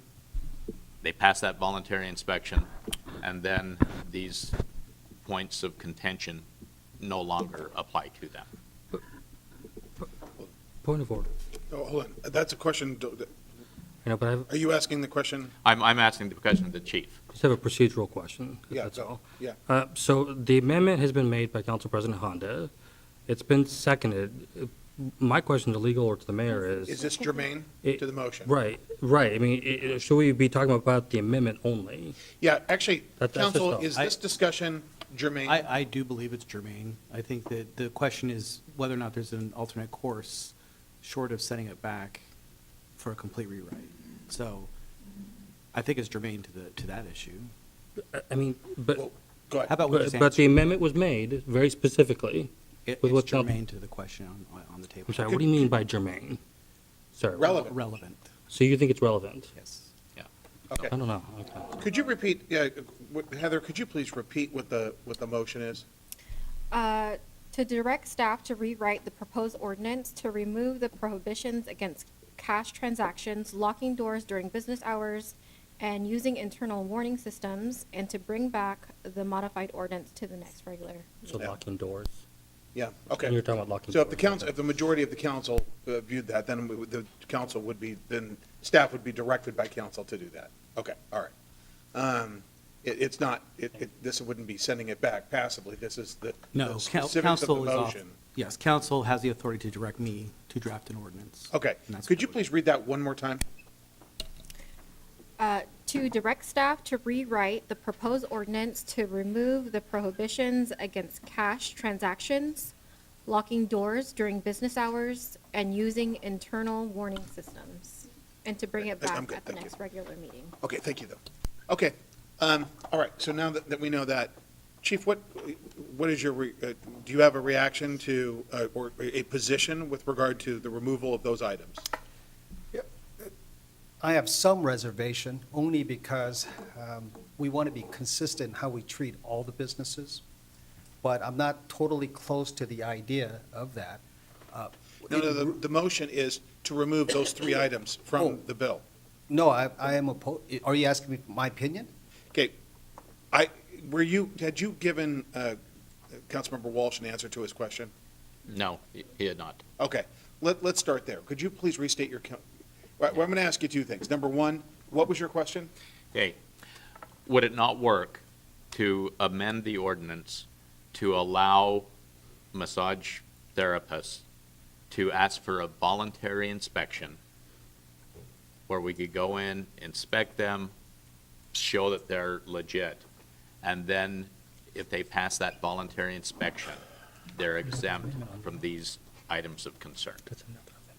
Regarding the lock in the front door. That's my biggest Yep, one. I think it's doable. It's doable. Obviously, I want it consistent. Again, I just want to reinforce, there's no reason for us to even have contact with legitimate businesses. Unless we get a complaint from a citizen, I went in for a massage and they offer more services. Unless we get some sort of, social media or some complaint, we're not going to have contact with legitimate business owners, but it's doable. Yeah, and I think that this would help put them at ease a little bit more with it. Okay. So anyway. So what is your position about the current motion before, about removing completely those three items? It will not be as strong of an ordinance. It won't have as a big of an impact discouraging these illicit businesses from operating or coming to Federal Way. We might shut one down, but new one will come in, maybe two will come in. We'll be just treading water, in my opinion. I think sending a strong message will reverse this quickly in our city. Okay. Councilmember Moore? Yeah, I just want to speak to the amendment and why I'm not going to be supporting this. And there's a question in there. So, first of all, Deputy Chief Jones or Chief, how long have you been working on this for the span? How long have you been working on this efforts and policy? We started this in spring of 2025. Got it. So. Over a year. Over a year. So here's my thing, and that's we trust our officers to do their job, and we trust our leadership of the PD to come up with recommendations. They have studied this over and over and over and over, and time is of the essence. And this amendment, if I'm not mistaken, and maybe I misunderstand it, please call me out, would slow everything down. And the fact that we already sent it back for them to review and study it, time's of the essence. Things are happening right now. There was a robbery that occurred when? 2 weeks ago? A week ago? How many? Few weeks ago. Where what? She was shot. She was shot. So is the answer, let's just give more time and, send out a weak signal? Or are we going to be just decisive, trust our officers, trust our law enforcement professionals and leaders, and say, okay, we've done our homework, I get it. Now we got to, I'm voting no on this amendment because we need to give them the tools that they've been wanting for them to do their job. And they already have done their homework. They know where everything is, and they know what they're doing, and I trust them. And you've heard them saying, they've done this with the pawn shops, and it's gone extraordinarily well. So, thank you. Okay. Councilmember Korchmar? Normally, I would agree with Council President, but in this case, no. I agree with Council Member Moore and Council Member Hamilton. I think that literally we need to do something, do it now, take care of this. These girls are worth $1 million to the mafia. They're being victimized. We need to shut this down. We should have done it years ago. We need to do as much as we can right now. Lock your doors, take your cash. Nothing's going to happen to you. Do your job, get it done. If we need to change things again later, we can, but just move forward. Okay, thank you. Councilmember Assefa-Dawson. Yes, I do support what Council President Honda was proposing. And we've heard from our guests here, we've seen emails. And so, again, their safety is also a concern of ours. So if they're saying, and they have this experience, that they're telling us they don't feel safe with all these new regulations, then what are we saying to them?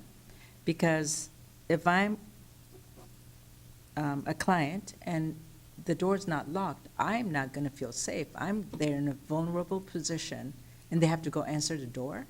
And so I don't agree with that. And then the cash, we've talked about it in the past. I know some people are unbanked, and some people just like to use cash.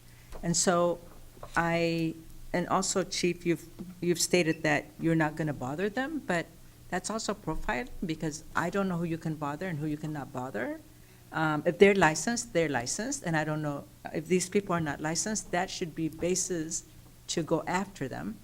And so I am concerned about the, one person massage therapy, and I think this just blanket gives this prohibition that does not work for them. They're also business owners in Federal Way. They're licensed, they're trained, they're educated. And so we're saying, they're worried about their safety, and yet we're saying no to them. And so that is a concern of mine. And like Council President said, Kent's laws are not, or ordinance is different, and I'm looking at it, and none of these three proposals are in there. And so whatever their tool is, I believe there's other tools. You are still police officers, and I think if I was a business owner and you came to my business, I need to let you in, or I can go out of business, right? So I think there could be an ordinance that still gives you the tools to go after them if you know they are not legitimate, and yet, and not impact the legitimate businesses. And so I do support what Council President proposed for those reasons. So thank you. Thank you. Councilmember Walsh, then Council President Honda. Councilmember Honda is her motion is for it to go back to staff to be rewritten. Not to be rewritten. Or to be, eliminate those three eliminate items. those three things. I'm sorry, hold on for a Okay. second. Could you please reread the motion again? To direct staff to rewrite the proposed ordinance to remove the prohibitions against cash transactions, locking doors during business hours, and using internal warning systems. Okay. From my understanding, that would probably delay this ordinance. I would like to see where, what I proposed is to keep it intact as it is, with just the only amendment is being to allow them to have a voluntary inspection.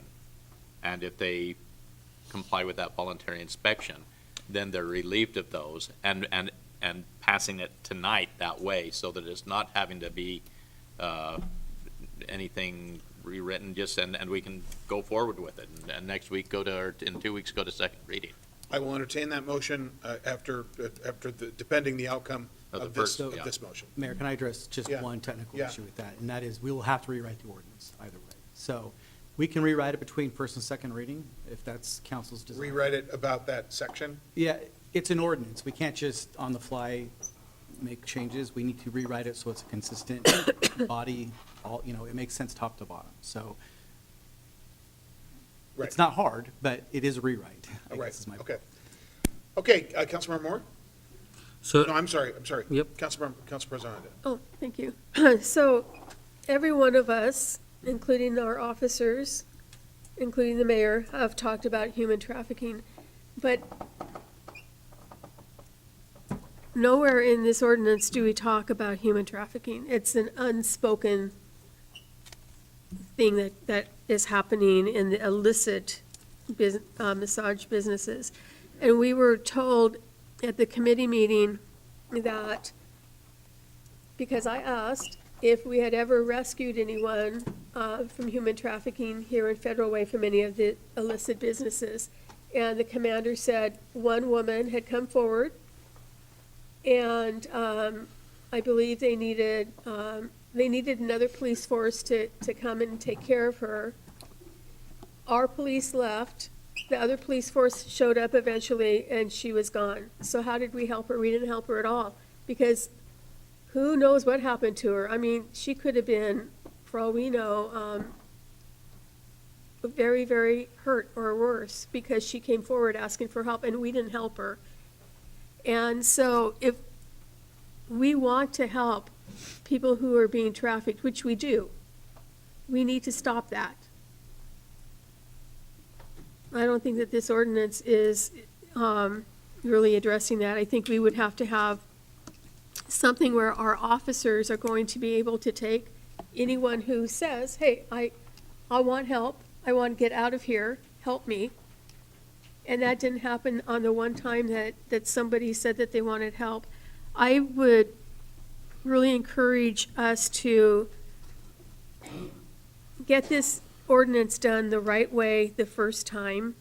And I go back to the fact that Kent has been extremely successful, very successful, and they don't have these 3 items in their ordinance.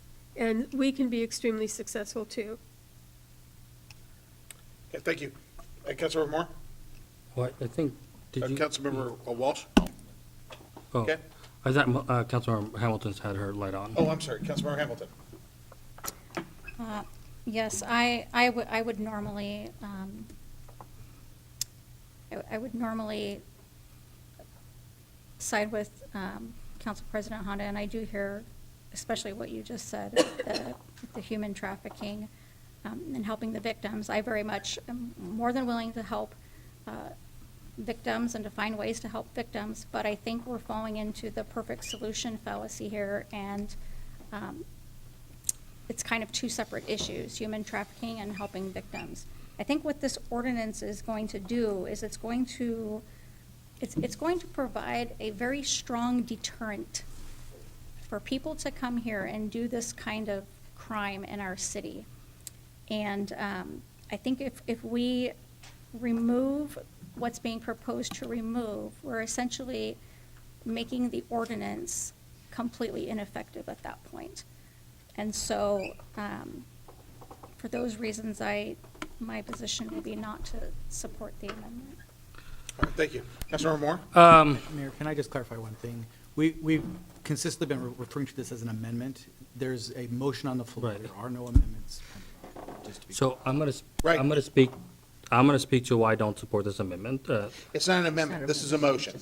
You made a motion to She amend. made a motion. Well, no, she made a motion. Would you please read the motion one more time?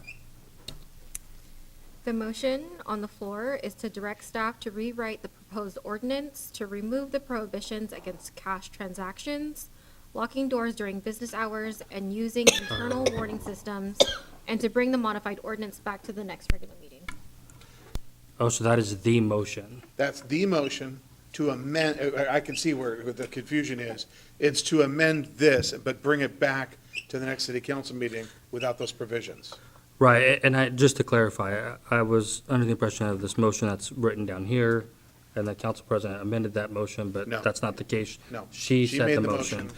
Which, so let me talk about why I don't support this motion. And thank you, staff and mayor, for clarifying that.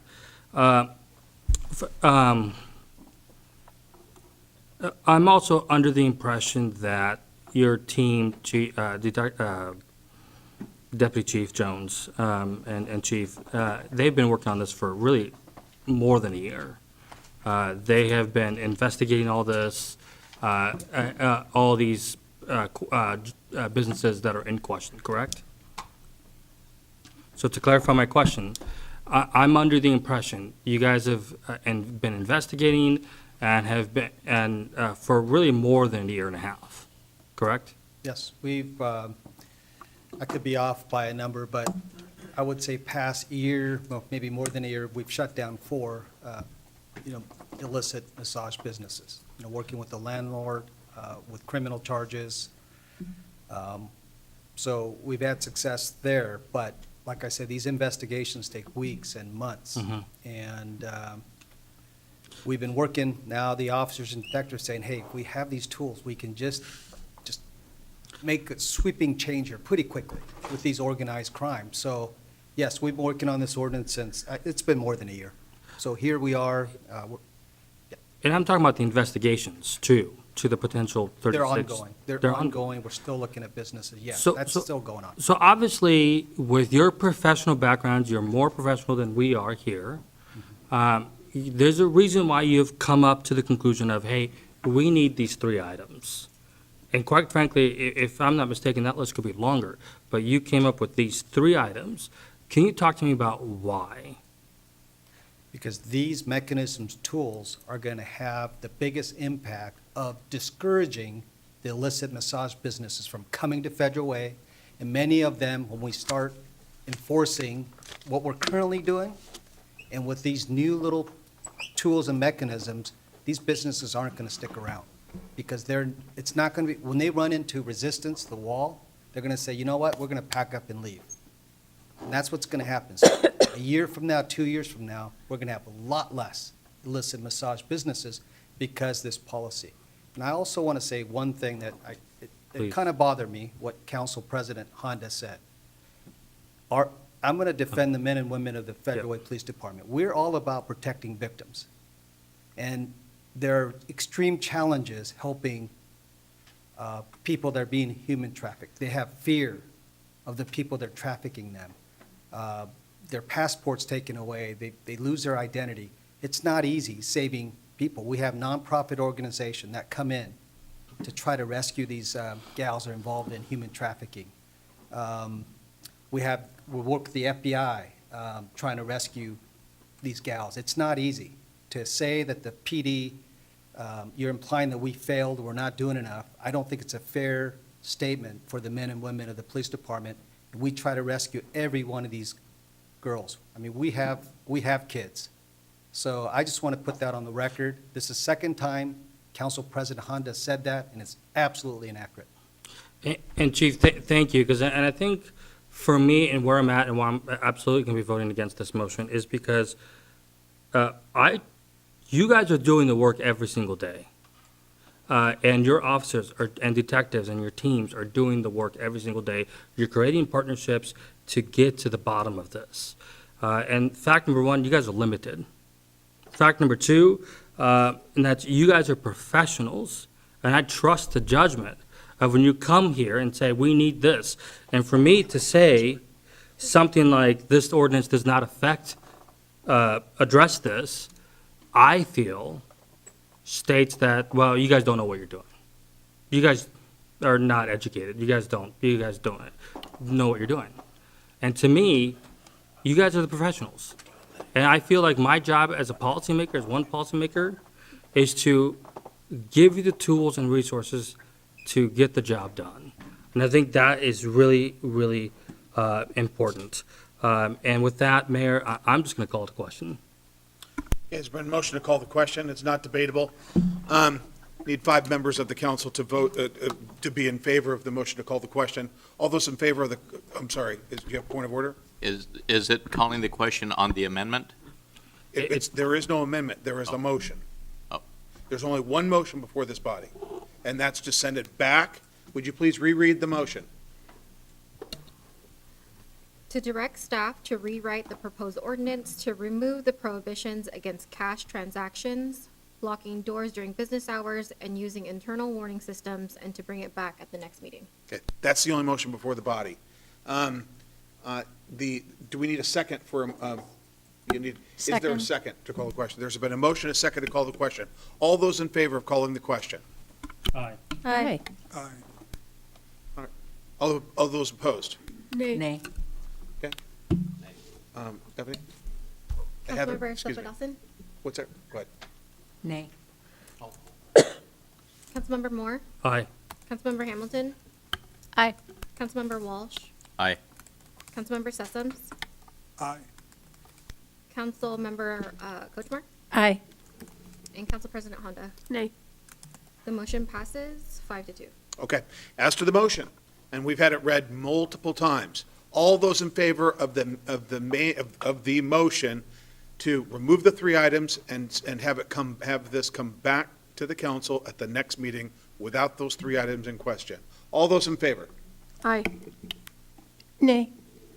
But no, I haven't asked for Hold nays. on. Yeah. All those in favor? All those in favor of the motion that we have, would you, The motion that you seconded. The motion that has been moved and seconded. All those in favor? To remove those 3 items. This is the main motion. Yeah, you got Would you please read the motion one more time? That wasn't my question. To direct staff to rewrite the proposed ordinance to remove the prohibitions against cash transactions, locking doors during business hours, and using internal warning systems, and to bring it back at the next meeting. All those in favor? Aye. Aye. All those opposed? Nay. Nay. Nay. Heather? Councilmember Seffa Dawson? Aye. Councilmember Moore? Nay. Councilmember Hamilton? Nay. Councilmember Walsh? Nay. Councilmember Sessoms? Nay. Councilmember Kochmar? Nay. Council President Honda? Aye. The motion fails, 5-2. Would the city clerk please read the ordinance title? Council Bill 936, ordinance, approve massage business ordinance, an ordinance of the City of Federal Way, Washington relating to massage businesses, adding a new chapter 12.65 Federal Way Revised Code, including sections as detailed in the written title. Councilmember Sessions, do you have a motion? I move to forward the proposed ordinance to the July 7th, 2026 council meeting for second reading and enactment. Second. It's been a motion, a second. Is there any discussion? Councilmember Walsh? Yeah.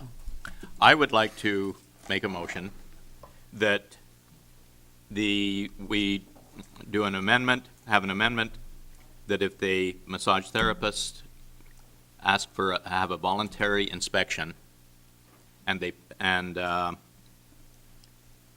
show that they're licensed, that they're, have proper massage therapy licenses and a Federal Way business license, able to match that up with their IDs, that they will be exempted from those 3 issues Second. in contention. Okay. But they have to voluntarily request an inspection for that. Okay. Heather, did you capture that? I did not, sorry. Okay. Well, let's, would you please repeat that? Okay. This is an amendment to the main motion. Ask for a voluntary inspection where they can show that they're licensed massage therapists, they have proper photo ID, they're licensed by the City of Federal Way, and that they're operating within the law, that they would be exempted from those 3 items. Okay. And there's been a motion and a second discussion. Councilmember Moore? Yeah, I just, again, I go back to this, and that's, I put a lot of trust and faith in our law enforcement officials, that when they come to the council with recommendations, I feel, and I can only speak for myself, I feel like it's imperative that we go with that. With that, I would like to get the opinion of Mayor, if it's okay with you, I would like to get the opinion of the chief and the deputy chief on the amendment that Councilmember Walsh has made. Can I ask a quick clarifying question? Yeah. Before we get there? Councilmember Walsh, when you say that they're licensed by the city, are you talking about the massage therapist or the business That itself? they have a business license with the city, and that the massage therapists are licensed with the state. Thank you. Chief, deputy chief, chief? I think we'll be okay with the amendment. Okay. So that's not going to hinder anything, that's not going to, I mean, well, I'd like to know what, I mean, yeah, I mean, can you give a little bit more than you're okay with it? Obviously, this just came up. Yes. This is not talking to detectives or officers, but my gut feeling would be that we're going to be okay with that amendment, because if they're legitimate business, we're really not going to even have contact with them. But if they get a hold of us and they want us to do an inspection, we can certainly do that. So either way, I think it's going to be fine Okay, with that let me- amendment. Okay, Adam, would there be any problem with the amendment? I'm sorry, did you want Deputy Chief Jones to weigh in? Deputy Chief Jones, do you have anything? I think our main concern would be, that this is, maybe it's not an emergency, but it certainly is urgent, and hopefully this wouldn't add some more time before we can get something on the books. That's my next question. Adam, can you get this, would you be able to draft this before the next meeting? I think the if I could put in layman's terms before we get into legal terms, I think essentially you're asking us to do a carve-out for the sole proprietors to have the police do a preliminary inspection of their facilities, and if they pass that muster, we leave them alone, and those three controversial provisions they're exempt from those provisions, all three? This would also require a mechanism to keep track of that. It would. I think we're getting into code enforcement, Keith. Right. But you would note that. It could be noted. You could create this, and then we'd have to come up with a mechanism in how to utilize it. Correct. Okay. So, Council President, do you have? Well, we have to have a second reading anyway, so it has to come back in 2 weeks. So that's not like it's being prolonged. Whatever is decided, it has to come back for a second reading, That's, Yes, right. because it's an ordinance. right. So we would rewrite it between first and second reading with the proposed change if it passes. Okay. And we've changed ordinances before between first and second reading. We have? So my other, Yes. so when you go to a restaurant, King County and Pierce County, whatever county, has on the window, and that has to be visible to the public, that they've passed or what their rating is. And so you know if it's safe to eat there. If this passes, there could be something in the window so that customers know that this is a legitimate business and that it's safe to be there, and the bad actors, the ones that we're trying to get rid of, will not have this in their windows. The police will know that because they're not going to be asking for an inspection. That could be something we utilize. I don't think it needs to be part of the bill. Right, no. Right, exactly. But I think, and actually, I was looking at one today when I walked into a restaurant. That's a good point. No, we're not, I'm sorry, we can't do that. Council. Yeah, I was just going to say, if with this idea that something they can put in the window, it could also help protect the massage therapists also, so that people looking for the wrong thing aren't going into them That's right. as well. That's right. Councilor Kochmar? Okay. Councilmember Safi-Dawson? Yeah, I just want to make sure that, to your comment, Councilmember Moore, I want to make sure that the chief, the police department don't feel like those of us who wanted this removed don't think that they're not being supported. Because we do want our city to be safe, we want, businesses to be legitimate, but at the same time, those who are concerned about their own personal safety, who address those, also need to be heard. And so I just want to make sure that when you hear Councilmember Moore's comment, I don't want it to come across like I don't support you guys, because I do support, I want you to do your job well, but at the same time, I want to make sure that people who are concerned about their own safeties are protected. Okay. Councilor Hamilton? Thank you. Thank you. Councilor Hamilton?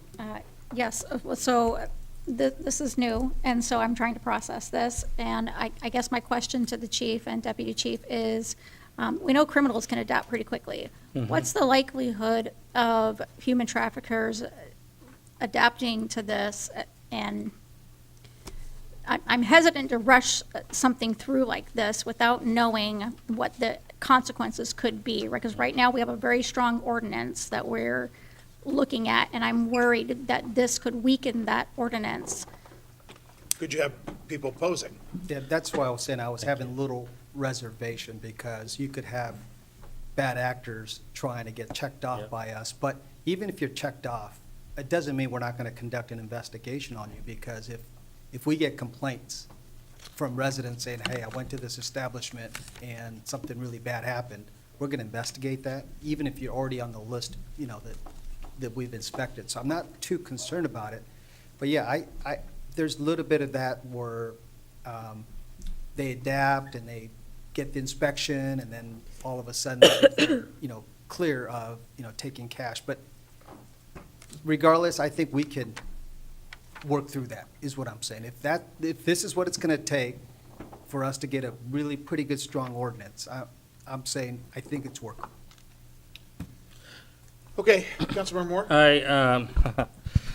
Councilor Hamilton, I appreciate your question. Is that on record? No? No? Okay. It's on. But, sorry, it's 11:17. We're listening. But That was a question that was kind of going through my mind, and that's, I mean, there could be, I mean, to put it in more simple terms, there could be fakers, and someone could just fake their way through, and how do we catch those individuals? My mission here is to really do what I can to equip you guys with the tools necessary, and I appreciate Councilmember Walsh's motion to amend. I appreciate that. I just, I think for me, it's what are we not thinking about? So that's where my head is at. And then just another comment after you, if you have anything else to add. And I have one more comment, Mayor. Thank you. If I have my preference, just keep the ordinance the way it is. And I really think, I know there's not going to be impact to legitimate massage Right. practitioners. They won't be that. Right. So that would be my preference, but on the other hand, to be accurate about my response, I think it's workable with the amendment, but I would prefer just keeping it the way it is. Okay, Councilmember Sessoms? Yeah, Chief. Yeah, just, I want to go on record as saying that I would support your ordinance as written. I think human trafficking is a scourge on society, and I think it should be eliminated, and has no place here in Federal Way. But my question to you is, what about a pilot program? Putting in a temporary, do we have a precedence for any type of pilot ordinance? Let's test it out for a year, and then we can measure it.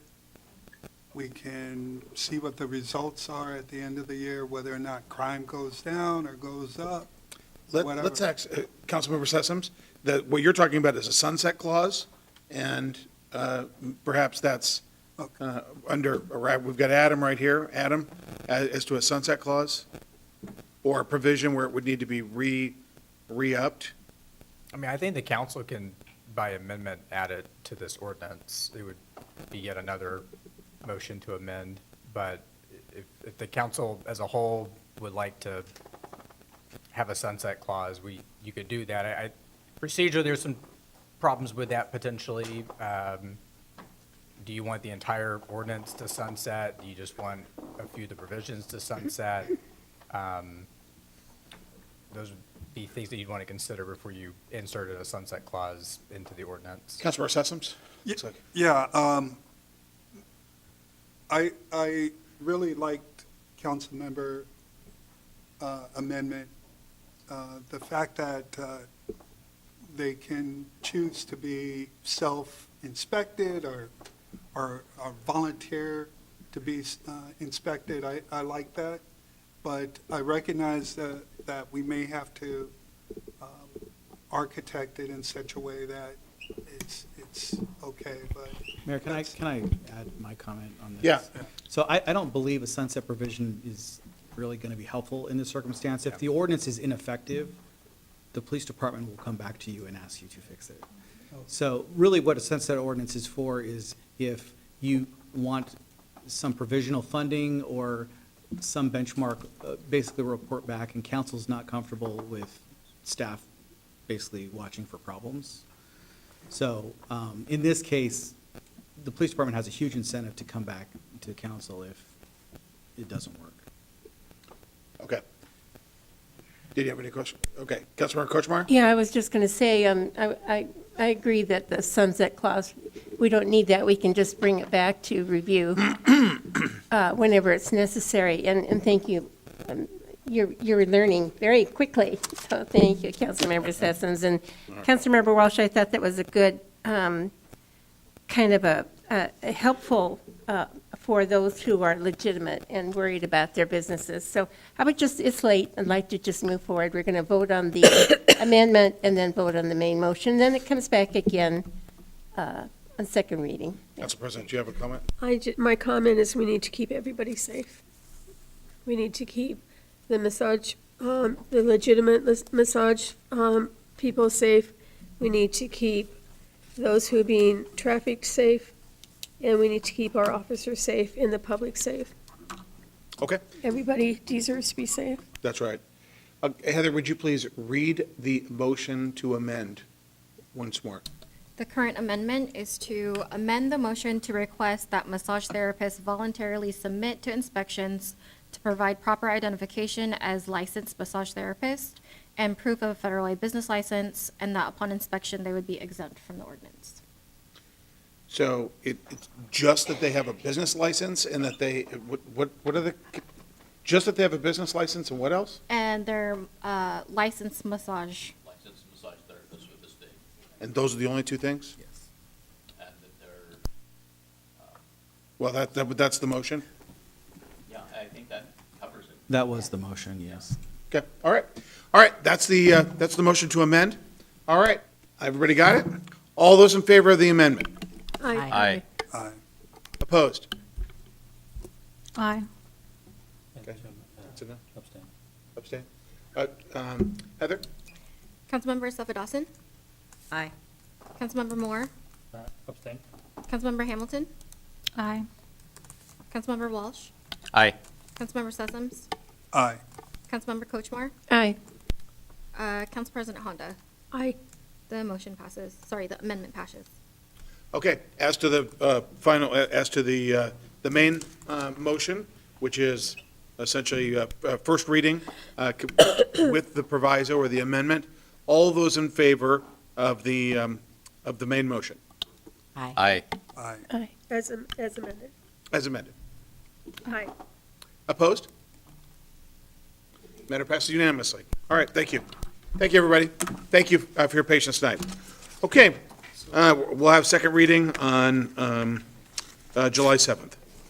Okay, item B, Council Bill 939, ordinance to 2025-2026 biennial budget amendment number 3. Finance Director Steve Groom is available for questions. Do we have any additional public, Heather, do we have any additional public comment? Okay, would the city clerk please read the ordinance title? Council Bill 939, Ordinance 2025-2026 Biennial Budget Amendment Number 3, an ordinance of the City of Federal Way, Washington, relating to amending the 2025-2026 biennial budget. Councilmember Kochmar? Thank you, Mayor. I move to forward the proposed ordinance to the July 7th, 2026 council meeting for second reading and enactment. Second. It's been a motion, a second. All those in favor? Aye. Aye. Opposed?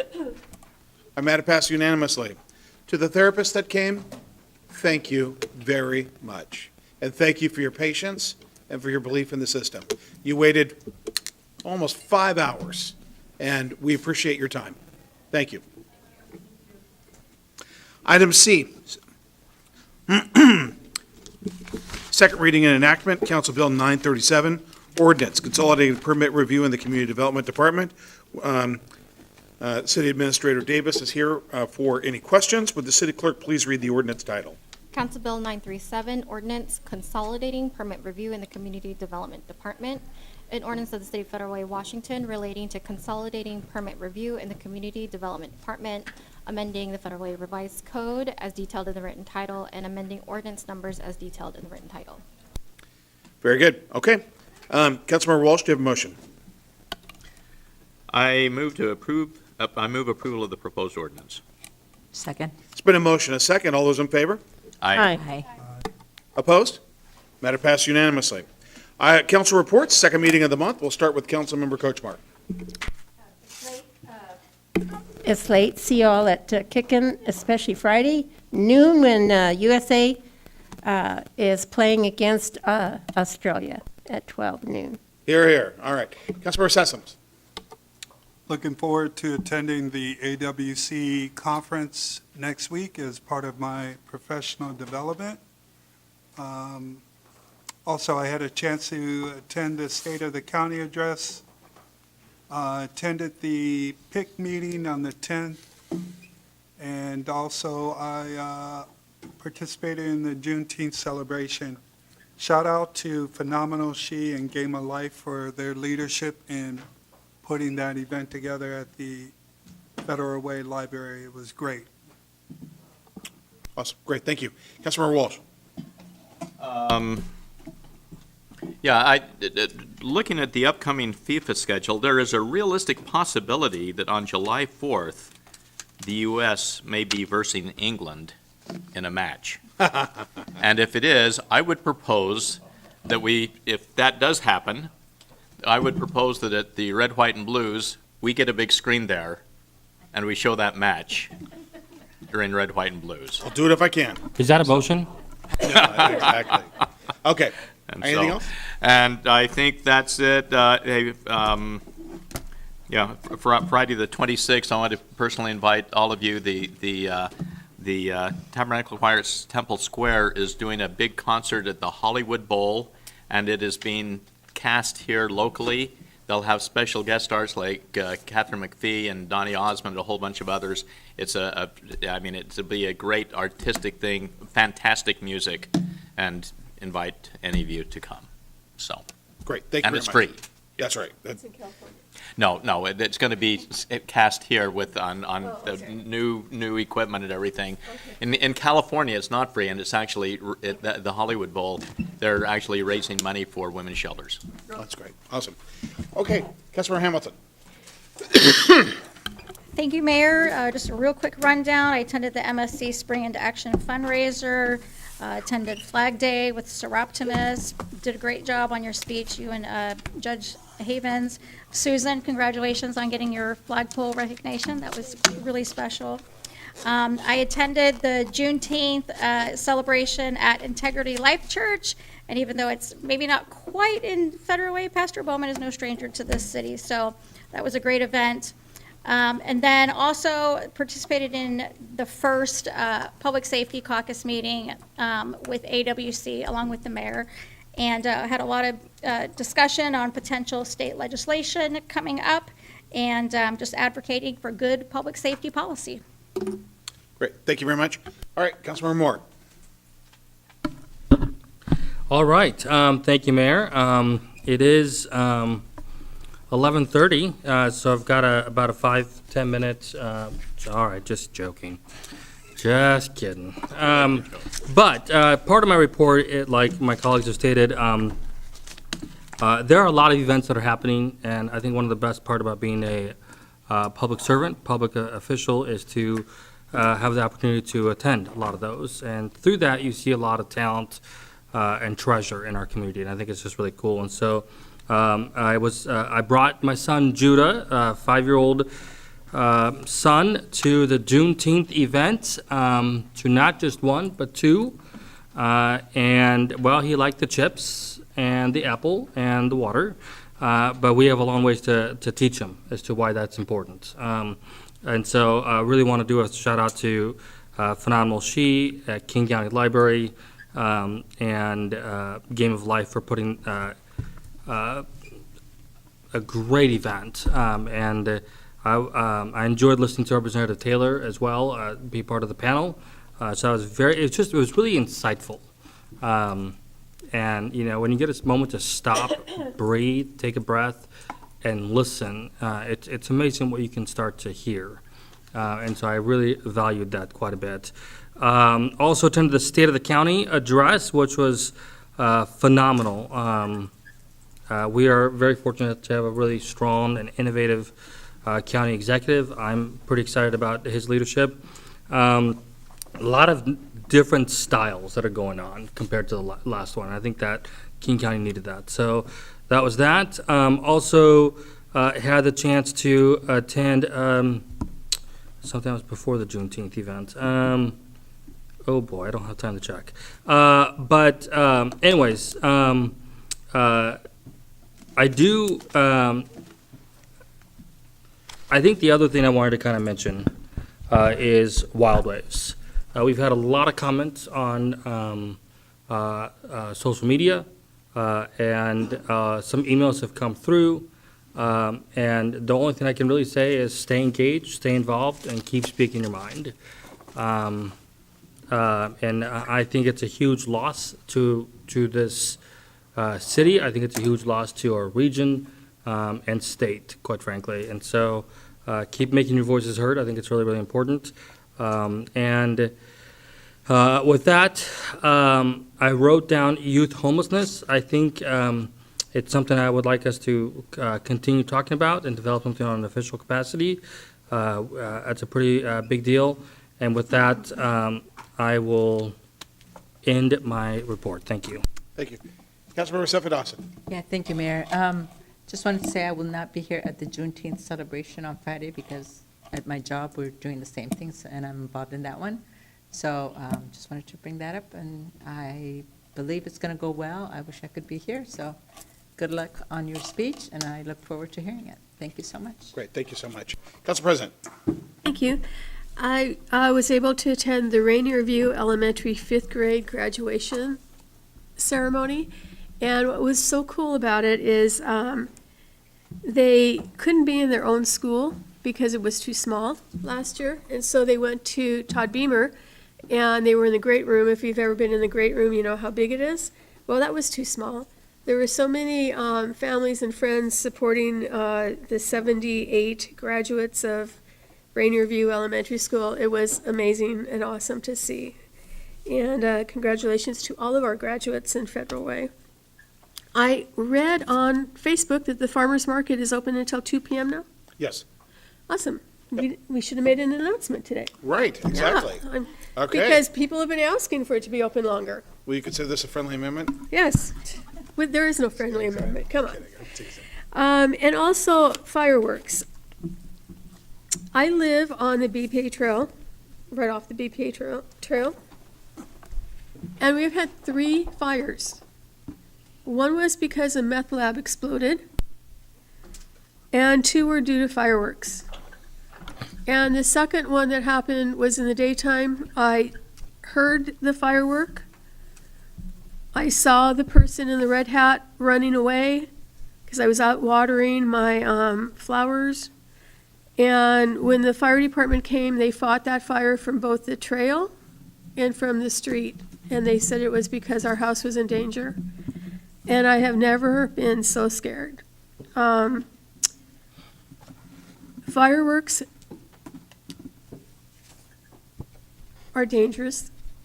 They have caused at least 2 house fires in Federal Way where the houses were completely burned down, completely. In King County, there was a man that was killed a few years ago because fireworks landed on his roof and he couldn't get out of his house. So please, please, if you're listening to this, do not shoot fireworks off. They're illegal. You can get injured. Every year people lose fingers and toes and arms and eyesight because of fireworks. They're dangerous. They're expensive. Please don't use them. Please think of other people. Thank you. All right. Yeah. Thank you, Mayor. Appreciate it.